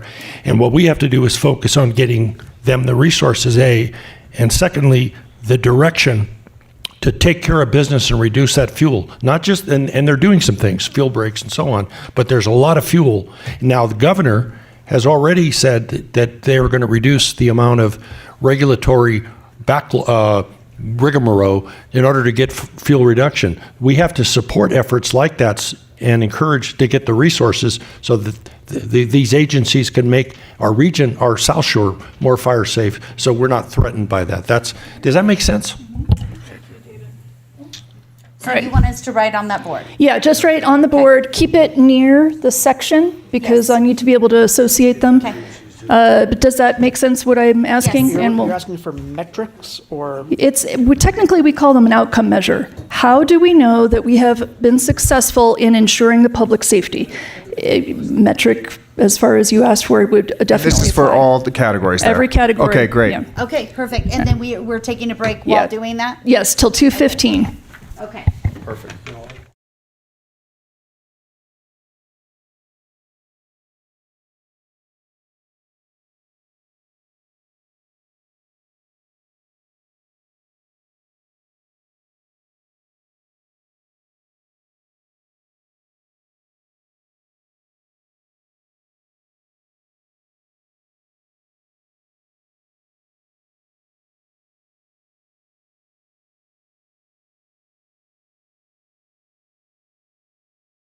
I will turn it back over to you. Right. Thank you, David. All right, thank you. So what we have accomplished is gargantuan. We've got some fantastic overarching goals, lots of suggestions for outcome measures, which is very important. Now what we're going to do is we're going to go through the list of action items, as I mentioned we would, and we're going to sort them. And to be perfectly transparent, what I'm looking for is getting to all of the high impact items. We need to identify out of this list what's going to have a high impact based on our brand new areas. So we're going to have to kind of be flexible here because these were built, made for something different. This particular one was made for the built environment goal. But we're going to do our best. We're going to take these action items. We're going to decide, is this a high effort item? Is this a low effort item? Is it going to have high impact or low impact based on what we want to accomplish? Now, it's a preliminary exercise. This is not going to tie anybody down to this project's going to happen or it's not going to happen. We're looking for data points so that we can give these lists to the directors and they can determine what do they need to stop, what do they need to start doing, what do they need to do differently. So just don't get too worried about being specific. All right, so the impact effort matrix, we have a little cheat sheet there for you, and it essentially displays what does a high impact, low effort type of item mean? And it means that you're getting a lot of bang for your buck, very simply. So on the top, the two quadrants on the top are going to represent items that we get, that we look at that all we think have high impact.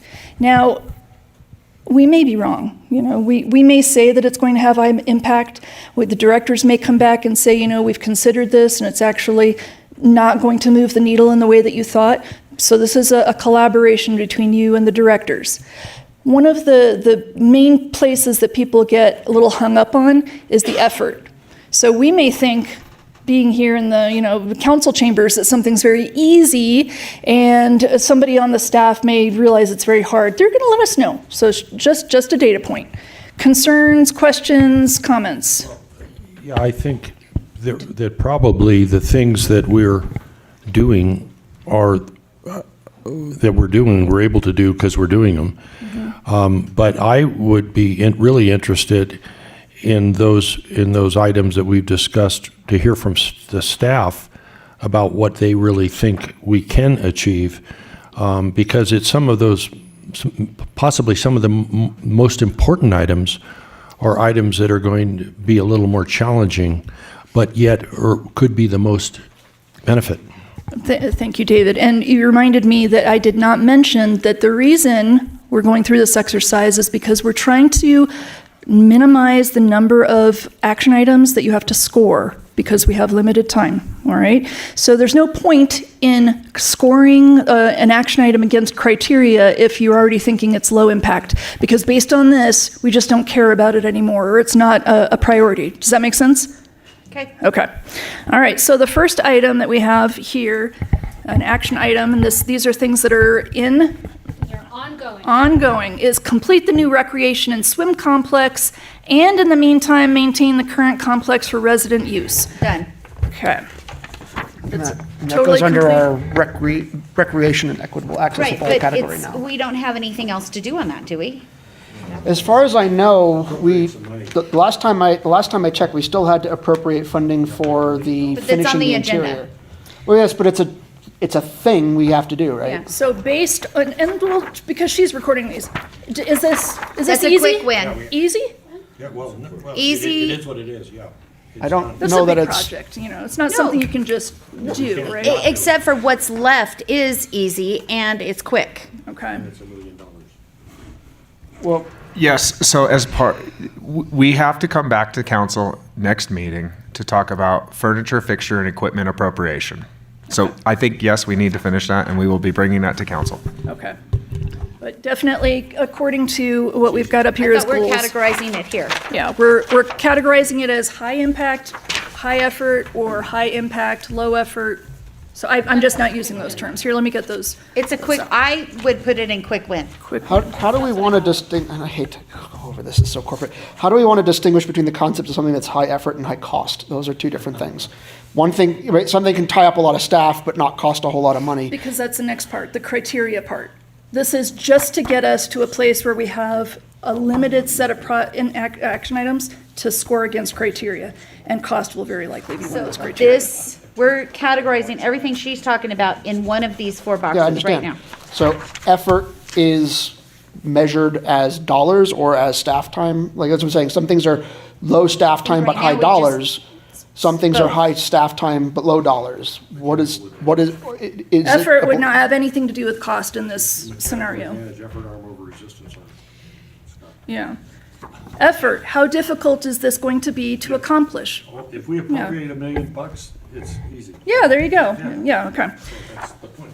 All right. The next influx action item is complete the Bijou Al Tahoe area, the Midtown Plan update. The area plan shall incorporate the Bijou Community Park, Bijou Golf Course, and the Sierra Tract Commercial Plan area, including a plan to create and designate an arts district within the area plan. Transformational. Didn't we already do some of this with the So Midtown? as of right now, this is on the city council agenda to come back May 6th for a discussion. But it's high impact, high effort. Okay, perfect. All right. Proactively work with current affordable housing developers and partner agencies to implement Sugar Pine Village project. We only have a little bit left on that at this point. Is it just for Sugar Pine? That item is specifically Sugar Pine, and Zach, chime in here. Funding for Phase 3. Where are we at on the funding elements right now, please? Phase 1 is open, being occupied. Phase 2 is under construction. Phase 3 is fully financed and will begin construction this summer. And Phase 4 is has not closed on financing and is in that process. Thank you. So it's a 4-phase project. 3 phases are fully funded, some of them being built. Phase 4 is. Are there any city revenue, city monies involved in any of those phases?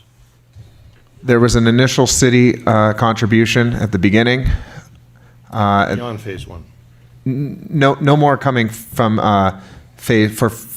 no city funding, to my knowledge, required for Phase 4. We are working with them to secure grants and tax credit financing. So I'd say it's a quick win, I somewhat would low put it effort. there, too. Yeah, high impact but low effort. Because we're just completing it. It used to be high effort, but we're at the We're end of it. we're at the end of it. But tell them to follow our policy if they can, at least try. Make us Well, happy. they are for the last section. We are making sure that be included for the Phase 4. Yes. Yeah, I just think they should be asked to make an effort to give it to locals in need first. And whether they say they can't at first or not, I'm sure that our staff we can be persuasive and at least make the effort to do that, to keep our credibility with the people who live here in need. Okay. All right, thank you, David. Proactively work with an affordable housing developer and partner agencies to develop affordable and/or workforce housing at 3900 Lake Tahoe Boulevard. Transformational. See, it doesn't say the 7-Eleven project. I like it though. I think that's transformational because it's going to be high impact, high effort. There's still a lot more work to be done. All right. Continue to collaborate with the St. Joseph Land Trust and other organizations to increase capacity to address housing needs.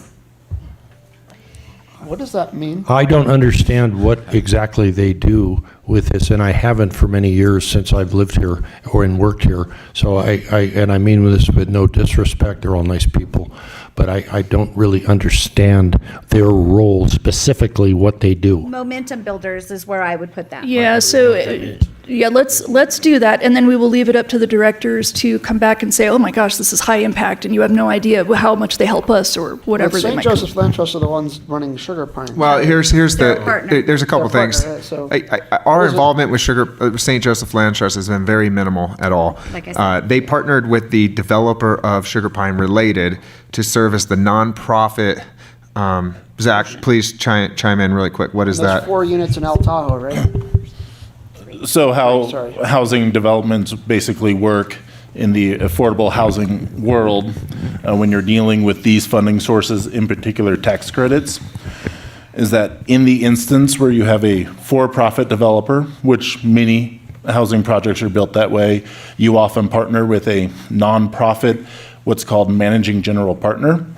And that is a structure that helps you basically acquire tax credits, grant funds, things like that. And it's a structure that's kind of set up under how tax credits work and the greater development process works. In the case of Sugar Pine, St. Joseph's is a partner with Related California, which is the for-profit developer. So St. Joseph's and Related have a partnership for that structure. The city does not have a direct, let's say, partnership with St. Joseph's outside of that overall structure right there. And I think this item was actually written when the city was working with them closer on the Riverside projects, the 3 Yes. units. So this might be something that goes away. I think it's done, and right now, it's in the momentum builders. It's low impact, low effort. Okay. So they're in effect the name that makes you eligible for the tax Yes. credits. Okay. Because they're local. Thank you. All right, next one, evaluate multifamily inspection, single-room occupancy, and housing hotline programs to optimize efforts to improve rental housing stock conditions. We did some of that already. Yeah, The that one's SRO almost done too. I would say we have an ongoing program, but I would put it in momentum builders. Okay. And I'm just, again, being out on the trail, I have heard a lot of comments. There's a real concern in the building community and people who operate have or existing housing, affordable housing, that there's a real, I'm going to say it, strong arm effort to do things not necessarily in the code, but that are extra code just because they sound good, and that this is adding a great deal of time and cost. Now, I don't have any firsthand knowledge on that, but for the people who have talked to me, there is a concern as how intrusive do we get as a community to do these? How intrusive in the private side do we get? Are there not other agencies, organizations that do that, for example, the state of California or whatever? Yeah, so let's just do this. Would anyone disagree that this is low impact based on what we want to accomplish on housing? It depends on if you're on the public side or the private side. Well, I think that I agree, it's low impact, it's also low effort because we've accomplished it, and so there's not a whole lot of more effort to be put into it, and so as a momentum builder to whether keep we the want housing goals. to David's point, whether we want to continue it at the level that we're doing it, that's something that we can talk about. But for now, No, that's fine. we're talking about what it is right now, and right now, it's, in my opinion, in momentum builders. Yes, because we did things already this past year, like We the- changed over, yeah. Yeah, and We we- took over some of the responsibility from the state of California. Yeah, and we did things like the employee housing hotline All that. number and the requirement to put that posted. Yeah. And those are done. Those aren't, Right. we keep doing them, but they're Right. not new strategic things. Those Right. are things we've already done. Well, it's a great opportunity when these things are almost done or done to look at how impactful have they been based on what we wanted to accomplish. You know, these things that are in flux are. All right, next one. Continue to work with the Tahoe Coalition for the Homeless to rehabilitate properties purchased through Project Home Key. Let me tell you, let me say this. I had an opportunity to meet with a whole group with board members and with the executive team, and I was surprised. I was actually impressed because of the nature of the people who are on the board, who have great credibility in this community, and the idea that these people are working toward taking people here and moving them forward, giving them independence rather than dependence, sounded like a really good thing. So it sounded like it's something that we should continue with programs that create independence, not dependence on government. Well, and just to tack onto that, should do it is not the same as is it effective based on what we want to accomplish as a city. So I will chime in here. I think it has been transformational because it was high impact, high effort. But I think going forward, it will continue to have an impact, but with a low effort, because all we're doing from this point forward is helping them get grants and manage Awesome. grants and things like that. So that's that's my opinion. Well, just one last thing, and I was impressed hearing that there's such a great relationship with our police department, fire department, in having a resource for them to refer people in need. And having met some of those people there was a really transformational for me. I came away with a different attitude. It's a low impact, low cost. They're doing a good job, and Awesome. All right. Identify and secure funding to develop a multifamily residential rehabilitation program. That could be transformational but we would have to put more effort and resources behind it. And I think this is where we need to look at what what community, I agree it would be transformational, because if you talk to fire service about older homes that have fire-prone roofs and things that need to be replaced or need to be made more fireproof, I guess is the term, and maybe there's resources that could be available through the California law with the TIFs and so I think it's an opportunity that is important to the people who live here in homes. Okay. It's to the people who live here, and I think it's a great opportunity. It may not be easy, but it's a great opportunity. All right, great. And I'm expecting if anyone disagrees, they would chime in.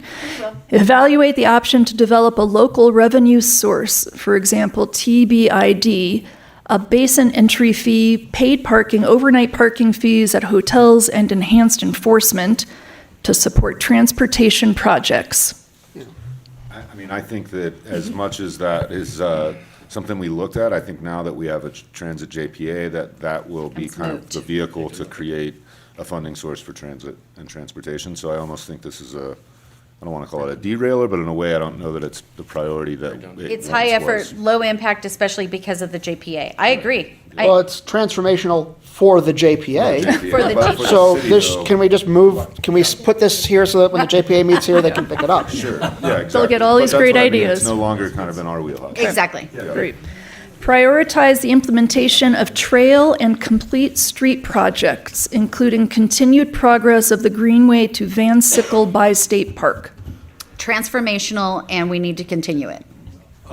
And let me just say on this, I would distinguish, I don't think we should be building new things till we fix existing things, because unless there's other monies used. And remember, anything we build, if it's a trail, we may get, and I may like the trail, and they may even let me on it, is you build it with one-time money, but you got to maintain it then, and that's the ongoing money that stresses finance departments, and so and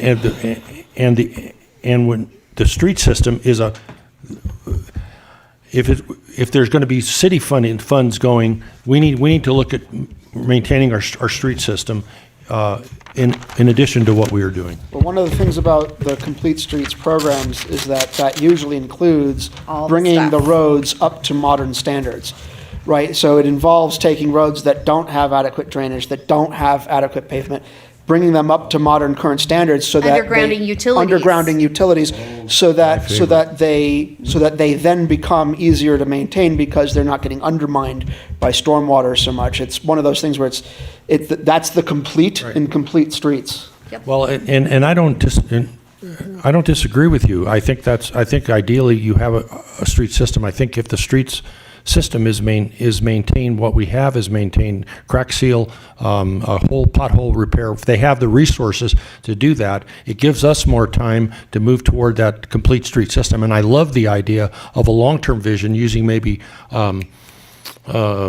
what's the money that that we get in the region again? It's the TDA? The big money, the federal money to underground utilities, because not only is it reliability, but it's safety.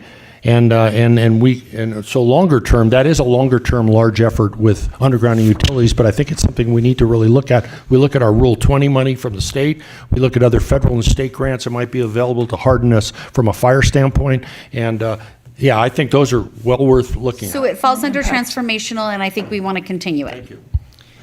Evaluation of citywide parking management strategies, including potential expansion of pay parking, reduction of parking requirements, residential parking permits, and transit promotion. I think that's ongoing, and so I think that we are in, I would put it in low effort, because we're just doing it as needed.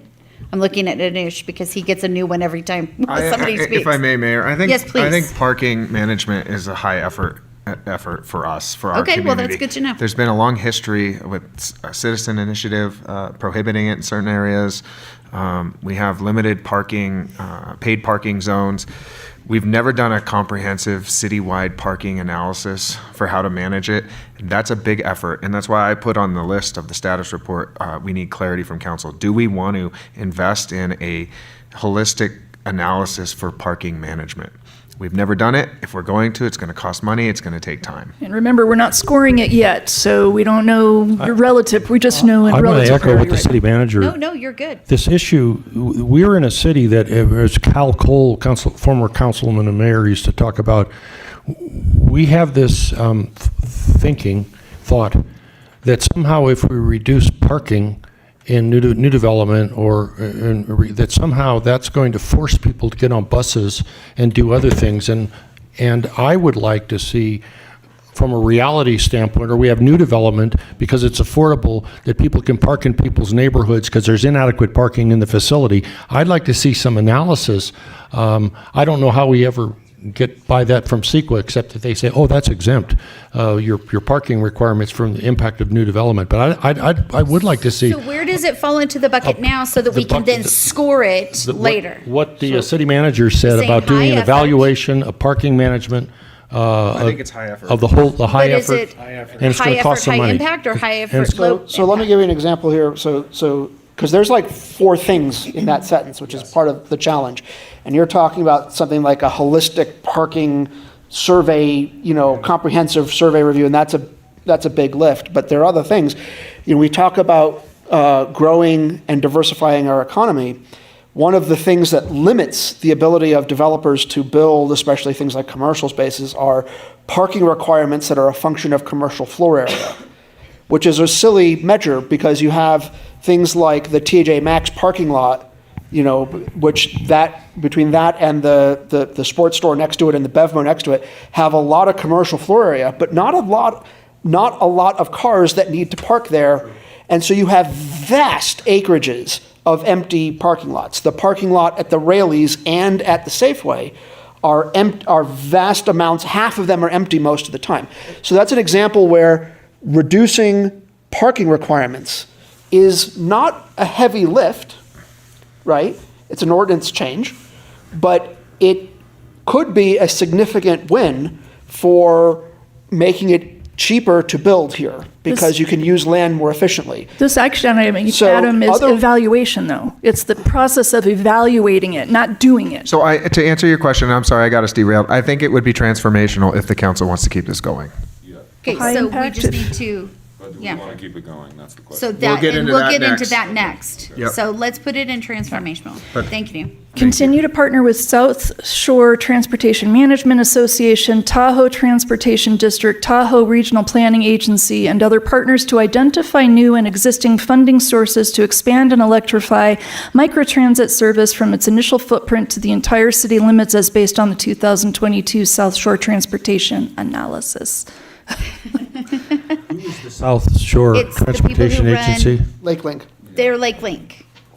I mean, I think our commitment to keep the funding that we've dedicated, that now is coming out of the parking garage revenue, is something And that in my to mind that we increase the wanna- revenue, or and to increase the commitment because we want to go to the edge of the city. But I'm trying to, it's definitely high impact. And I'm trying to figure out what she said was a lot more than what we're talking about. Which, if we could just take Lake Link out of there, I would say it's quick win. But if you put all the other stuff in there, it's different. This sounds like a lot of different. Well, but action it items. is very important, and I think I think we're agreeing that this is an important thing to look at and pursue. I want to see, though, the partners, whether it's Douglas County or El Dorado County or whoever our partners are, that I want to see them put the money up too to do the things that need to be done. We're not going to carry them like we're carrying the region in affordable housing. I want to see them We're put up. talking about specifically within the city limits, providing microtransit within the city limits. I think this almost is a quick win because. I agree. It's, somewhat low effort to fund it. We have the funding source of the parking garage. They're doing It's a the high work. impact Well, there's because it makes a great impact. I agree. Okay about that. But and does this include also taking potentially taking SB 325 or TDA money and using those funds to help operate a system rather than using Yes. general fund? Beautiful. You make me Right? happy. Yeah, it does. It's complicated, but yes. Yes. That part That's is a short answer. complicated. We just have to have So let's put it determination. under quick wins, and then we can reevaluate all of the line items underneath it. Exactly. All right, building upon the US 50 safety project, develop a corridor plan for Highway 50 from the Y to state line, including major connecting arterials, while identifying options to prioritize alternative modes of transportation, such as dedicated bike lanes or bus lanes, bike and pedestrian enhancements, and citywide gondola. You want to jump in on this? So we received a $425,000 grant from Caltrans a few months back. Mr. Najad's created a RFP that we plan to send out in a couple weeks to get the help from a consultant to support the city in a planning effort. So this is done essentially based on that. So it's a quick win, and then we can reevaluate once we've gotten the information, what we're going to do then. Great. Okay. Perfect, yep. Continue to support the position of a Civic Spark Fellow to facilitate the implementation of the City Climate Action Plan in coordination with community partners. So Civic Spark Fellows is a AmeriCorps program where we've, over the last couple of years, have partnered with STR and the city to bring in some capacity at the AmeriCorps level, employees that. Yeah, they get paid, they support us, and it does help with community outreach, creating information for our community. So that's just a question for council. High value, low dollar, quick win. Easy win. Okay. High impact, low effort.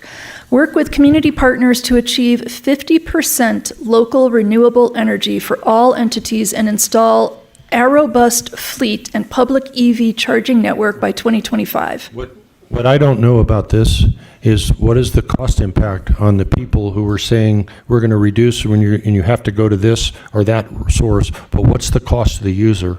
And that's important to know because as we all know, the costs of everything is going, especially electricity, if we follow the PUC at all, it's outrageous what the rates are, that no public agency seem to be concerned about it because, although we have to pay it too. So I just think in all of these things we have to say, is this really practical?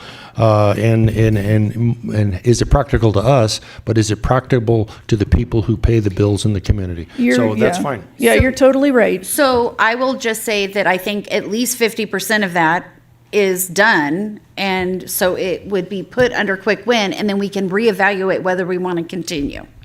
Sure.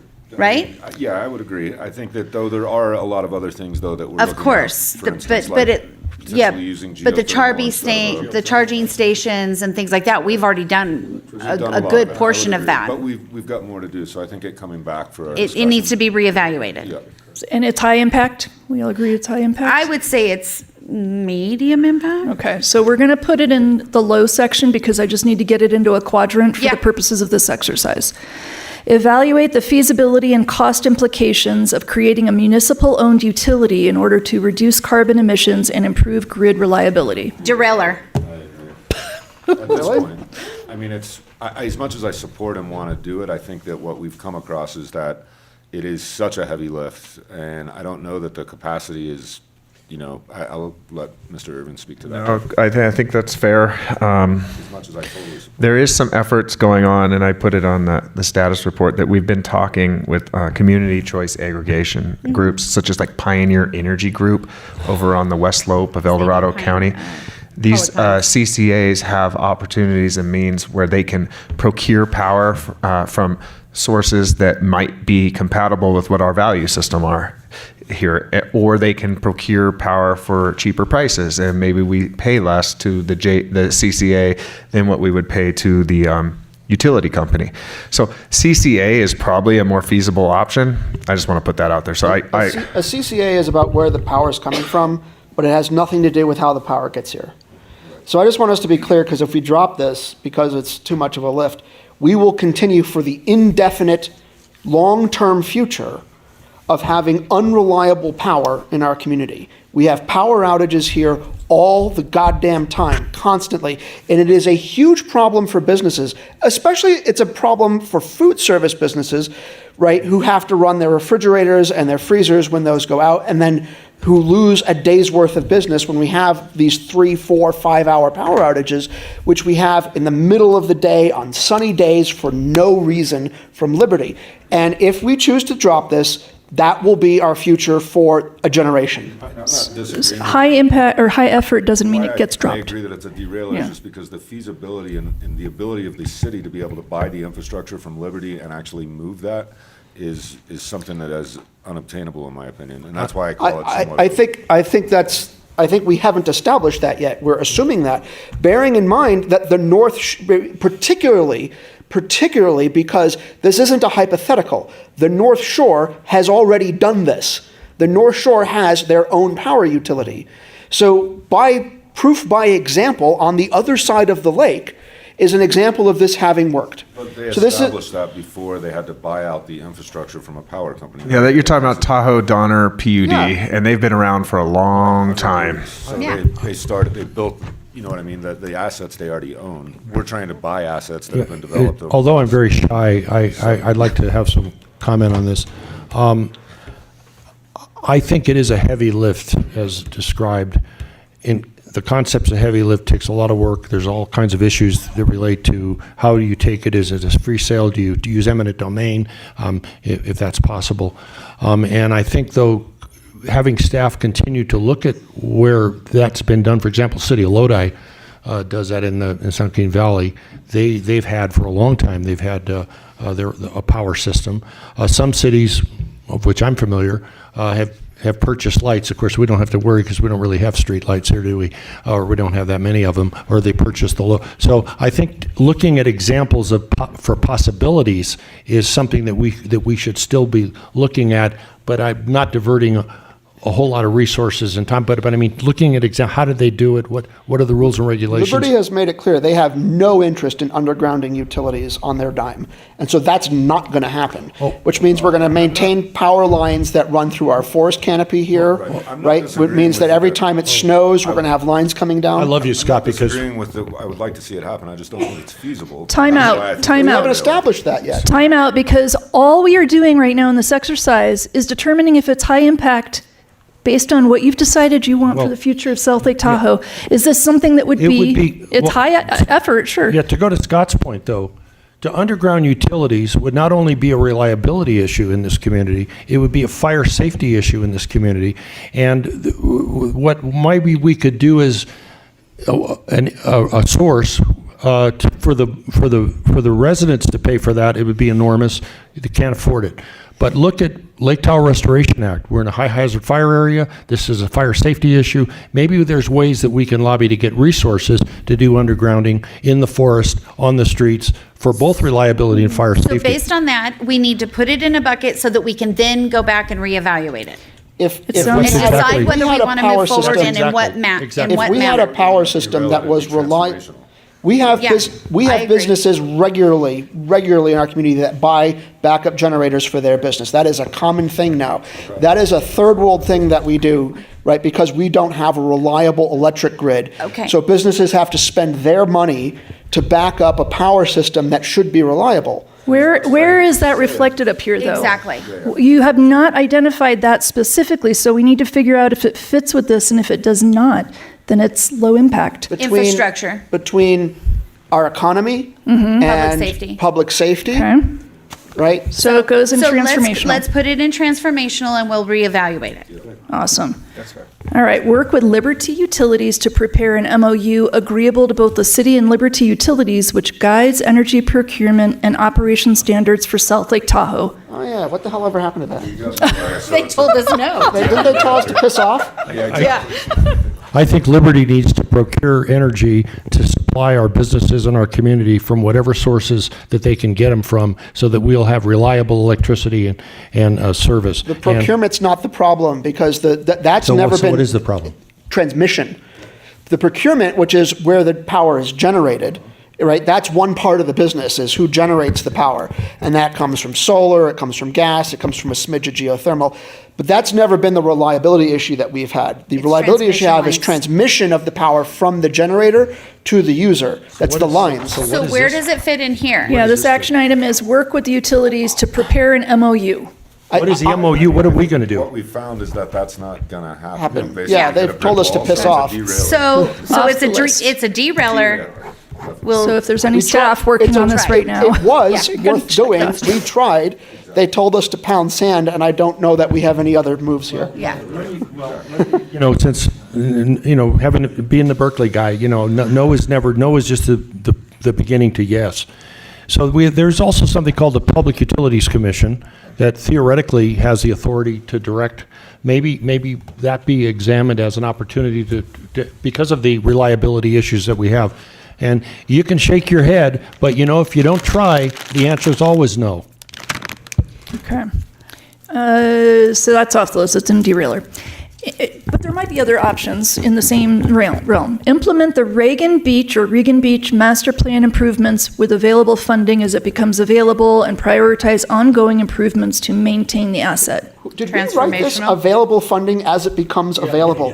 Who was it? Us? Who wrote that? I just want to emphasize. I want to say that belligerently, but I think it was us. So it's like, God, that's awful writing. Implement the Regan Beach master plan We should take improvements. responsibility for that. So that's transformational. Okay.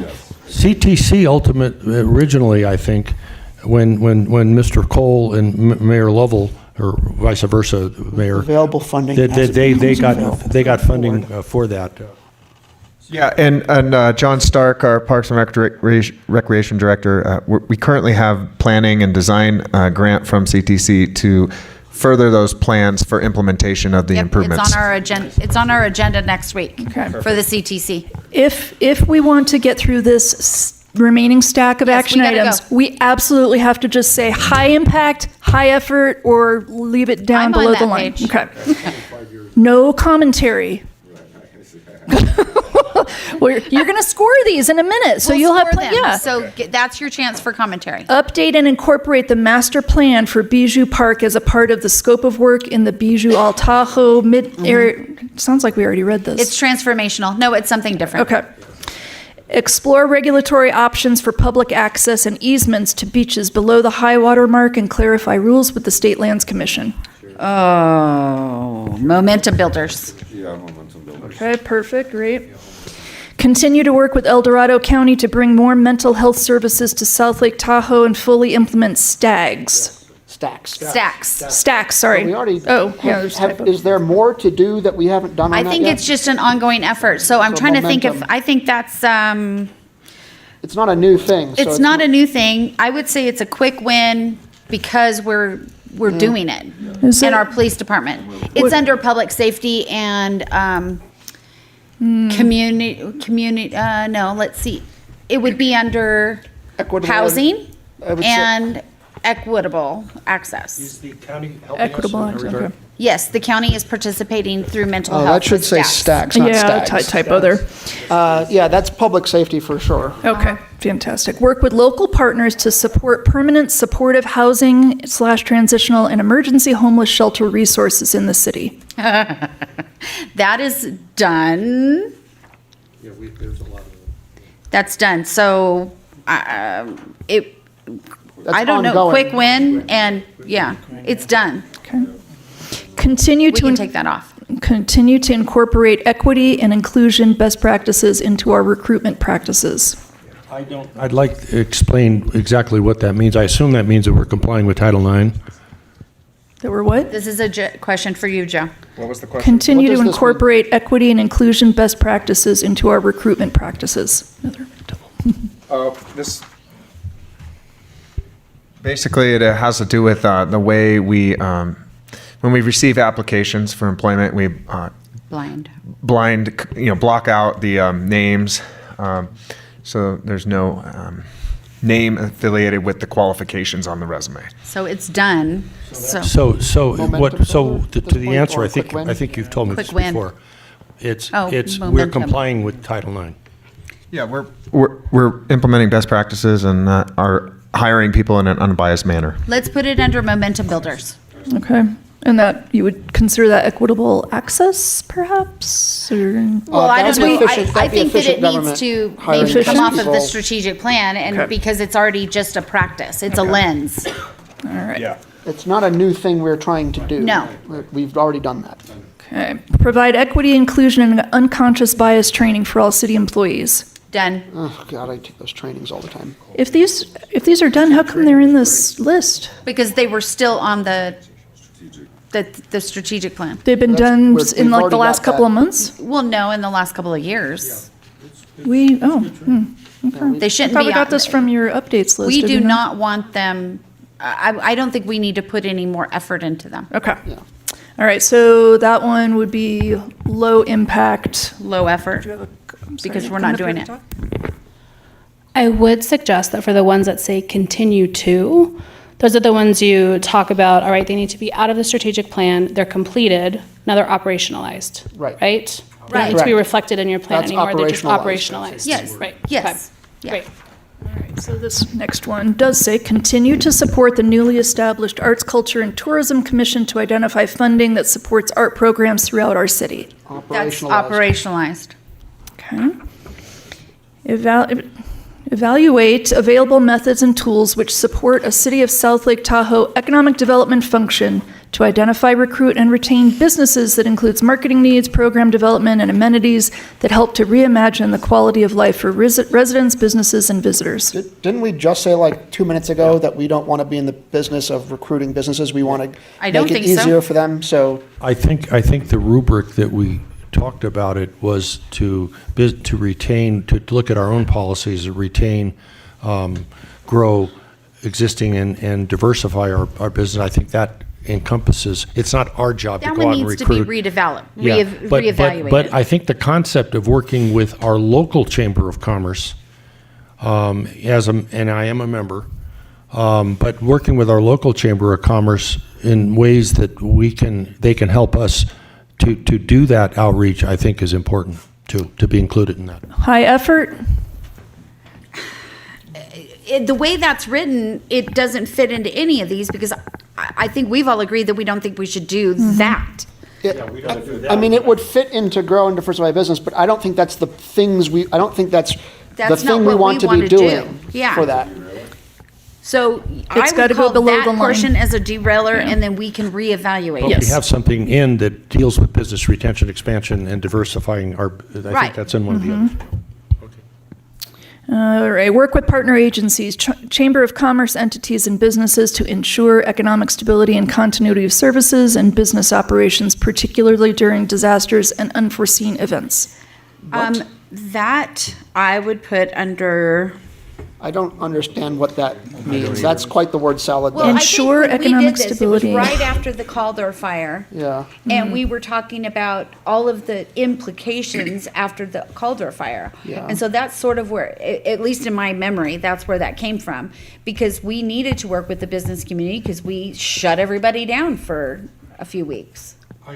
And How's that a strategic plan, though? That's like an emergency response thing. I'm just telling Yeah. you that's Yeah. where it came from. I don't disagree with you. Then maybe this goes in the bucket of derailer because like I'm not sure what it's asking for that You know makes what? sense. This might be just Yeah, it's something word. that people do. Operationalized? Yeah, operationalized. It's operational. Swear to God, it feels like I'm in a DOD meeting. Yeah, I think the thing sometimes in looking at economics here locally is that we need to remember that there is a vast difference in doing business in the city of South Lake Tahoe and California in general than it is to our next door neighbor on the border, Nevada. So in looking at the economics of things, we have to look at how do we make ourselves attractive for investment that we need to do all the other things that we want to do. This is something totally different, though. Yeah.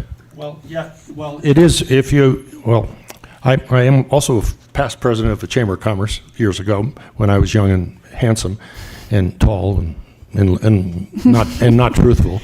I think a Chamber of Commerce can play a local chamber of commerce that's looking out at our interests, the city's interests, and collaborating when we can and when we should is important to have a partner, a local partner that's a business-based partner here. I think it is important. 100%. That's why we put it under operational. New rule. New rule. When y'all see me put this down, we can't talk about it anymore. Okay, I'm good We with are that. not going to get through these if we don't.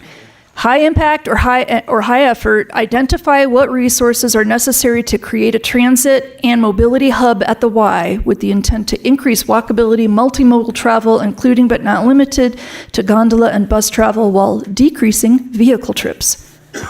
That's moved to JPA. No, it's transformational. It's part of the US 50 corridor plan. Oh, thank you. Thank you. Prioritize the development of the hole-in-the-ground site as a way of supporting and attracting visitors to the State Line core. Operationalized. Perfect. We've done I as agree. much as we can realistically do. I'm not sure what Capitalize else we on can do. grant funding and development projects to enhance city infrastructure projects that improve the quality of life, recreational experience, and climate resiliency for residents and visitors. Operationalized. There you go. Continue to work with the destination stewardship planning efforts to effectively manage negative impacts related to traffic, crowding, jitter, increased wildfire risks, and lake degradation.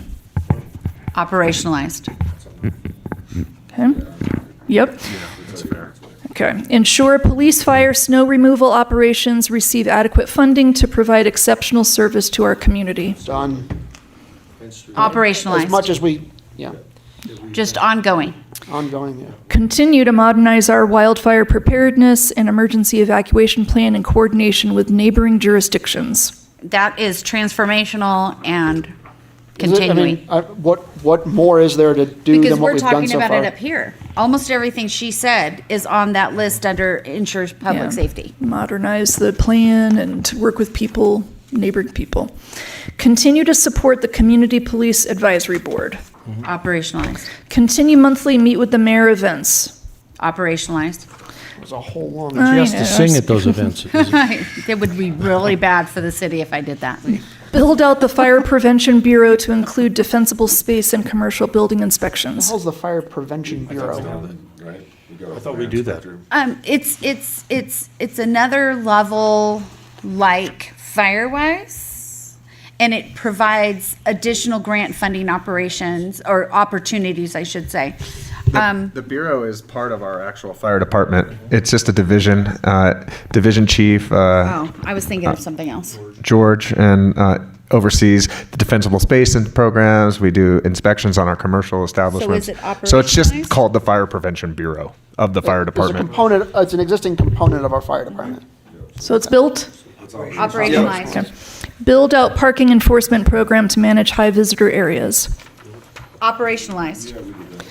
Upgrade the Community Plus permit tracking software to provide robust opportunities to increase workflow efficiencies and provide customer access to real-time status and permit information. That's a Joe Operationalized. question. Or do we have? I just do asked we have Zach, that? and he gave me a thumbs It's- up. We're about a month or two away from implementation. Try to get So a I would permit to do Probably it. call it Quick win. operationalized. Then quick win at this point, or what is it? Quick win. Operational. I think with respect, if you talk to the people who seek permits, and if you talk specifically about specific kinds of permits, whether it be ADUs or whatever, talk to them about process, and talk to them if you're the dealer on the corner with the old gas station. You might, our fine director might want to talk to the folks that deal with us and see, and get their input in deciding how it operates. Yeah, to find out if it's been impactful. Well, it So this is hasn't the- been implemented yet. Okay. It'll be implemented in Afterward? a couple of months, is what Zach is saying. So call it a quick win. Are you suggesting getting input before it's implemented? No. Okay. No, I'm just suggesting that it's more than just equipment. Or momentum builder. Deal with yes. the customer that comes in. Agreed. And it's how long it takes to do it. Or momentum builder. I Set don't it know, down. it's, yeah. Implement the IT strategic plan to ensure the city utilizes state-of-the-art technology and ensures such We're gonna get to technology is that, Dave. updated appropriately. Is this internal or external when we talk about technology? Is this like the city's website upgrade that we've been talking about, or is This this? is not the city's website, it's IT security protection Oh, okay, infrastructure. gotcha. Operationalized? Yes. Update or revamp the city website, Oh, hey, there we including go. mobile friendliness. That's Done? relatively a quick win. It's going on right Yeah. now. Okay, quick win. Define maintenance needs by asset class and match to appropriate funding sources. What does Operationalized. Operationalized. That's vague. Analyze desirability and feasibility of annexation of certain unincorporated areas of El Dorado County into the city. Underway. Well, we've done one and we still have to talk about another. So that needs to be reevaluated, but I would say it's transformational. Okay, good. Develop strategies to improve the way the city coordinates, presents, and advocates city council policy positions with basin entities, including but not limited to California Trans, TTD, SSTMA, and many others, and the other alphabets. state and federal agencies. What's that? All the alphabets. This is transformational, and I think this is what Mr. Jenkins is mentioning a lot Yeah. about our legislative agenda and items we want to advocate for. Absolutely. Seek new and diverse revenue streams, partnerships, and grant opportunities. Operationalized. Address, if anybody's not doing that, we're in trouble. Address pension liabilities and make a commitment from future available revenue streams to pay pension liabilities. Operationalized. We've had several meetings on this. Okay? Yeah, and as a disclosure, of course, I am on a pension, but it's not just from here. But that is critical. It's a critical issue, and I know that we need to listen carefully to what our finance, and I'm sure we do, to what our finance people tell us about what our liabilities are and how we're going to deal with those. Yes. Excellent, all right. Ensure alignment of service levels and the organization size with council and community priorities. It's operationalized. Thank you. Okay. Engage the public in the annual budget process and utilize transparent and easy to understand budget communication tools, including participatory budgeting in ways that are practicable, accessible, and inclusive. Operationalized. Explore reinstating a citizens academy in the interest of educating and engaging the public. Done. Done. Happening. Yep. Complete an update to the city's economic development chapter of the general plan that is inclusive and supports the city's economic development core values. We just had a general plan meeting. Operationalized. Complete an update to the city's economic development chapter of the general plan that is inclusive and supports the city's economic development core values. Operationalized. We already did it. No, We I just had a don't meeting think so. like a week That was ago. the one on the housing element, but we did Oh, the yeah. economic development one too, didn't we, Hillary, No, Zach? we have not. Oh. We have not updated the economic development element in a long time. I think it's Well, it's then that's it's a a good high thing to do. priority. Quick win or transformational? Yeah, is it high effort or low effort? High impact? Transformational, I think. High because effort or low effort? I would classify that as a high effort. So transformational. Okay. Perfect. Thank you, Zach. Investigate options for capping number of chain retail food and beverage businesses similar to other cities. Derailleur. And see, that was one that's listed as not started, so that's great. Work with regional economic development partners to implement sustainable green industry jobs which capitalize on local resources and people. I don't know what that means, but I guess I'm not sure what that means.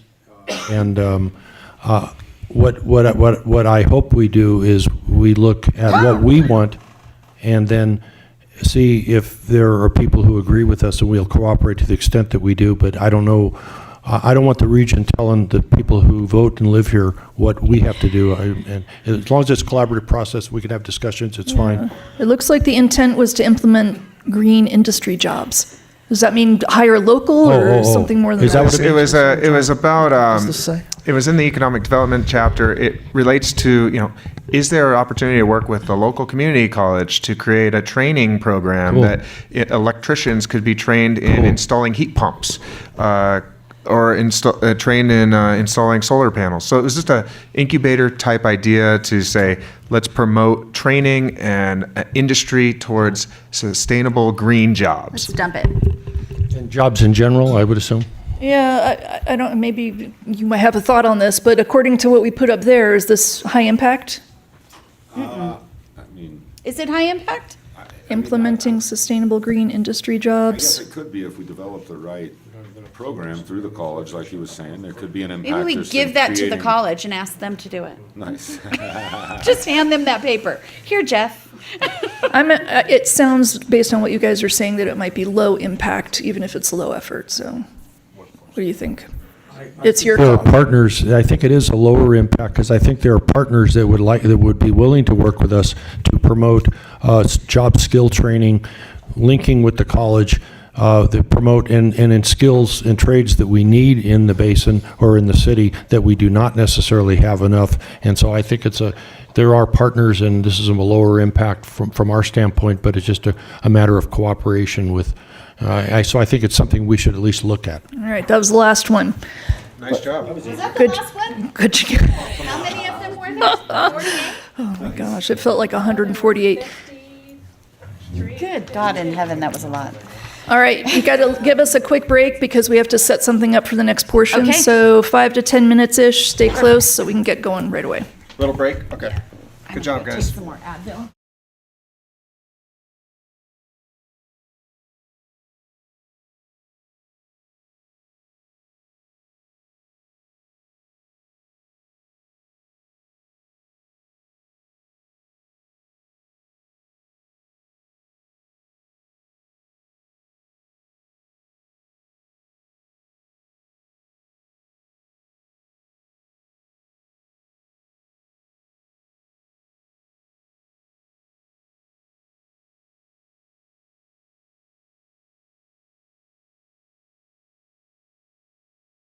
Back to order. Turn it over to you. All right, thank you. All right, good job on that last activity. Yes. I know that it was rapid fire, but now we want to dig in a little bit deeper. That was kind of your first cut at prioritizing all of the existing projects from the current plan, right? So Hillary is printing those out for me on a scoring matrix that you're going to use in a couple of minutes. What I want you to do as a group right now is figure out what kinds of criteria are you going to use to decide what you do and what you prioritize. Cost comes up a lot, right? Other available resources. Does staff have the capacity? Do we already have the relationships we need? What is the impact on the community, right? So we're going to go through that process to create your own prioritization criteria. Hopefully, and part of the goal with creating this criterion, is that you can use this time and again moving forward, right? You're not just going to use it today to prioritize the things that you currently have on a list. It's going to be a method that you and your team and your directors and staff can use moving forward to prioritize things and figure out what is actually important to do. And don't look at that scoring sheet yet. Don't get yourself overwhelmed. Right? Oh no, there we go. All right, so here are some example prioritization criteria that other local governments have used. Strategic alignment. Does this activity directly support core organizational projects or goals? The impact on stakeholders.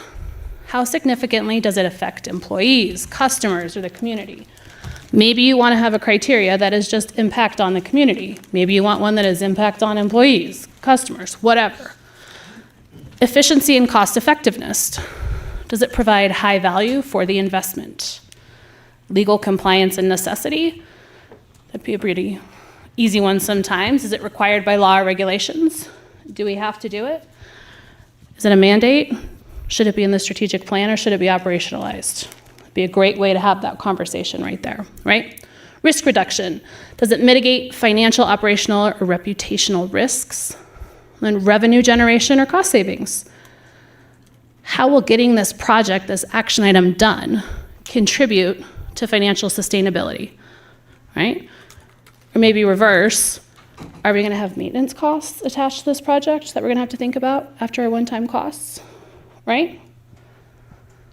So I want you all as a group to just take a couple of minutes. We're gonna take like 10 minutes to identify some criteria that you think are really important to prioritize projects and action items by. What's come up throughout the day? What are the things you keep bringing up as you're having the conversations? I have one. One of the things that I would like to talk about in this idea or in this category is how far along, if we've already started it, how far along it is, and if we want to continue it. If it makes sense to continue it or just finish it. Like, yeah. So, Yeah, because you want to talk about like the sunk cost. If you decide to leave something and like walk away from it, right. If you're 60% through, oh, you have a contract that you're going to have to get out of and you've already committed money to, or you've already spent $1 million towards something. Yep. Okay. Or 70 million. But if we have, is really not the issue might be one of where do we get the money if to do it, and what impact does that have on other? But if we have to do it, we have to do it. Like the court says do something, or the Right. city attorney or my wife says to me. Right, to if you're do legally something, we have required to do it. something. Yeah. Huh? So legal requirement. What else? Well, I like the strategic alignment one too. Okay. I think impact on stakeholders is another one that's real good because how does it affect the community, our customers, and our employees? And when we define stakeholders, are we talking about the residents? Are we talking about the business community? We're talking about those invested in our community? Yes. Are those all, okay. That's what it says. Employees, customers, or community. The community, sometimes the term is, I have to just know how inclusive it is. Yep. And that's a conversation you can have right now. If that is one of the criteria that you'd like, and I would recommend you have 5, partially because I gave you 5 on your sheet. But that's a good way to break it out into 20-20-20 for scoring purposes.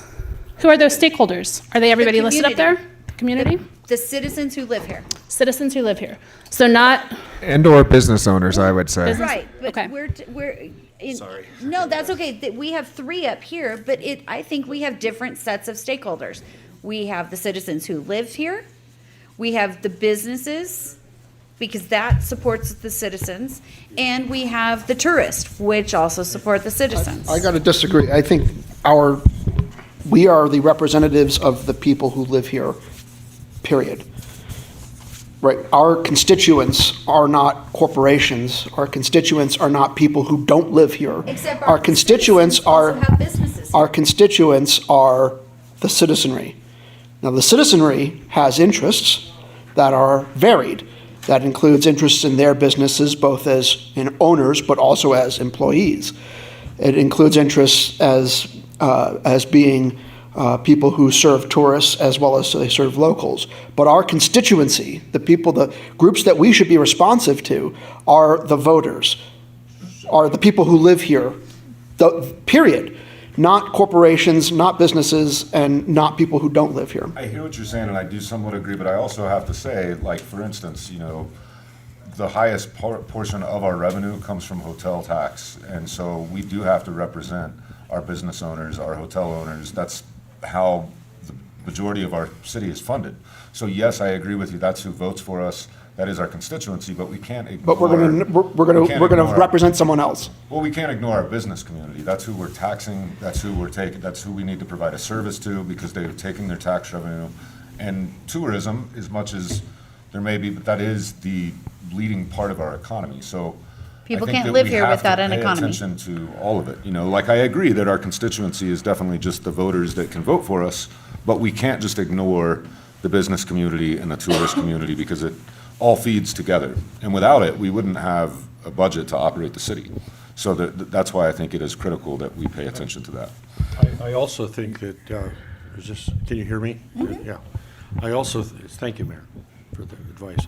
I also think, though, that there are people who are invested here, and we have many people who are invested here, and if we're going to encourage investment, while we principally represent the voters, of course, they're the people who elect us, or don't, that we have to be conscious, as you're saying with businesses, we have to be conscious with those who invest here and encourage their investments, because unlike the rest of us who use services every day, the people, for example, with second homes are paying all the taxes, they're paying all the fees, all the charges, and not demanding the same level of service as we who are full-time. So I just think we have to be mindful also of them. Are the streets in front of a vacation home not plowed? I don't know, it depends on, are they not? So then they're consuming the same services as But every they're, other house on the street. but, no, but it's more complicated than that. They're also paying the refuse, they're also paying the taxes and the property tax, they're also paying Southwest Gas, Electric, they're all, and you want that investment, you want that interest. You want it because that grows our economy. Now, there's nuances around that. That's all I'm suggesting is we be mindful of that. If I can ask Shannon, I believe we're not ranking order of importance here. It's No. impact of stakeholders. Who are our stakeholders? That's the question. Right, I just want to get And that so when we think about defined, so you're policy in the consistent. future or projects, we're going to want to look at through this lens here. Mhm. Okay, what's the impact on the residents? What's the impact on the businesses? Right? Exactly. I agree with you that the residents should be like possibly the most important in the first part of what Possibly? we. Well, it most definitely should, but we can't just not pay attention to the other sectors of the economy, the community, which are businesses. In our town, as hotels are a major part of that, because that's what supports people what being supports able the to be. people. But live here no, and live see, but my view is that, for what it's worth, my view is that those are not interests unto themselves. Those are interests that support the community. Yeah. They are secondary interests, not primary that's interests. The what I'm primary saying. interest I is agree with you. supporting the needs of the people who live here, and that includes things like a working, functioning economy. But a first order stakeholder is not what's in the best interest of a hotel. It's what's in the best interest of the community. Maybe that's to have a thriving transient service economy as part of that. But that's not the interest that we're serving. We're serving the interest of the residents. I hear you, but I just think that we have to put them as a stakeholder. That's my only point. We can't just put the local residents as the only stakeholder. There's more. So let me make two suggestions. One, there's a way to make everybody happy, but it will take another step of development that we do not have time for today. All right. So one, today we can establish your criteria, right? You have 4 so far, establish another. Make sure you're all on the same page about what those mean. When you say stakeholders in general, what's included here? And then I think a second refinement, you can discuss weighted prioritization. Where number one, to Joe's point, maybe you sit down as a group and you're like, all right, we think impact to stakeholders weighs more heavily across all of our criteria than everything else. Right? Maybe you break it down and you decide we're not going to have 5 criteria. We're going to have enough so we can name each one of these stakeholder groups. Maybe impact to business community or impact to visitors becomes its own criteria that is weighted differently than the impact on residents. That is a level of development we do not have time for today. But that is in the future. I think you can get there, and it will address your concerns, Scott, around including those groups. To and keep us on stakeholders. track and in schedule, impact on stakeholders is extremely important, I believe, for this community. We have a highly engaged community that comes out anytime there's policy proposals, projects.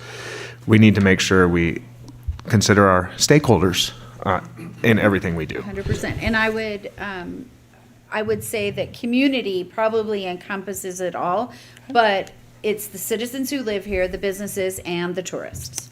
Second homeowners And then / I think on the 5th one, revenue generation and cost savings, because I think that's always critical to obviously our I was operations. I agree. And Or- cost or- savings are things that we can always can be focused The on. tourists are stakeholders?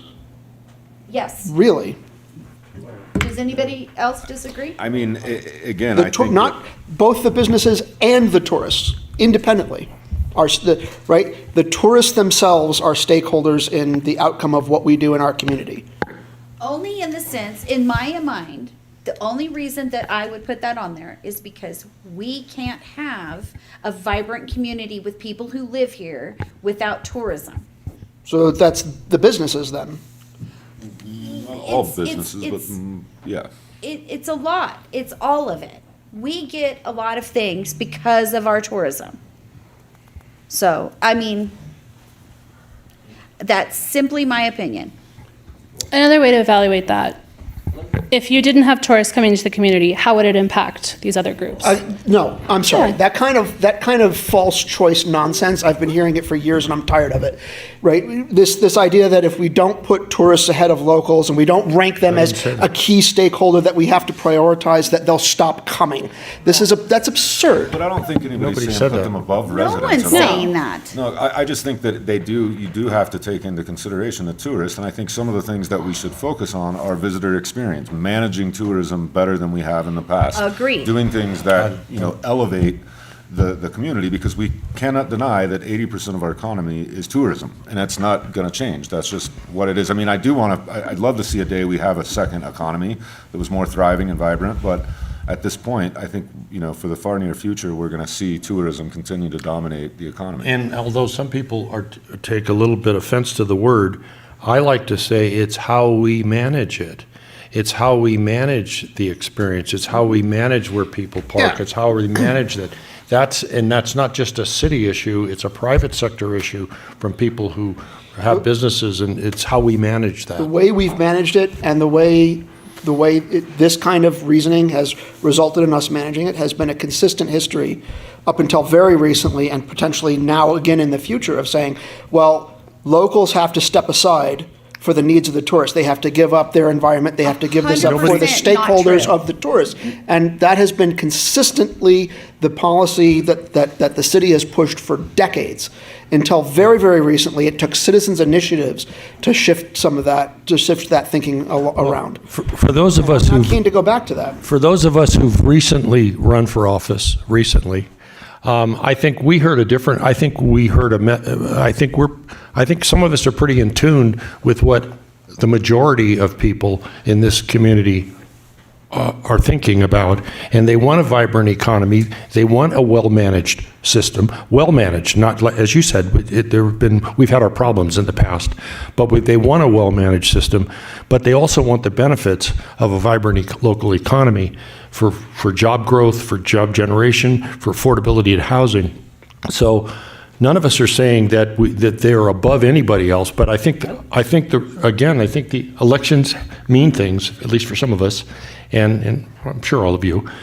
But I think people want a strong, vibrant economy, and a good component of that is tourism, as long as it's managed properly, and they're not parking in front of people's driveways, and they're not throwing crap on the beach, and they're not doing all those other nasty things that sometimes bad people do. Most tourists are probably pretty good. I'm sure they're pretty good people. Just it's that small managing that. And it's not just our job, it's the private sector's job too, to help us in managing that system. Agreed. So I think in order to utilize this impact on stakeholders as a criteria, getting caught up in the word stakeholders, if the tourism is negatively results, or even if the lake clarity drops down, or the trees all get chopped down, that will impact our stakeholders.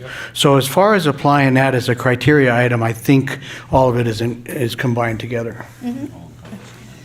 So the only other one that I would think about is the return on investment, the high value for investment. Maybe also financial stability or sustainability.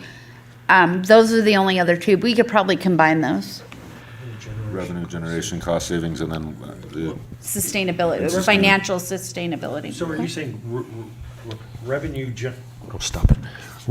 generation, cost savings, or just revenue generation and cost?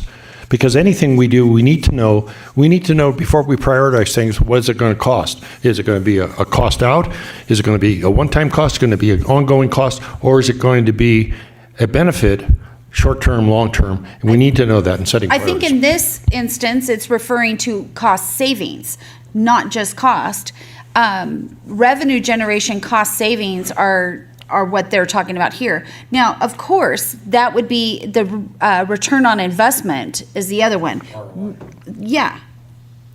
So that's the other one. Does it make us more in friends or finances than it cost us to do?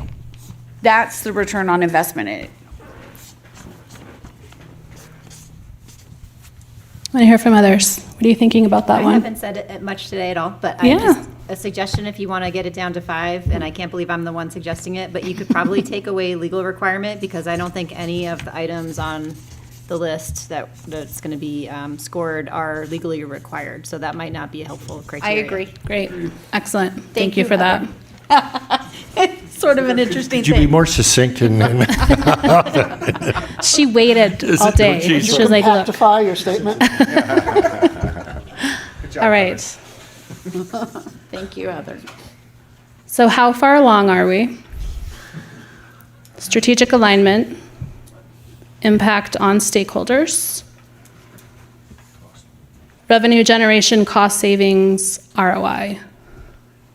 Would you, if you wrapped this together, Yeah, that's not two Would you- separate things, because the Yeah. return on investment depends Yeah. on the on the return, which is the revenue generation. I agree. They could be combined. Those are the same thing. That's what I was saying. Also, though, I don't know, we're taking a guess at some of these, right? and that's Because okay. Oh, we already put that one. that's Do we have to have 5? No. like, what is the ROI on some of these in terms of, and it's the return should presumably measured against the sort of the metrics or the criterion that we've decided for our different categories. And I think But there's some of two- those are going to be we're uncertain about, so we're She taking our wrote own that, best but I guess. think there's 2 ways that we can have a return on investment, maybe more. But the 2 that I think of are finances or friends. If it at least in my What's the opinion. return on investment of a park? Precisely. That's sort of the friends. Not sort of, that is the friends. That's also a topic of like modern economics, is And how that do you would actually be impact on make those stakeholders too, evaluations. but you make a good point. So I think those are good. All right. So you want to stick with these 5? Mm-hmm. 1, 2, 3. No, Nope. it's 1, 2, We're 4. gonna, 1, 2, 4. We're Thank gonna you. combine Sorry. those. All right. So you've got 4. How far along are we on the project? Do we have a lot of sunk costs? Do we have a lot of? I think we should, I get the sentiment on the first one. I think we should just flip it around in terms of how much is, and ask how much is left to do. That we risk falling into something called it's actually called the sunk cost fallacy.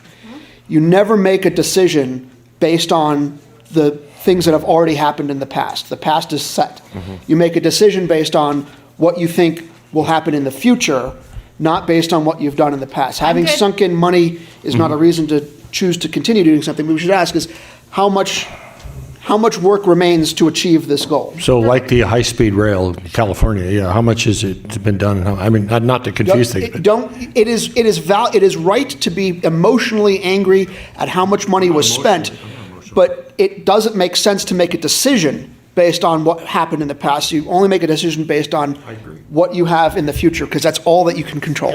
And the problem I have with all priorities is until I know what the cost is or the benefit, I have difficulty in setting the priorities, because the main focus that my whole career in life has been is that cities have to live within their means, and that expecting that we're going to tax people into prosperity is what's ruining this state, aside from a number of things ruining the state, but my home state. But so it's hard for me to rank all this stuff without knowing from the professionals what it really costs and what really the benefits are. Otherwise, I'm just, fantasizing I'm in a vacuum. Do you fantasize in a vacuum? Yeah. You could. You can fantasize anywhere you want, Dave. It sounds fun though, doesn't it? It's your fantasy. You can do wherever you want Don't to. start doing that. We'll be here till 10 o'clock. All right. We do have to legally stop at 10 o'clock. David, that's a good point, and I have great news for you, I'm because gonna you are stop all going already. to score.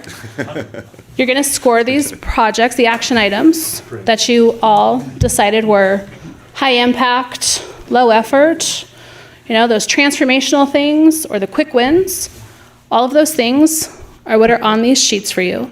You're going to have your 4 criteria. You're going to score them today. Sandra and I are going to tabulate them to see what rises to the top.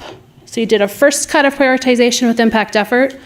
This is a second, a little bit more informed approach. Your directors are going to do the exact same thing tomorrow. Well, I would rather hear from the directors on.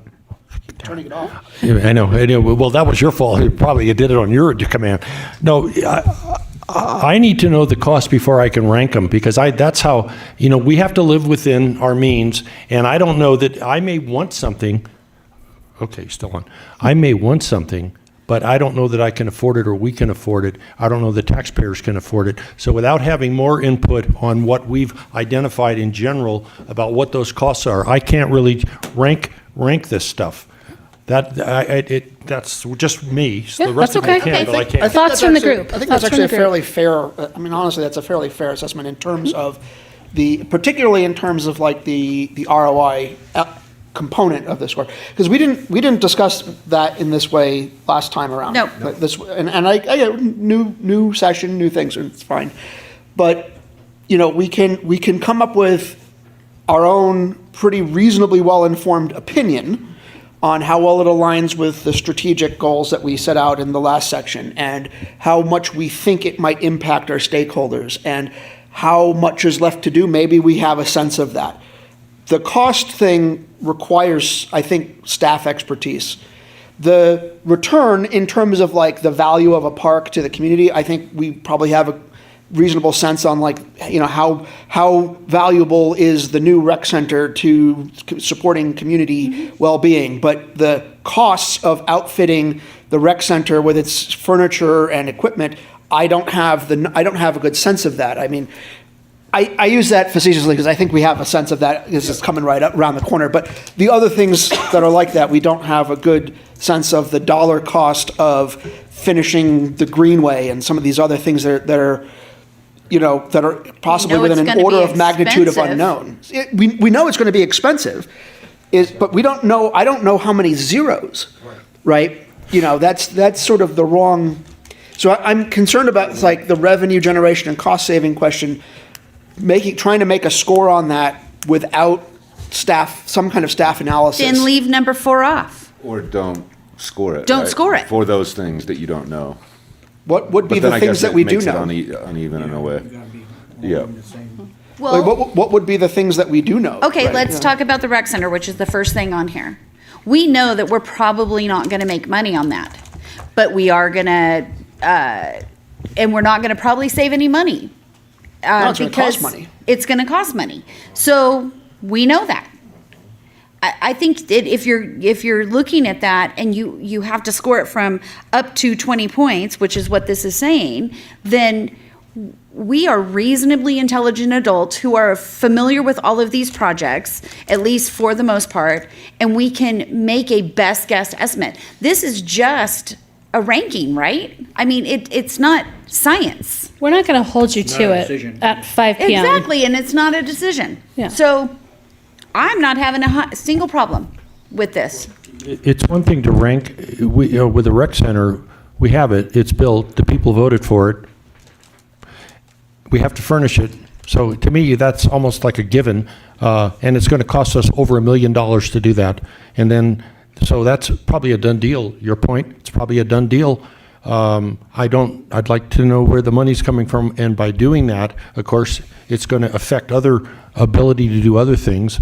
I wish somebody had thought about it in advance of putting a bond on or included it in the bond, but that's looking back and going in the time machine. See my comments at that meeting where I said I'm just- exactly that. Yeah. So, but we get in love with an idea, whether we know all the impacts or not.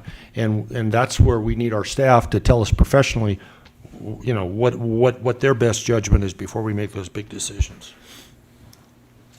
I'll just say this. I totally recognize that council always wants to know what the estimated cost of a program or project is going to be, but it is always just that until we get to the award time. A lot of times maybe Public Works has a forecasted estimate for a road project or a sidewalk and light project that's $5 million, and we go and get bids and construction costs have gone up and all of a sudden it's 6.7. When we go to council to say, do you want to award this or decline all bids, that's when rubber will hit the road. This is a conversation about, do you want us to continue to work on these things? And we're not writing blank checks at this moment. That would be my recommendation. I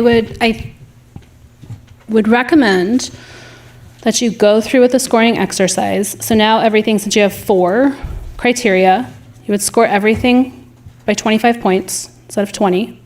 Total is 100, right? Just to practice it, if for nothing more than to practice it.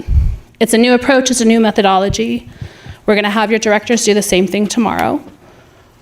And just the last thing is, without knowing what the budget is and what's anticipated and what our revenues are, I again have difficulties in scoring or ranking, because I don't know, A, what the costs are, B, I don't know what impact it's going to have on the budget now, and in a tough fiscal year with the state and the Fed, the Palisades Fire, federal reductions, I don't know how all of that works. So without having professional input, I really can't rank things unless it's a no-brainer, like Okay. it's already done. So that's just where I'm coming from. And that's okay. I think I would like the remaining 4 of you to just take about 15 minutes to go through, score things, because I want you to practice this. And you will most likely refine these things a little bit as you have some more discussions around stakeholders and things. Your directors are going to be doing the exact same exercise tomorrow. So they'll give you some of that additional insight to prioritize this list. And then that, after the professionals tell us what it really means, then that comes back to us for a final determination of what is done or not done, or what's in the plan or not in the plan. Okay. Correct. Thank you. Yes, correct. So I think in a way, we're achieving what you want. It's just, we're asking council to look at this criteria ranking now, and we'll do it tomorrow. Yeah. That'll all Partially, be put into the plan. Yeah, partially because we wanted you to come up with those criteria, right? We wanted to know, what does council think is important when talking about projects and action items?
Operationalized. Yeah, so we'll just put a line through those. Tahoe Coalition for the Homeless, Project Tomkey, didn't we already do that? Operationalized. Yeah, operationalized.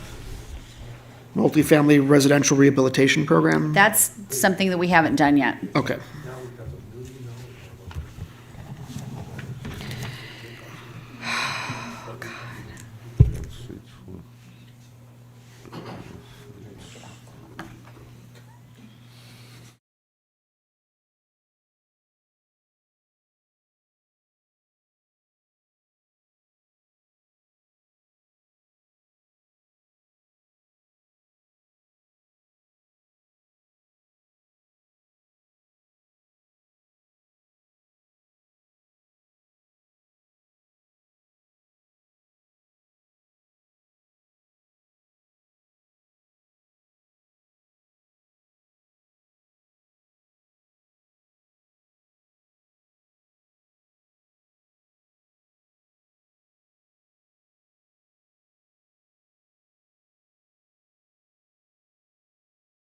Operationalized? We did the park.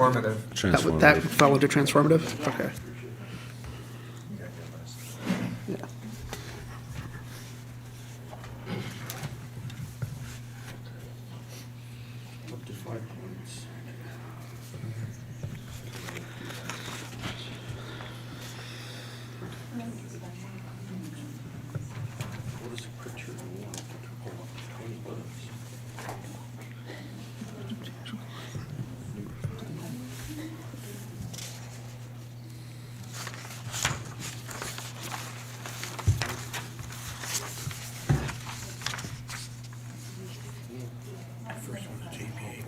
Yeah, exactly. I think the first one on the second page is also operationalized because we moved it to JPA.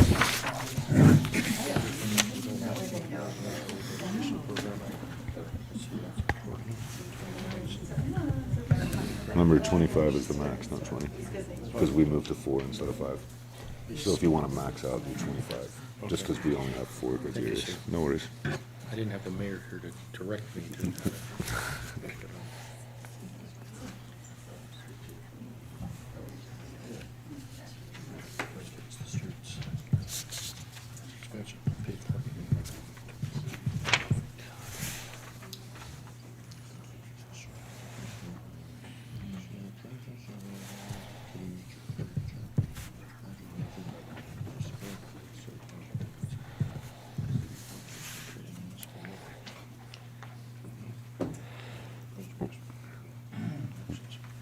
What did we do with the municipally owned? Say it again? Didn't we take out municipally owned utility? Yes, So, well. did we, I thought we, forget what, did we derail that? We talked about reevaluating it. Did we? Yeah, because Okay. maybe we don't go with the, We went with CCA instead of the, go with the CCA instead of municipal. okay. The MOU one was a derailleur. The Municipal owned utility was transformational. It was, okay. Oh, okay. This, Can't annex stuff, we can't take care of what we have.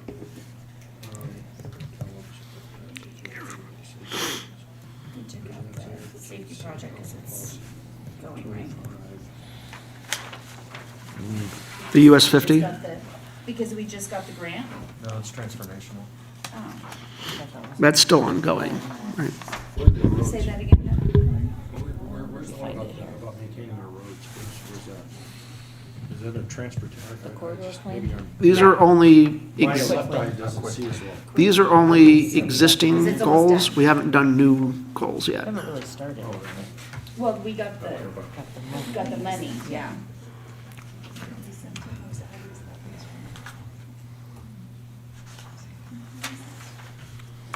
How do we know what new goal? We talked about some of them already, but we're gonna refine those. Opportunity to list new. Yep.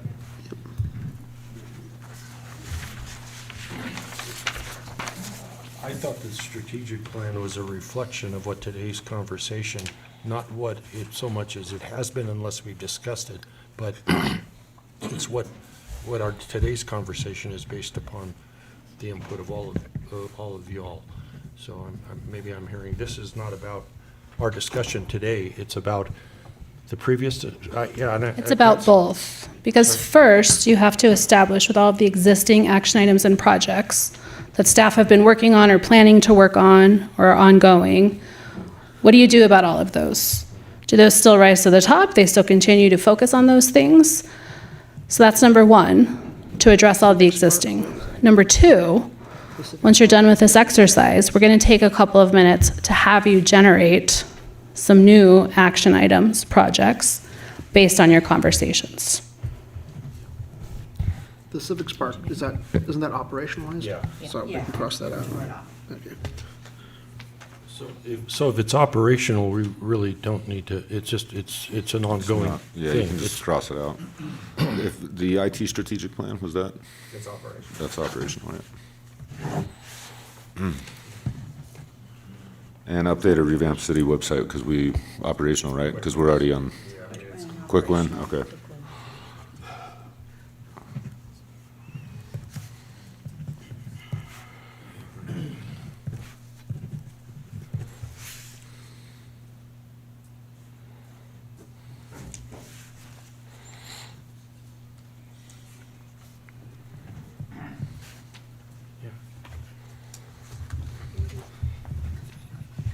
With respect, to me, again, it's like budgeting in a vacuum. This is, as someone who knows a little bit about budgets, I have 35 years of doing budgets. To me, this is like budgeting in a vacuum, and I can't do that without knowing the big picture and what the costs are. So that's what I'm struggling with, and not to be, those you are more creative than I am. I just keep going back to how much money do we have? What did we talk about today, and do we have money to do those things? I'm not wed to what we have done. I don't think the people who voted for me are wed to what we have done.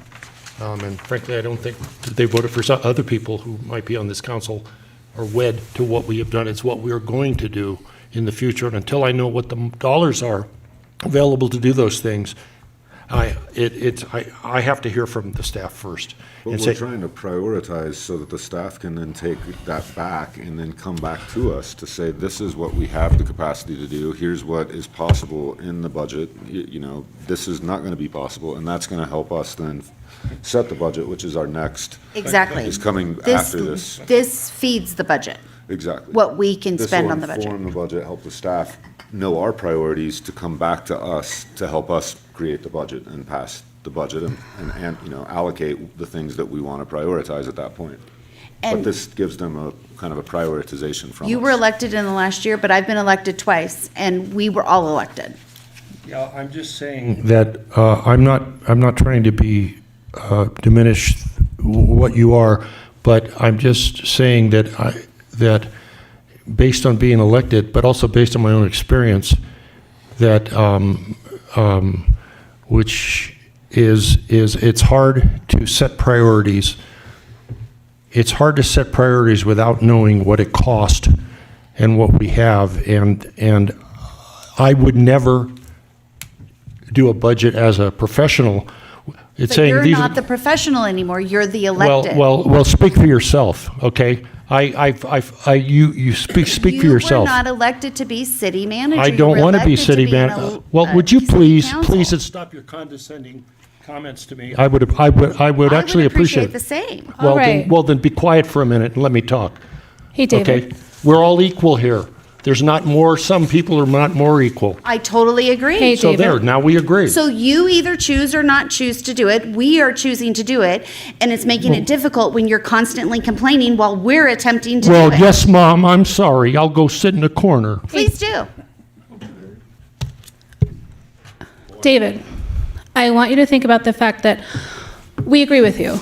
You have to, in order to make final decisions about projects and action items, you have to understand the budget, right?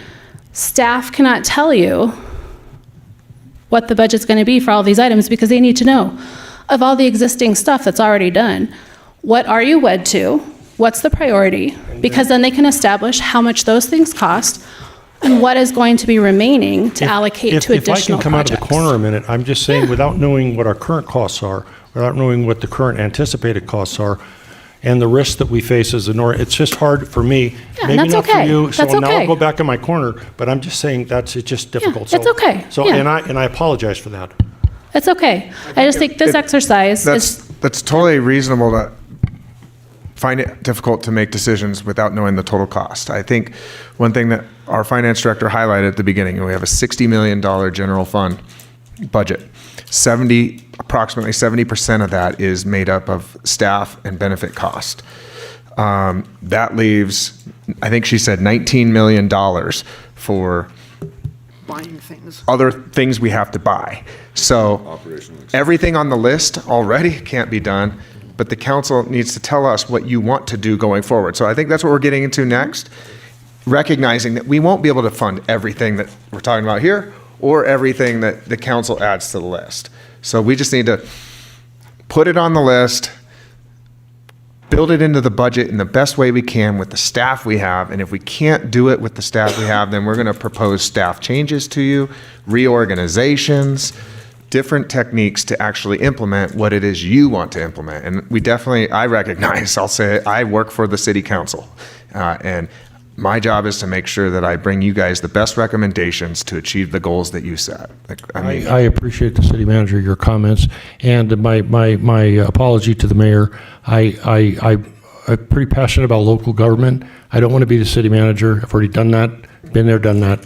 But all I want to do is see us set good policy, and I send my apologies again to you for if you're offended in any way. And while everyone's finishing this up, I think, Shannon, I'd like to highlight the exercise that was done earlier talked about the problems we want to focus. I think that was a good idea generation priority setting for this council, not the past council. And so what we're trying to do here is say, forgive past councils, no diminishing remarks meant to anybody, but what BS did the past councils say we want to do that we want to take off the list? That's the conversation we're having right now. Or keep it going. And I mean that with all due respect. Politics change, people change. So I think what we need to do is wrap this up and start getting this council's opinions on projects that meet those priorities we talked about earlier. What we will do, once the four of you are done scoring, I'll give everybody another couple of minutes. I'm going to take those sheets. Sandra's going to put them in to a bigger sheet that'll add up the scores. And while she is doing that, we're going to talk about those new projects or new action items that you would like to add to the plate for consideration. All right? And we'll have that discussion. I'm done. Thank you. Cody, first in class. Thank you, Cody. Good start. That's a first. No, I'm just kidding. Good story.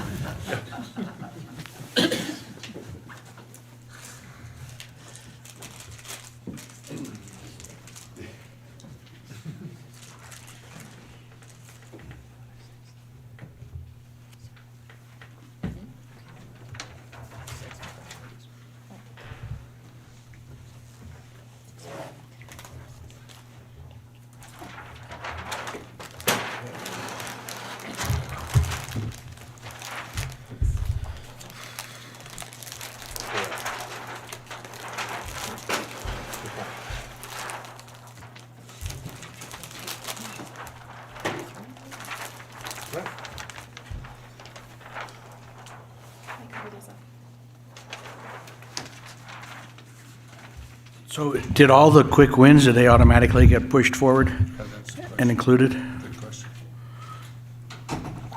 That's why we're only doing the transformational ones for the scoring? Anything that rose above the line.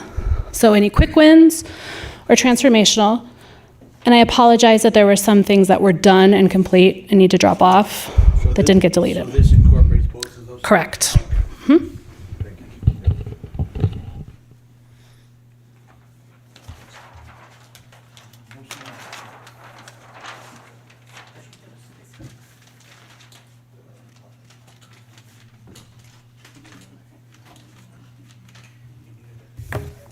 Yep.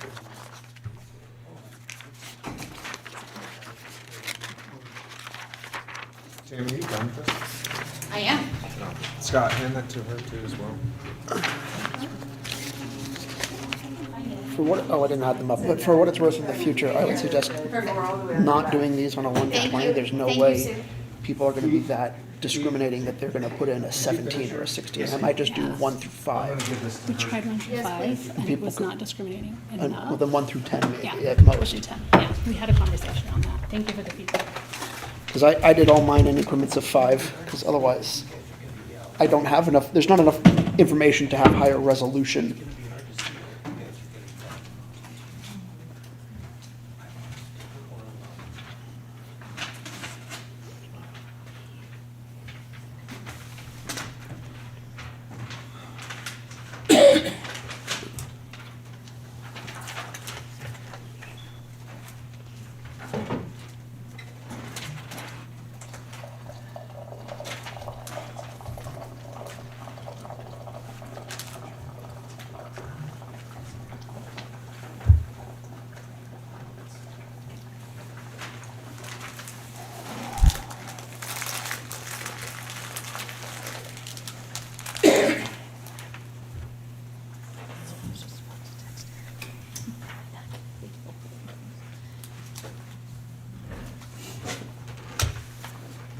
All right. So we have now addressed the pre-existing action items and projects. For your newly created priorities, I want you to generate some ideas as to what those new projects, new action items, the things that you've been talking about through the day are like, we really need to do that. If we're talking about this, we want to achieve that goal, we need to do these 3 things. What are those things that are on your list in your head that you've been thinking about, that you've talked about today, that need to happen and be added to the existing to be prioritized again? new projects you're talking about. Correct. New projects and action items. Recreation, grow diversity, and community? What's community? Community. Sandra, what was community? What goal was that? It was clarifying Oh. who was the Oh. housing for. Ability for everyone who works here to live here. Got it. I grabbed the wrong Post-it. So that includes teachers, firefighters, nurses? Yes. Thank you. That's the housing one, that's what I wanted to make sure. All right. I'm So squinting, looking for that, and it just said community, I'm like, where did the housing one go? efficient government, improve transportation, protect natural environment, recreating, and equitable access for all, recreation, pardon me, grow and diversify economy, ability for everyone who works here to live here, and ensure public safety. So I want you to take 10 minutes, one action per Post-it, so one project, one action, in big letters, please. Populate this. What are the ideas that you have? How are you going to make forward motion and progress in these areas? What are the things that need to happen? All right?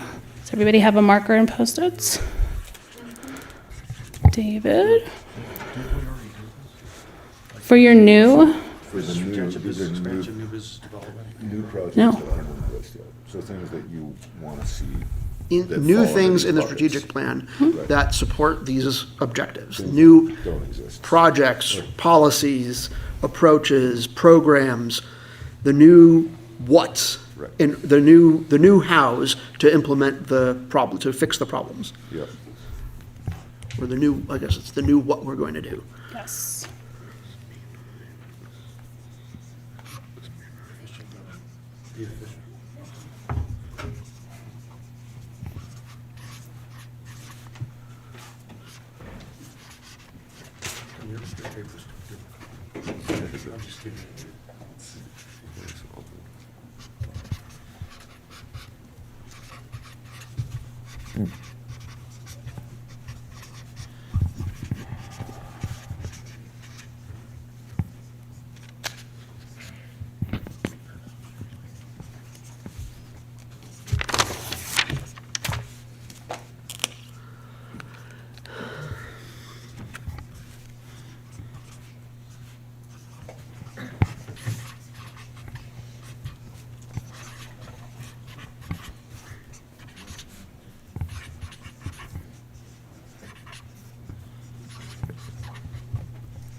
I used the Oxford comma for you.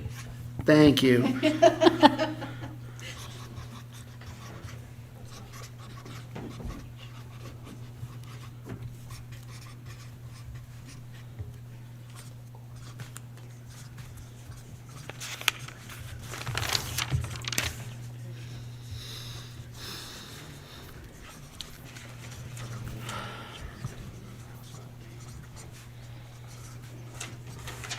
Let's shut you guys in so that you can see this board a little bit better.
The one without the, where I forgot the sum.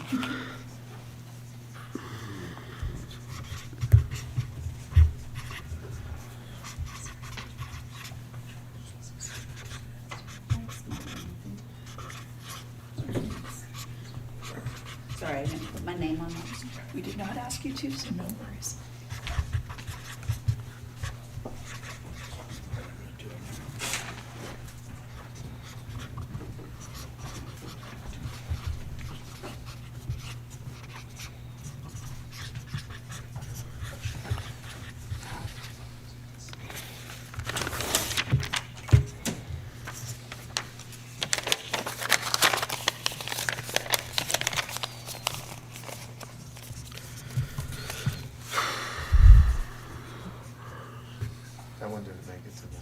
No, I typoed it, and it turns out there's not a delete button on these Post-it notes.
Just give you all a couple more minutes. About the two lefties on the end here, I just realized that. You know what they say. I'm a fellow lefty. That's why I noticed.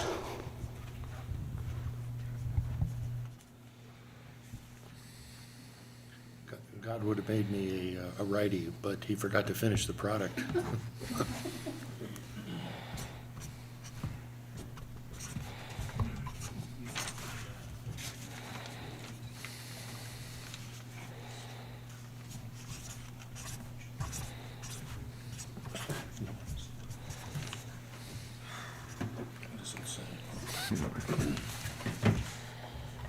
I mean, have to have you read my stuff because I'm not sure I can read it.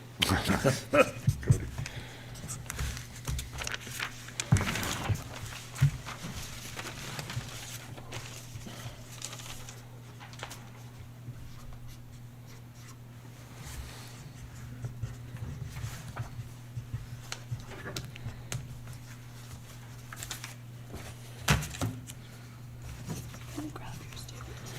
Thank you.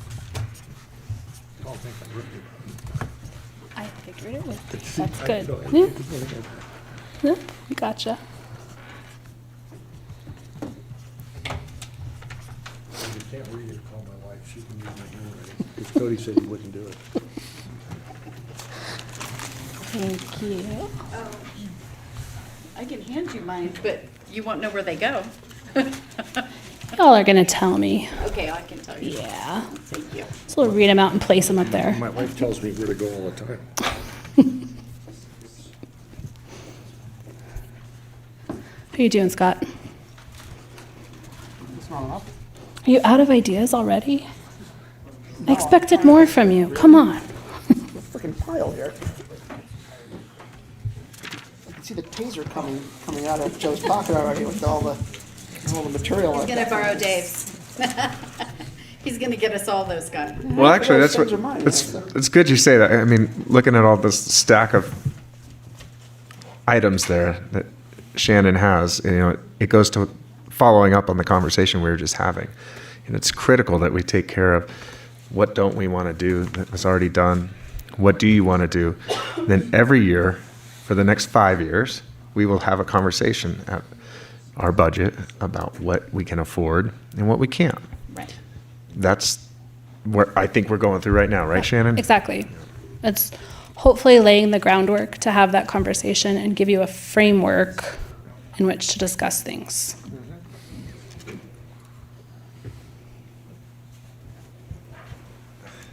I've always said this. I think it's like, you know, we always want to drink champagne, but maybe we can only afford Budweiser.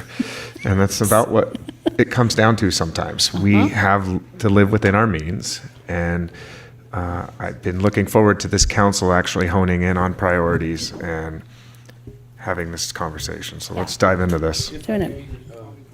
I think people, in my limited experiences, if people know that they want you to do certain things, but then they know you've exhausted all the possible ways to do it, and you can't do it, there's a great understanding. Well, we tried this, we tried that, it didn't work. As long as they believe, the community people believe that you've made every effort and looked under every stone to do something, and sometimes you just can't do it. Yeah. Yeah. It all comes down to the communication and that awareness and understanding. All right. Take your time, Cody. Sorry, I'm going to almost start last reading. one. Nope. Take your Go time. ahead and- Actually, I could read yours better than mine. All right. Let's start with Scott's. So I'm going to read it out loud. I want you to tell me which priority it's associated with. Review regulatory agencies. Oh, nice. Keith organized it for you. Thank you, Keith. Good job. All right, so review regulatory agencies.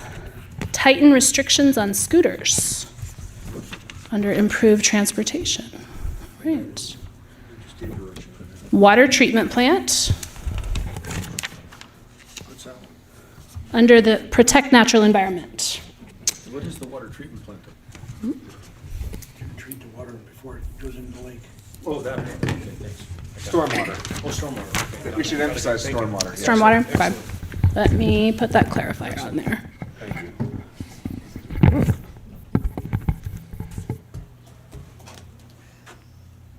They call it stormwater in Boston.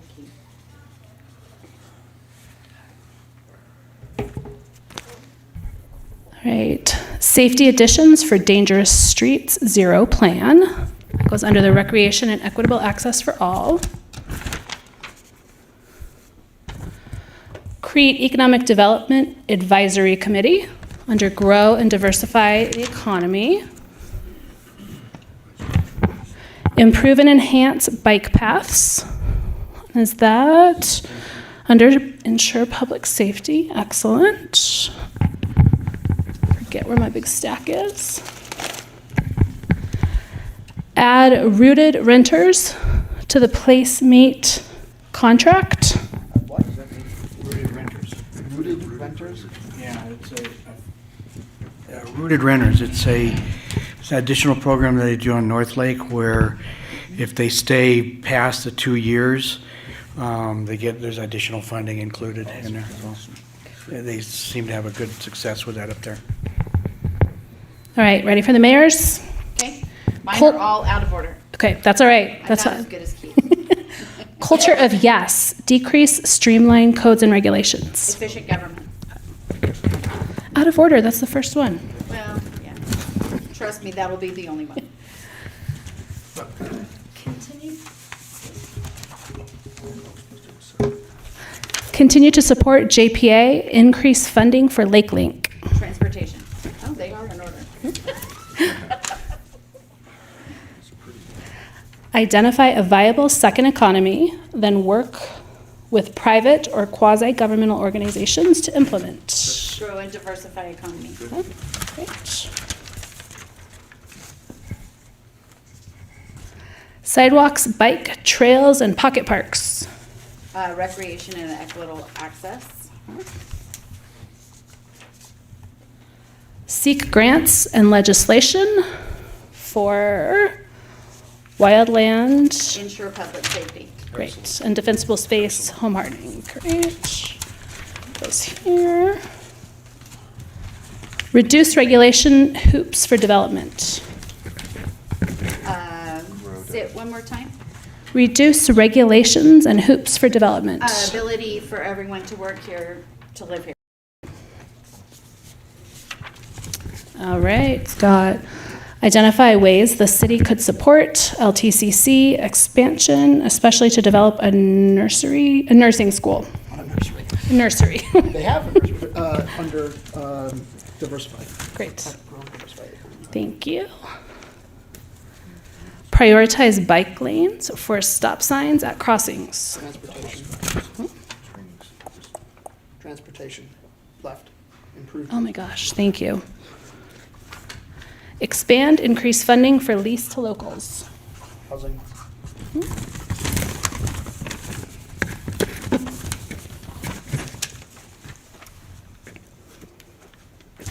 Improve bike lanes on Highway 50 with lane width diet. Work advocate with Caltrans. Transportation. So reduce lanes, is that what it is? Reduce lanes? No, reduce lane width. On Highway 50? Correct. The Not the next. number of lanes. Okay, What's so the width of and them? The issue of evacuation, that No, affects, it doesn't impact well, it evacuation. depends who you talk to. Because you're not reducing the number of travel lanes. In a evacuation event, do you use all the space you have? But go ahead. My answer for that, just involvement or input, I'll say, is the US 50 corridor plan can look at those options and evaluate that Yeah. as to analyze what pros and cons of that desired. There's one desire of it. There's one that maybe isn't. The 50 corridor plan will look at that. That's why it says Great. hyphen work/advocate with Caltrans. Okay. Extend, create bike Can I just ask lanes. a question on that? Yeah. Microphone. Since Highway 50 goes not just through the city, but it goes through Nevada and El Dorado County, is this part of a conversation we'll have, we do certain things on this side? Will there be some dialogue with Nevada counterparts and the Nevada Douglas County? And I know there's a lot of folks that have a lot of interest in these issues on that side. Yeah, I'll take an initial stab at this really quick. I think that Nevada and NDOT, Douglas County, Casino Corps stakeholders should be talked to as part of the US 50 corridor study. So yeah, they will be a stakeholder. All right. Extend, create bike lanes on state line, in state line. Okay.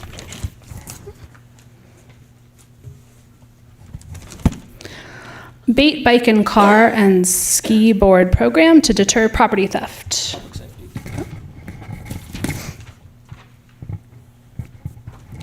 Residential area plan, SB 9, duplexes, quadplexes, in all residential areas. Great. That's a good one. It's a great one. I agree. I'll move this here just so we don't get our areas crossed. All right, David, I'm going to read them out loud and you tell me where they go, but then I'm going to transfer them to individual sheets. Tell me where to go, but That's okay. All right, so repair roads annually. Yep. Transportation. Wow. Business retention, expansion, and diversify local economy. Yes. Housing for all increments. What does it say? Housing for all increment?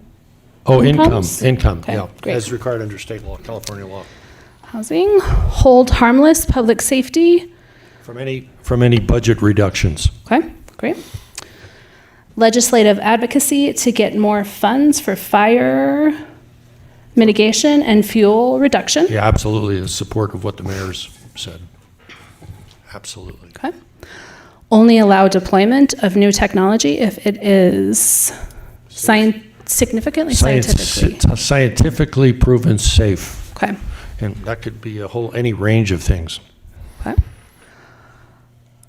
Step saving, we can't do anything about. Stop saying we can't do anything about it. Stop saying Yes, we stop can't do saying anything there's about nothing we can do about it. That's, yeah, it's a little rhetorical. it. A recommended motto. Okay. Yes, we can. As my people say, sí podemos. We've got a culture of yes, so we're going to stop saying we can't do anything about it. All right. No new taxes. Which one would that go under? Efficient. Maybe government, yeah. Great. Live within our means. It's efficiency, government. Evaluate the impact of regulatory systems. I think there is one on that, about looking at someone, I think you had raised, and so is the mayor. Yeah, yeah, so. Great. And encourage private sector investment. Yes, and that probably goes into, what, grow diversity of the economy, maybe? Okay, excellent. I will transfer yours onto single sheets and then put them up there. If you can't read them, call my wife. Yep, I got it. All right. Should be in order. Last but not least, thank you, Cody. All right, replace old technology with new natural gas boilers converted to geothermal heating.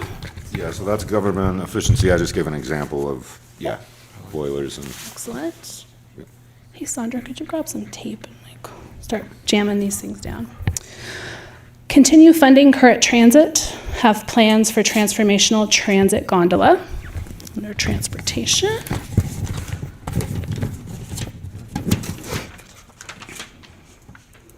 I just get a sense that they're all about to collapse on me like a house of cards.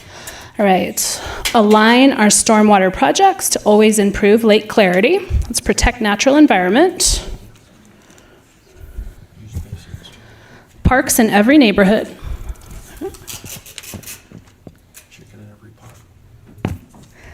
Finish redevelopment projects with public benefit. Diversify the economy.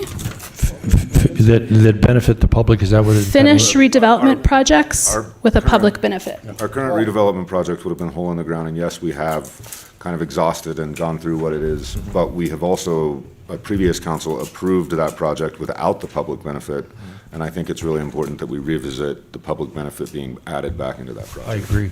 Yeah. Continue funding police and fire and investing in new technologies and facilities. Ensure public safety. Excellent. Thank you, Sandra. And last but not least, work with our business community to create housing opportunities. That's excellent. Good job, guys. Yeah. These are excellent. Very much on the same page through a lot of these. Yeah, there's a lot of alignment with these projects and activities. A lot. As you heard me read them all out, is there anything that anybody was like, oh, I should have written that down. Oh, I missed that.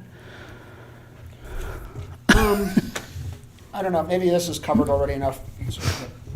Maybe this is sufficiently covered, because you have parks in every neighborhood already, and so, I mean, I've been talking with Anush and Joe for months about using some of the drainage retention ponds and because some of that has the retention pond on one part of a parcel, and the other part of the parcel is level ground, about using that space to build parklets, little mini parks for communities, with the one on Barton Avenue probably being at the top of the list. It's an underserved community, et cetera, et cetera.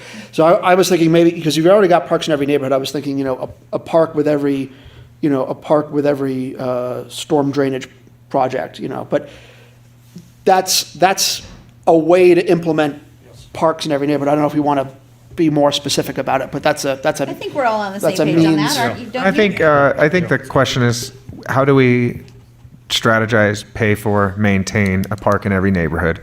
And if we can save on capital and do them in conjunction with a drainage site, then that makes sense. So.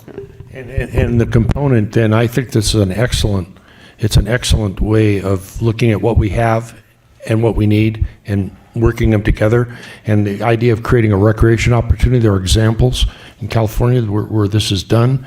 How we finance it becomes an issue, but it's a lot easier than having to acquire property. We already have the property, as you point, Councilman, you point out. And it comes next to an occasional pond. Just right. Yeah. All right, so everybody feels comfortable. I'm good with all of it. Okay. And we'll call it Walden Pond. Honestly, I'm good with a lot of what's written here. I just want to, some of the things that are written here are, these are, as I understand it, and I guess this is partially asked as meant as a question, these are supposed to be the what should we do's to solve these problems. Some of these, as much as I agree with what the sentiment is, some of these are also goals we want to achieve. Like, we've got a few in here that, where did some of these go? Like culture of yes. Like, I agree, we should have a culture of yes, but I don't know that that's direction we can give to staff to do a thing. So it's not bad like that. I'm just saying, do we want to think about in terms of getting this cleaned and structured? Just things. Some of these are not really actions or projects or actionable things. Some of these are desired outcomes. Well, yeah, they are desired, but I think it's important to state what the desired outcome is, even if there's not a cost associated. It's a desired outcome getting to yes. Sometimes you want to get to yes, and sometimes you want to get to no. And as someone used to tell me, a guy named Dan Curtin used to write a lot about land use law and stuff, and he says the things that you really want done, put them in your general plan. Things you don't want done, put them in your general plan. So that way we have a duty then to work toward achieving that objective. All right, this is it was a small thing. I wanted to think about. It's okay. It's a good point. So where do we go from here with these? So some of these are overlapping. So I would suggest we right, because we're going to refine it tomorrow. We should refine these down into like parks in every neighborhood, and my thing about parks, and those are like the same thing. Exactly. And I think we've got like several on improving bike lanes, and so a bunch of these are overlap because we all wrote them on separately. Because the last time we did this, we all did this by voice as Joe sort of captured a consensus. Yep. This time, our voices are all on like these individual Post-it notes, and the capture consensus phase hasn't really happened yet. So these need to be coalesced. And I guess we should also say, is there anybody that disagrees with any of this, right? I mean, I feel like we all are in agreement for the most part, but if there was disagreement from anybody, I they have should no speak up. disagreement. How about you, Cody? No, I don't. Dave? Yeah, I just wanted to add on this drain. I love this drainage park co-location ideas, and because the benefit, I think we have to identify what benefit there might be to what I call just be nice, David, the fake drainage standards that are regionally in our South Shore that affect us. And the fake is this. Dig a hole, put rocks in it, and we call it drainage. But by creating real basins that divert water off the streets, instead of putting rocks, then the whole coverage issue becomes less important. And I think I'm fair in saying, talking with TRPA staff, they might even agree. I'd say they do, but they might even agree with that. So then it creates a benefit to the property owner, the business owner. The property owner wants to build an ADU maybe or whatever, that because it doesn't, we have a better drainage solution than rocks, than a hole and rocks in it. Does that make sense? Keith, could you expand on the water treatment plant stormwater item? I just would like a better understanding of your thoughts on that. I don't have a clear sense of what you're describing exactly here. On the water treatment? Yeah. Well, I mean, it's all the stormwater, I mean, so we can eliminate stormwater going right into the lake, we treat it and then it goes into the lake. It's a huge, ontaking, but I mean, the conversation needs to be started. Are you talking? Can do that. Are you talking about a water treatment facility in the sense of like municipal water treatment like we have for our sewage water, that the stormwater would come to a plant, it would be facultated, and then it'll be like treated and before it's released? Because I'm just trying to distinguish the idea. I'm trying to understand what you're describing between that and what's been going on gradually throughout the community currently, which is retention ponds and infiltration ponds, which is also a type of stormwater treatment, but it's not the sense. For example, Washington, D.C. recently built I think it was a $20 billion stormwater treatment plant because they have a combined CSO system into the Potomac. And that is, they're going to send their stormwater, their rainwater, through a huge facility for water treatment, and they built it was a thing. But we're doing retention ponds so that stormwater pools and then filtrates through the earth. Right. But that's a very different sort of scale of an undertaking. I'm trying to understand what you're considering. Well, I'm mitigating some of the challenges of all the restrictions from TRPA on, BMPs, also some of these water, I'm sorry, what's the term I'm missing it?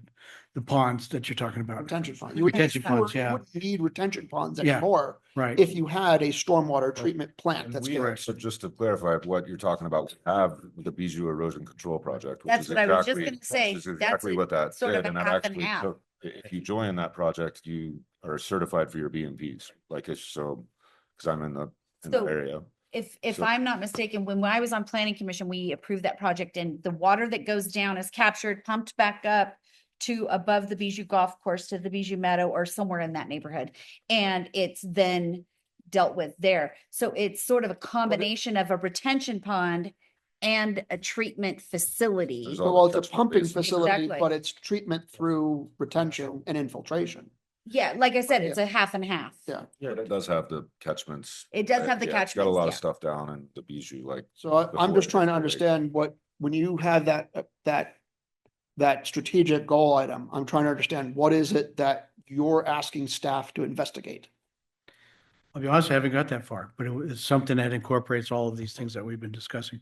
Let me offer this, if I may, I think might help the discussion, that when the staff is looking at ways of treatment, one way is, of course, you build a treatment plant like City and County of San Francisco, all their stormwater goes in their sewer plant. That's very expensive. It's very expensive to recreate. But the other way is the storm detention retention basins that naturally filter. And there are so many examples in our state. So I think the staff can look at what are the real feasible options. And the thing that the beauty of the natural treatment that you're referring to, council member, is that the land's already there. We've already got the land, and that's generally the huge cost, is you have to procure that land to create that basin. But if it's already there, then it's just an opportunity of getting our friends at the Forest Service and at the CTC to work with us in a way that's as they've done on Bijou. So I think look at the feasibility of the options, and you can do that. Definitely. I understand what that means. I mean, a current project we have going on, Tahoe Valley Greenbelt project. There's basins and pipes connecting to basins through an entire neighborhood. So that's a good project. I guess so then I would say that in that topic, a question would be, like the way DC did it at a giant municipal scale, right? It was they built a huge cistern, like a comically, colossally huge underground cistern to catch stormwater. It fills up with stormwater, and then they gradually run that through their sewer treatment, their existing sewer treatment, because their sewer treatment plant can't handle, and a lot of East Coast cities are like this that are older. They can't handle the rate of water flow when there's a storm. So you store it and then feed it through gradually. That might be an option for us at a much smaller scale to go through our existing sewer treatment system that we have in town So that might be the kind of question that's being investigated with this topic. Would there be an option for using cistern retention that then goes through the STPUD treatment? I you think know, that's or a something along those- big question and it's expensive I think so endeavor. too. Having worked in 4 other cities that had combined sewer and stormwater system treatment, it's vastly expensive and there's overflows and I don't know if it's the best tool for us. But I think to your point, if I may, Councilmember, I think by let staff look at what is the most What are the cost-effective way, what are the options, what are the most cost-effective way to do that? Because there are many examples in California, Central Valley included, of all things, where this is done extensively. It works very well. And it also creates that opportunity for recreation because they are relatively improved facilities that sometimes serve as a detention retention. Excellent. Okay, Keith, based on the conversation y'all just had, I just reframed that a little to give it context so it jogs my memory. Feasible options for stormwater drainage. Does that capture what we're talking about? Okay. That's a helpful revision. Thank Okay. you. So I'm just gonna put that over that one. And what I want us to do, Options or alternatives, because we already are, alternatives really, because we're doing one kind of thing now, which is infiltration. So maybe not, so what other options exist that may be worth investigating? Perfect. all right. We have 2 quick things I need us to do before you can all go home. And quit We can stay longer. watching us tape Post-its to this wall for your afternoon. Yeah. What I want us to do is what Scott suggested. There is already a lot of alignment around the activities that you all drafted. So I want to go through and see if we combine, refine what stands out, right? So for efficient government, we have replace old technology with new. And the example given was natural gas boilers converted to geothermal heating. Oops. A culture of yes, decrease, streamline codes and regulations. And this one said review regulatory agencies. Do these 3 all stand on their own? I think it's really important. It's on. I think it's really important that staff have the flavor, if we haven't put them to sleep today, is that they have the flavor of what those specific things are. So I would let them. You want look at them to these and see, refine. because I think they can refine and then I want to hear as professionals what their judgment is, because there is a lot of similarity, but there's a flavor of each of you, each of the council members, that I think is important for them to have benefit of. Okay. Thoughts to the rest of the group? I'm good. Oh, I have full confidence that me and the directors could compactify, word of the day. And perhaps expandify if needed, but Overlapify? yeah. all right, excellent. Here all night. So we will have the directors do that work tomorrow. They will be able to compactify, de-overlapify.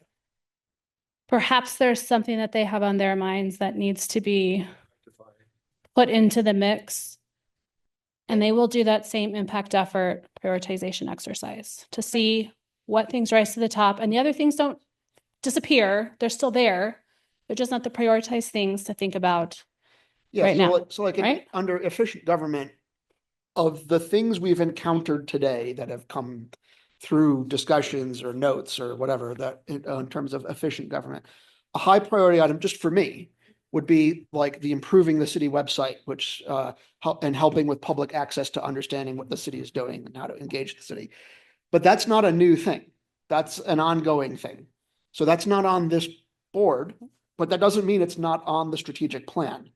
Correct? Okay. It would apply to your cross-cutting concepts But like as the well. reason though I put the example on that of natural gas boilers to geothermals, because our previous council did bless that and say, let's do an RFP. This current council somewhat needs to say, yeah, we agree with that too. And I think that's part of what we're trying to get to in a way, right? Is that there's been a shift and do we still support these things? Yep. Which seems like we do, but yeah. We have a whole thermal geothermal system underneath. All right. So if your directors are going to finish this off for you, you have one thing left to do. Please.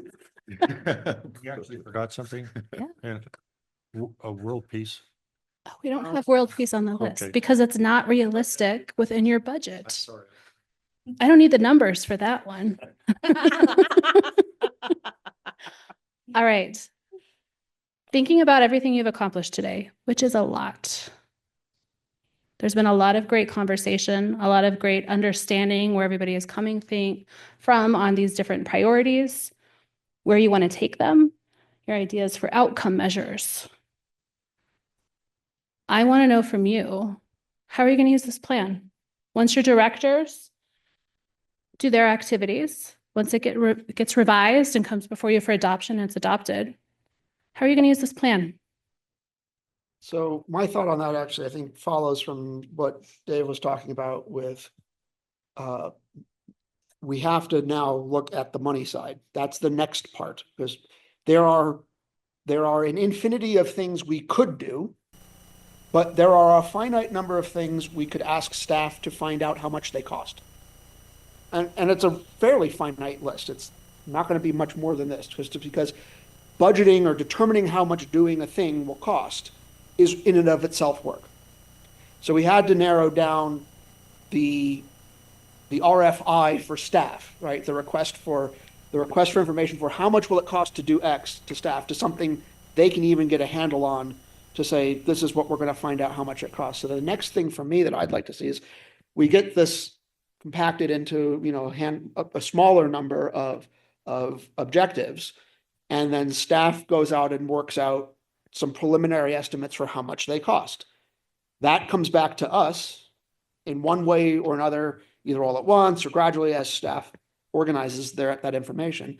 And then it's up to us to decide to rack and stack them to say, this is how valuable they are to me, to you, and how much it will cost versus how much money we have. And that's, for me, the next step, is that this then becomes the guide for staff to work out. And in order to work out how much it will cost, they have to work out a sense of what it will take to do it, right? To do this or that thing, we would have to do X thing, Y thing, Z thing to make that happen. So they got to figure that out. Then they got to come up with an idea of how much it'll cost. It's going to be an idea at first. And then we got to say, well, that sounds like something that's going to sound ridiculously high. We can't afford it. There's no chance. Let's move on to the next thing. Or they can say, I think we can work that in our budget. Let's actually go for RFPs. And that's the process that we go through. And I think that's how I would like to see this used. Essentially for the city, and I think it keeps us in our kind of in boundaries essentially of, hey, that's what the strategic plan is. We've all kind of vetted it, we've blessed it, and that's where we stay within those guidelines. That's why it's so important to have what we come up with out of this on the wall, because every time we're sitting in a council meeting, of course, recognizing that there are emergencies and new things that pop up, but every time we, at the end of our meetings, want to add something to the work plan, we need to look and see what we're going to take off and how we're going to fit it into those things. Is it really a priority? The reason that I am very happy to be a council member and not staff is because I don't have to do, or am not expected to be responsible for the next level of detail work that will need to be done to bring it back into position. As Council Member Robbins speaks about, where we'll make hard decisions, they're going to be doing that work, and I will salute them with a Bailey's over ice for doing that work. Of course, not here. Here. Okay. Keith, what about you? Yeah, I think it's just going to be a roadmap for it. Sorry. Yeah, it's just going to be a roadmap for us, to keep us focused, just keep us from wandering, and yeah, I think it's going to be awesome in doing that. This is some great ideas, and it's great to see the collaboration and that we seem to think a lot alike, which will smooth sailing going forward, hopefully. David, do you have anything you wanted to add? I want to thank the council, you all, the council as a group, the mayor, council, the staff, and for having what I believe is an exceptional conversation on issues that are important to our community. And I will again say that I really get passionate on issues. And if sometimes I get overly passionate, I do apologize for that, but it is important to me. It's not about my ego as much as it is about doing the right thing. But I am delighted with this conversation that we've had today. Thank you all. Excellent. I want to switch from your commitments to how you're going to use this plan moving forward. And Scott, you talked a little bit about this with some of yours, but what are your expectations for moving forward in terms of reporting on progress, on success? You talked about making sure you get a good understanding of the costs for all of these things. What are your expectations around reporting to yourselves, to the community, internally, from Joe? What do you want that to look like? Well, the new items ultimately in their edited form should find their way onto the APC unscheduled items list. Right? That should be where they start showing up once they get put into some like edited form with some clarity and staff gets a handle on what that meaning is. They should go on to, like, mechanically, they should go on to unscheduled APC. And as then they get worked and they look like they sort of have a deadline for when they get ready, they'll move on to the schedule. But they should go on to the unscheduled list because they should live there. And that's the indication that that's still an outstanding item. And it's not until it gets moved to a date or a meeting schedule that it then has actually graduated to sort of being ready. Until then, it's the to-do list. And I would like to see the APC unscheduled list be the holding place that is visible, public. I mean, it's public to government nerds, but it's public, and to us as well, to say that these are all things that are still outstanding that we haven't gotten to yet. And it's fine that we haven't gotten to it yet. Like, I'm not expecting everything to be gotten to all at once, but I do want there to be that's just going to keep happening. I do want there to be a sort of public record and a council visible record that's there that says, this is the stuff that's still outstanding that we haven't done yet.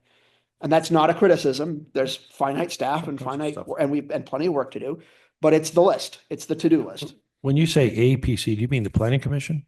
No, No. the agenda planning Agenda calendar. planning calendar on the unscheduled APC at the end of every. But I understand it that from this, the staff will do an evaluation of the options, or they'll make some sense, make more sense than in the way that they do. And then that document, if you will be brought to the council. Right. And then the council will determine if the document itself is consistent with the city's general plan. And there'll be some need to determine if, as it relates to capital, whether it's consistent with the city general plan, because all capital projects have to be according to law in California, if we're under California law. And then you're saying that there would be a list of here's where the projects are, be like a reporting. Here's where they are. Here's the list of what we've done and what we haven't done. So this is the thing I'm talking about right here. It's at the end of every agenda. It's the unscheduled pending list. And it's the list of things that the staff hasn't gotten to yet. Or for which they don't have an anticipated ready by date yet. And I think that's where this stuff should, once this stuff gets edited, it should get added to that list and then moved off that list in the priority queue order. And that's how we keep a record, a visible and public record of what's outstanding.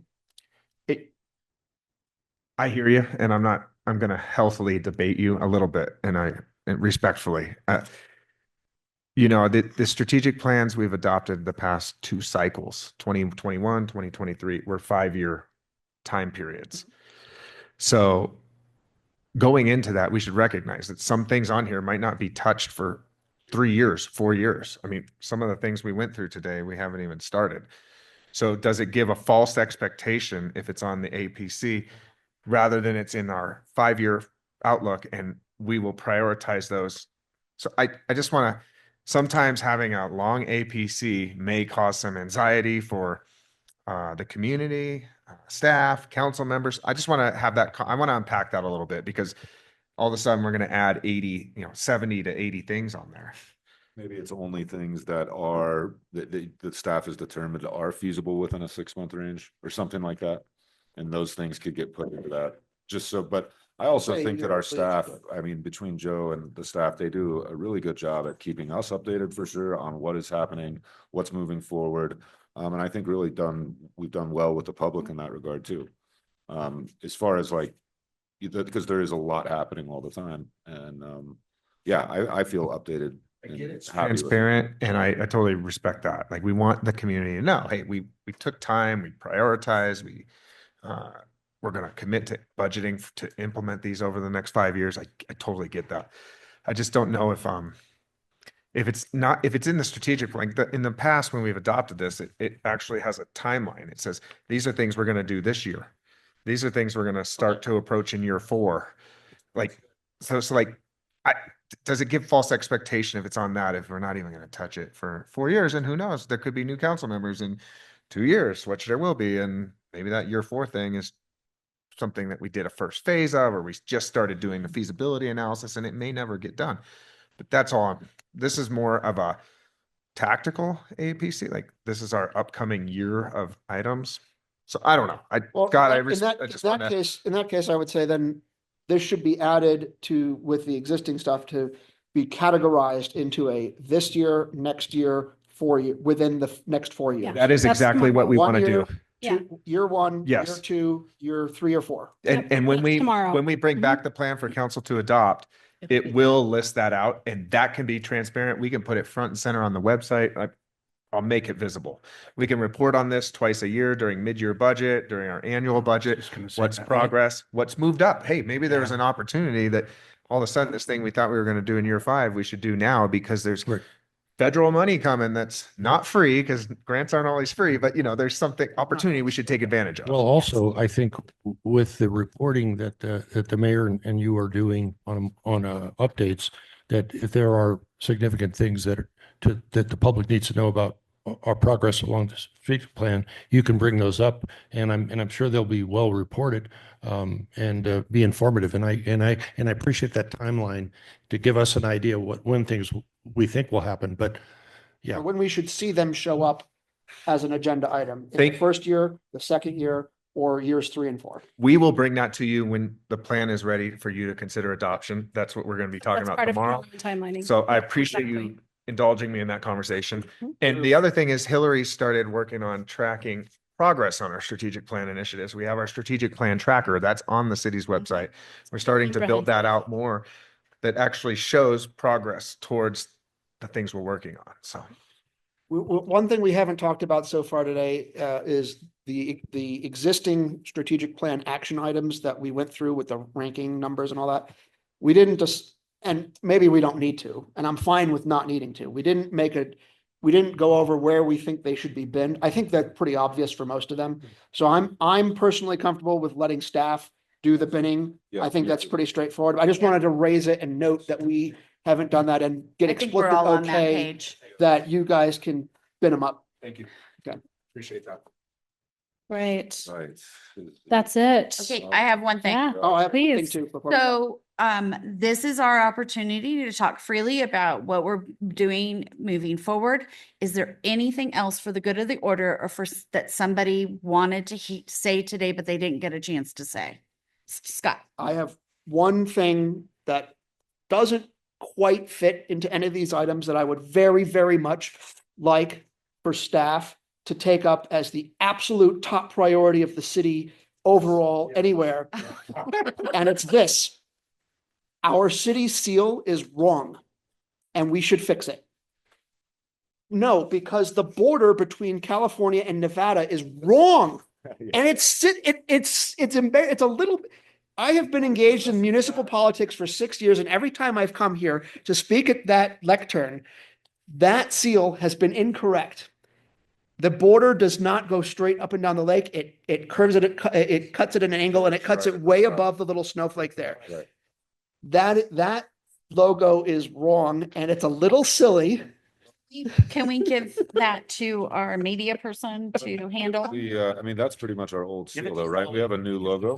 Should we not just do it? I have seen. There's two different things. Let's be clear. There's two different things. There's the city seal that is put on legal documents, and then there is the city logo, which is what we developed Right. a year into black on our, it. Well, yeah. I agree with that. I think we definitely want to have an accurate Can representation of how, state law. how kind of ridiculous is it that our own seal is wrong?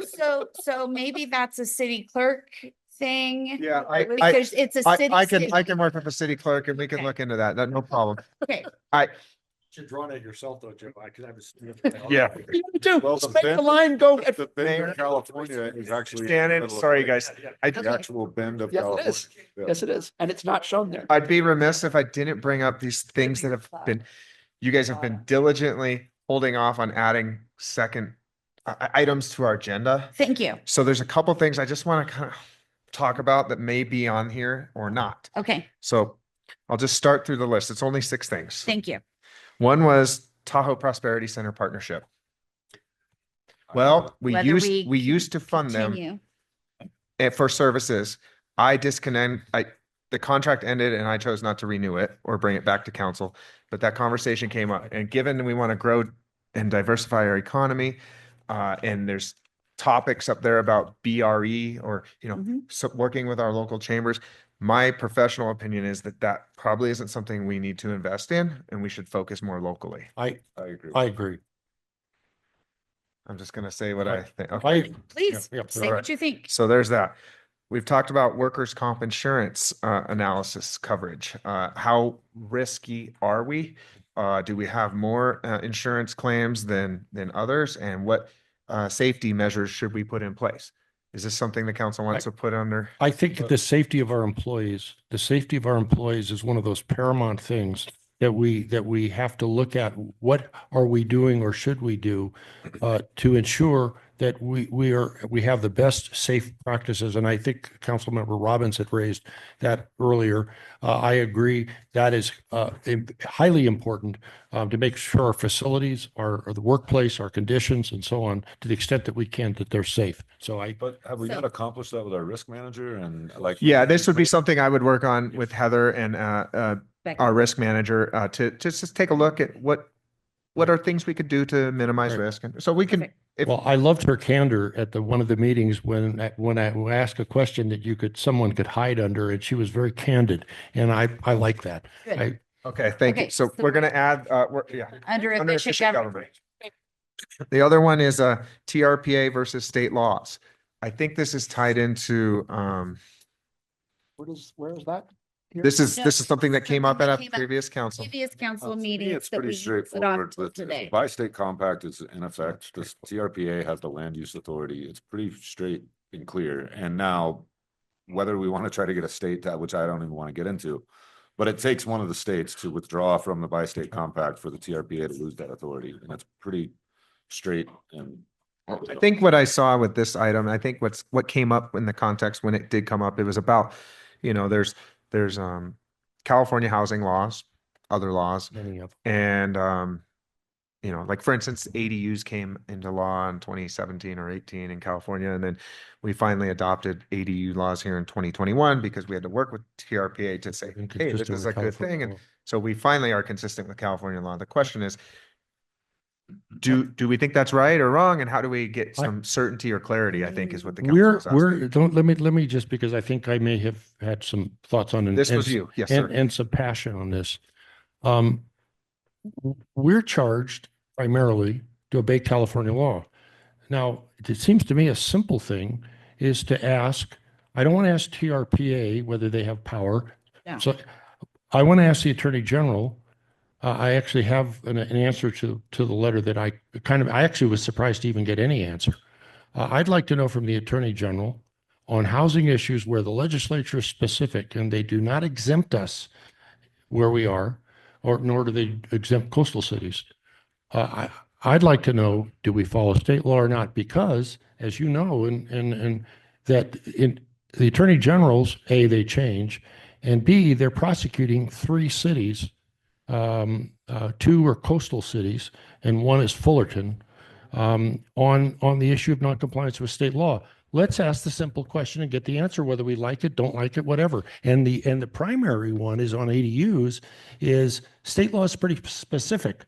And I have read no exceptions. So let's just get the answer so we know as officials that we're complying with the law. I So thought are we you- had the answer, like when the RENA numbers and all that, you didn't have to, weren't we told that that doesn't apply to? There's the only thing we have with some assurance from the state is a document that the Housing Community Development Department put out that says in their ADU guidelines standards book says these guidelines don't apply to the city of South Lake Tahoe and TRPA. Well, jurisdictions. except that the Attorney General prosecutes, not HCD. And in fact, HCD is very limited in what it responds to, as I found. So the Attorney General would be authoritative.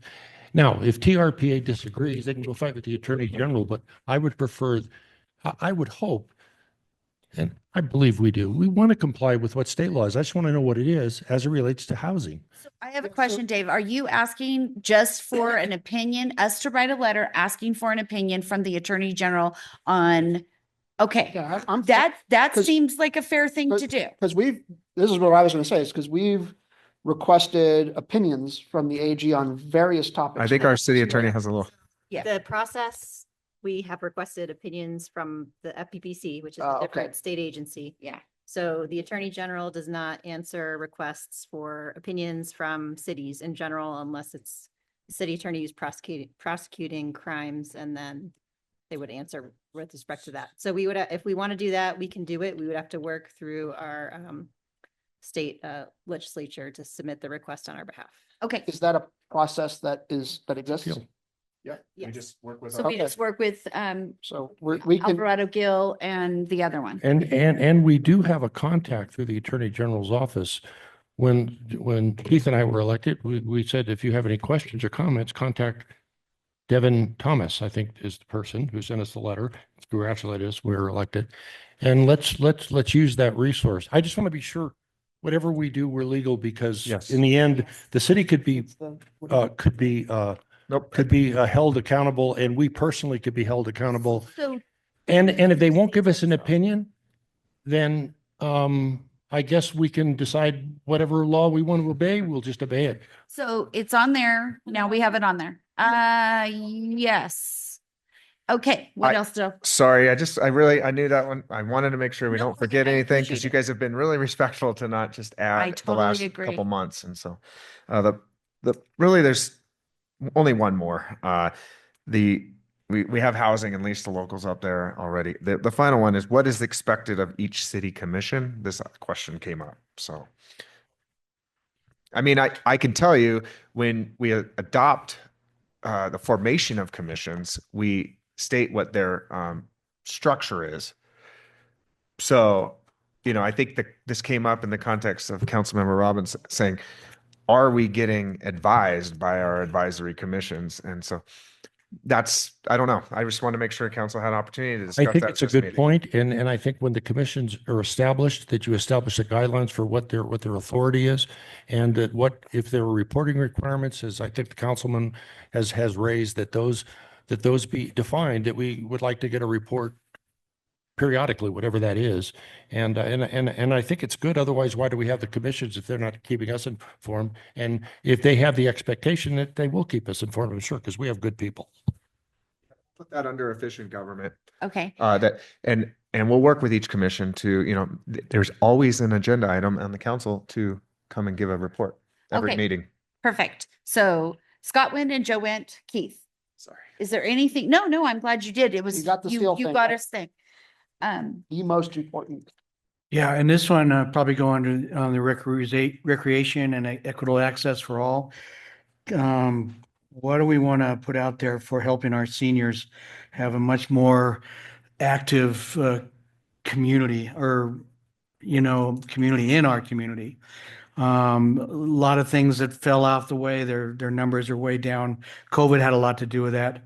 But do we want to just put in there to give support to them, and whatever that looks like? I know there's conversations for a few options, But either way, can we get them on the board as one? I agree. Our focus, as our part of our focus. I'm not sure what you mean, like the the share of the senior population. Senior Center, for example, Senior Inc. was before COVID was over 300 members. They had all kinds of events, fundraisers and stuff. Now they're down to 80 members, and pretty much all of them want to know what to get for their $25. So Yeah. it's just it's just a failing Completely agree. community.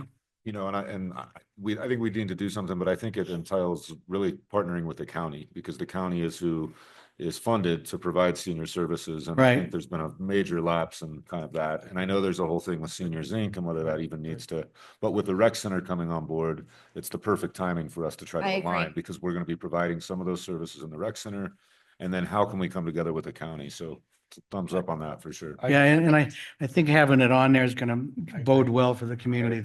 I agree, and I think we communicate, we primarily look at what our senior population wants.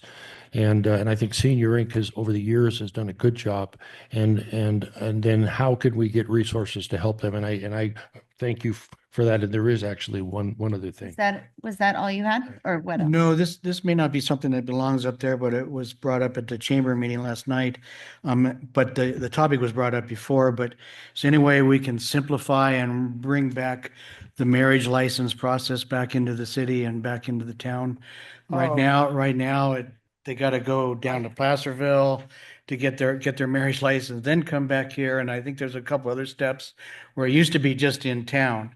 My friends did that recently. They had to go all the way down to Yeah. Placerville for that. It was really stupid. That's a Wedding- But that's a wedding county function. But we Is that how, is it? Say it again? Is it at the courthouse still, or how do they? In Placerville, I believe so, We have yeah. a courthouse here. I don't know. Yeah, They but could- Well, We previously had the county clerk's office that was open 5 days a week and staffed fully. It is currently only open 1 day a week by appointment only, and that's where people get there. And then in the past also, they would allow wedding chapels and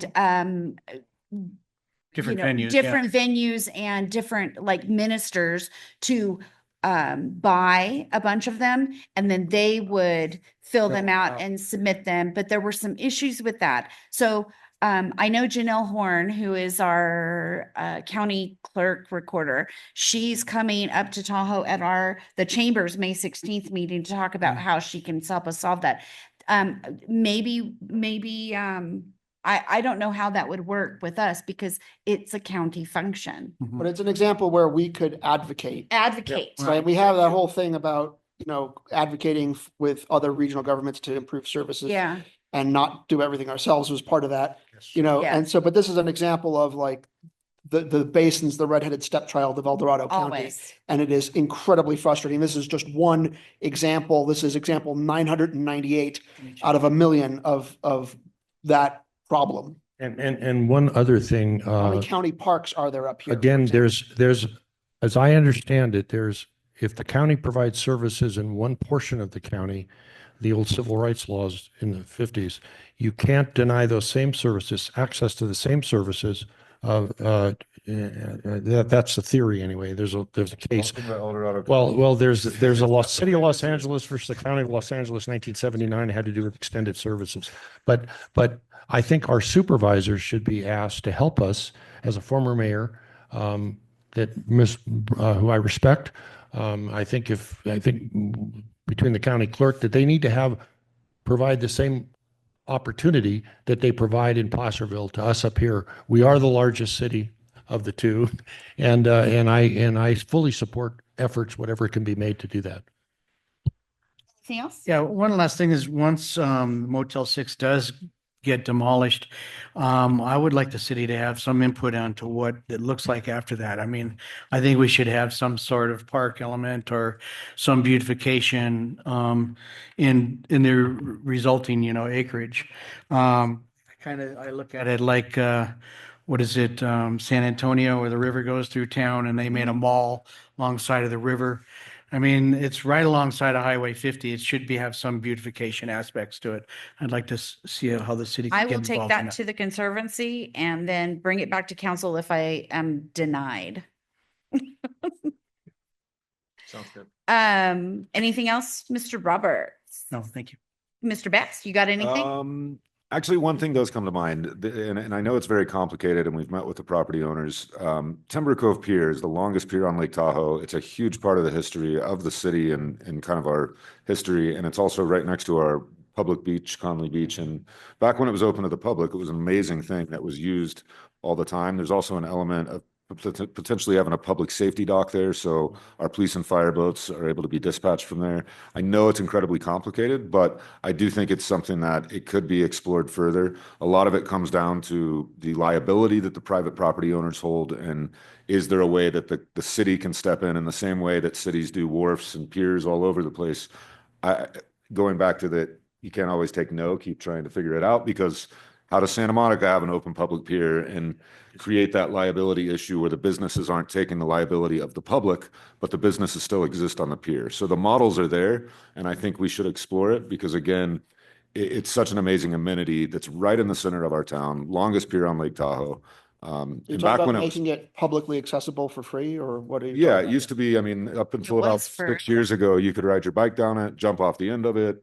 They used to sell ice cream cones, right? I mean, it used to be an awesome thing right in the middle of town. And because of a lawsuit, it completely got shut down by the private property owners. And so a partnership with that property owner and the city could potentially get it reopened to the public. Isn't that, That'll be under equitable access. That's what I was thinking. Isn't that property in the city limits? Because our city limits go out there, and are they on state lands? So it's a state lands, are they Private state lands? beach. So it's a private beach, so it's all on a private beach and a private waters of the beach? Maybe the state, what I'm thinking is maybe state lands could help us in some way. Avalon has a pier. It's in the Avalon Bay. It's in the city limits, but there are state waters, and there's a cooperative maybe. And I found the people in the state lands people to be very cooperative. So is there support for Mr. Bass's idea? Examine it. Yeah, I think it's a great idea. So, I see Shannon's capture it, Okay, evaluate perfect. it, and we can just look at that as. all good now? All good. Mr. Jenkins? I know one of you can't talk about this, but I'd like to talk about it just and ask, stop it, or do it. I think it's important that we at least look at the equity, where a certain type of business in town is heavily taxed more than other arguably similar businesses. And we look at what the equity issues are, if that is, quote, fair, unfair. Whether we can, sometimes doing things, what is legal and what is fair, there might be a great divergence of what that is. And I'm talking, and I know somebody can't talk about this, but I would just like us to have some thought on it, some review on the cannabis tax in relationship to what's being done across the line in Nevada, what's being done in El Dorado County, and based on the comments that were brought forward at the last one of our council meetings, I'd just like us not to commit to anything, but take a look at the issue and have staff and others take a look at the issue. I would only add to that I would round that out by saying, and I don't know where the consensus will be. I don't know on the tax, but we should also consider that in addition to the tax, there's also a fee for paying for a police officer. Right. That's not part of the cannabis sales tax. That's additional That's the fee thing. development And factor. that fits neatly also into the category of, is that particularly equitable? Because we certainly don't ask bars to pay for cops. Okay. So So only just to avoid Mr. Baff having to leave the room, it sounds like there's enough consensus to bring this forward again. More than happy to. So it looks like the tax and the fee for the police officer are the Thank two things that you guys have brought up. Thank you, Madam. Okay. Thank you. So we have consensus. Thank and you, we can. Mr. Robbins. That would be under public safety, I guess. Oh. I don't know. And business, Or Yeah, diverse- business retention. because- growing business. Yeah. And Okay. both. I mean, it's again, these are not entirely siloed. Thank you for bringing that The up. tax thing alone is a, Perfect. So everybody felt like they were heard today? Okay, I have nothing to add. And council members, thank you, staff, thank you. I just So- want to say thank you to the council. This is very And I helpful. would like to also say thank you to our What wonderful. wonderful facilitators. women who helped us today. And unless anybody has anything else for the good of the order, we are adjourned. When is the Tahoe Coalition of Homeless coming back?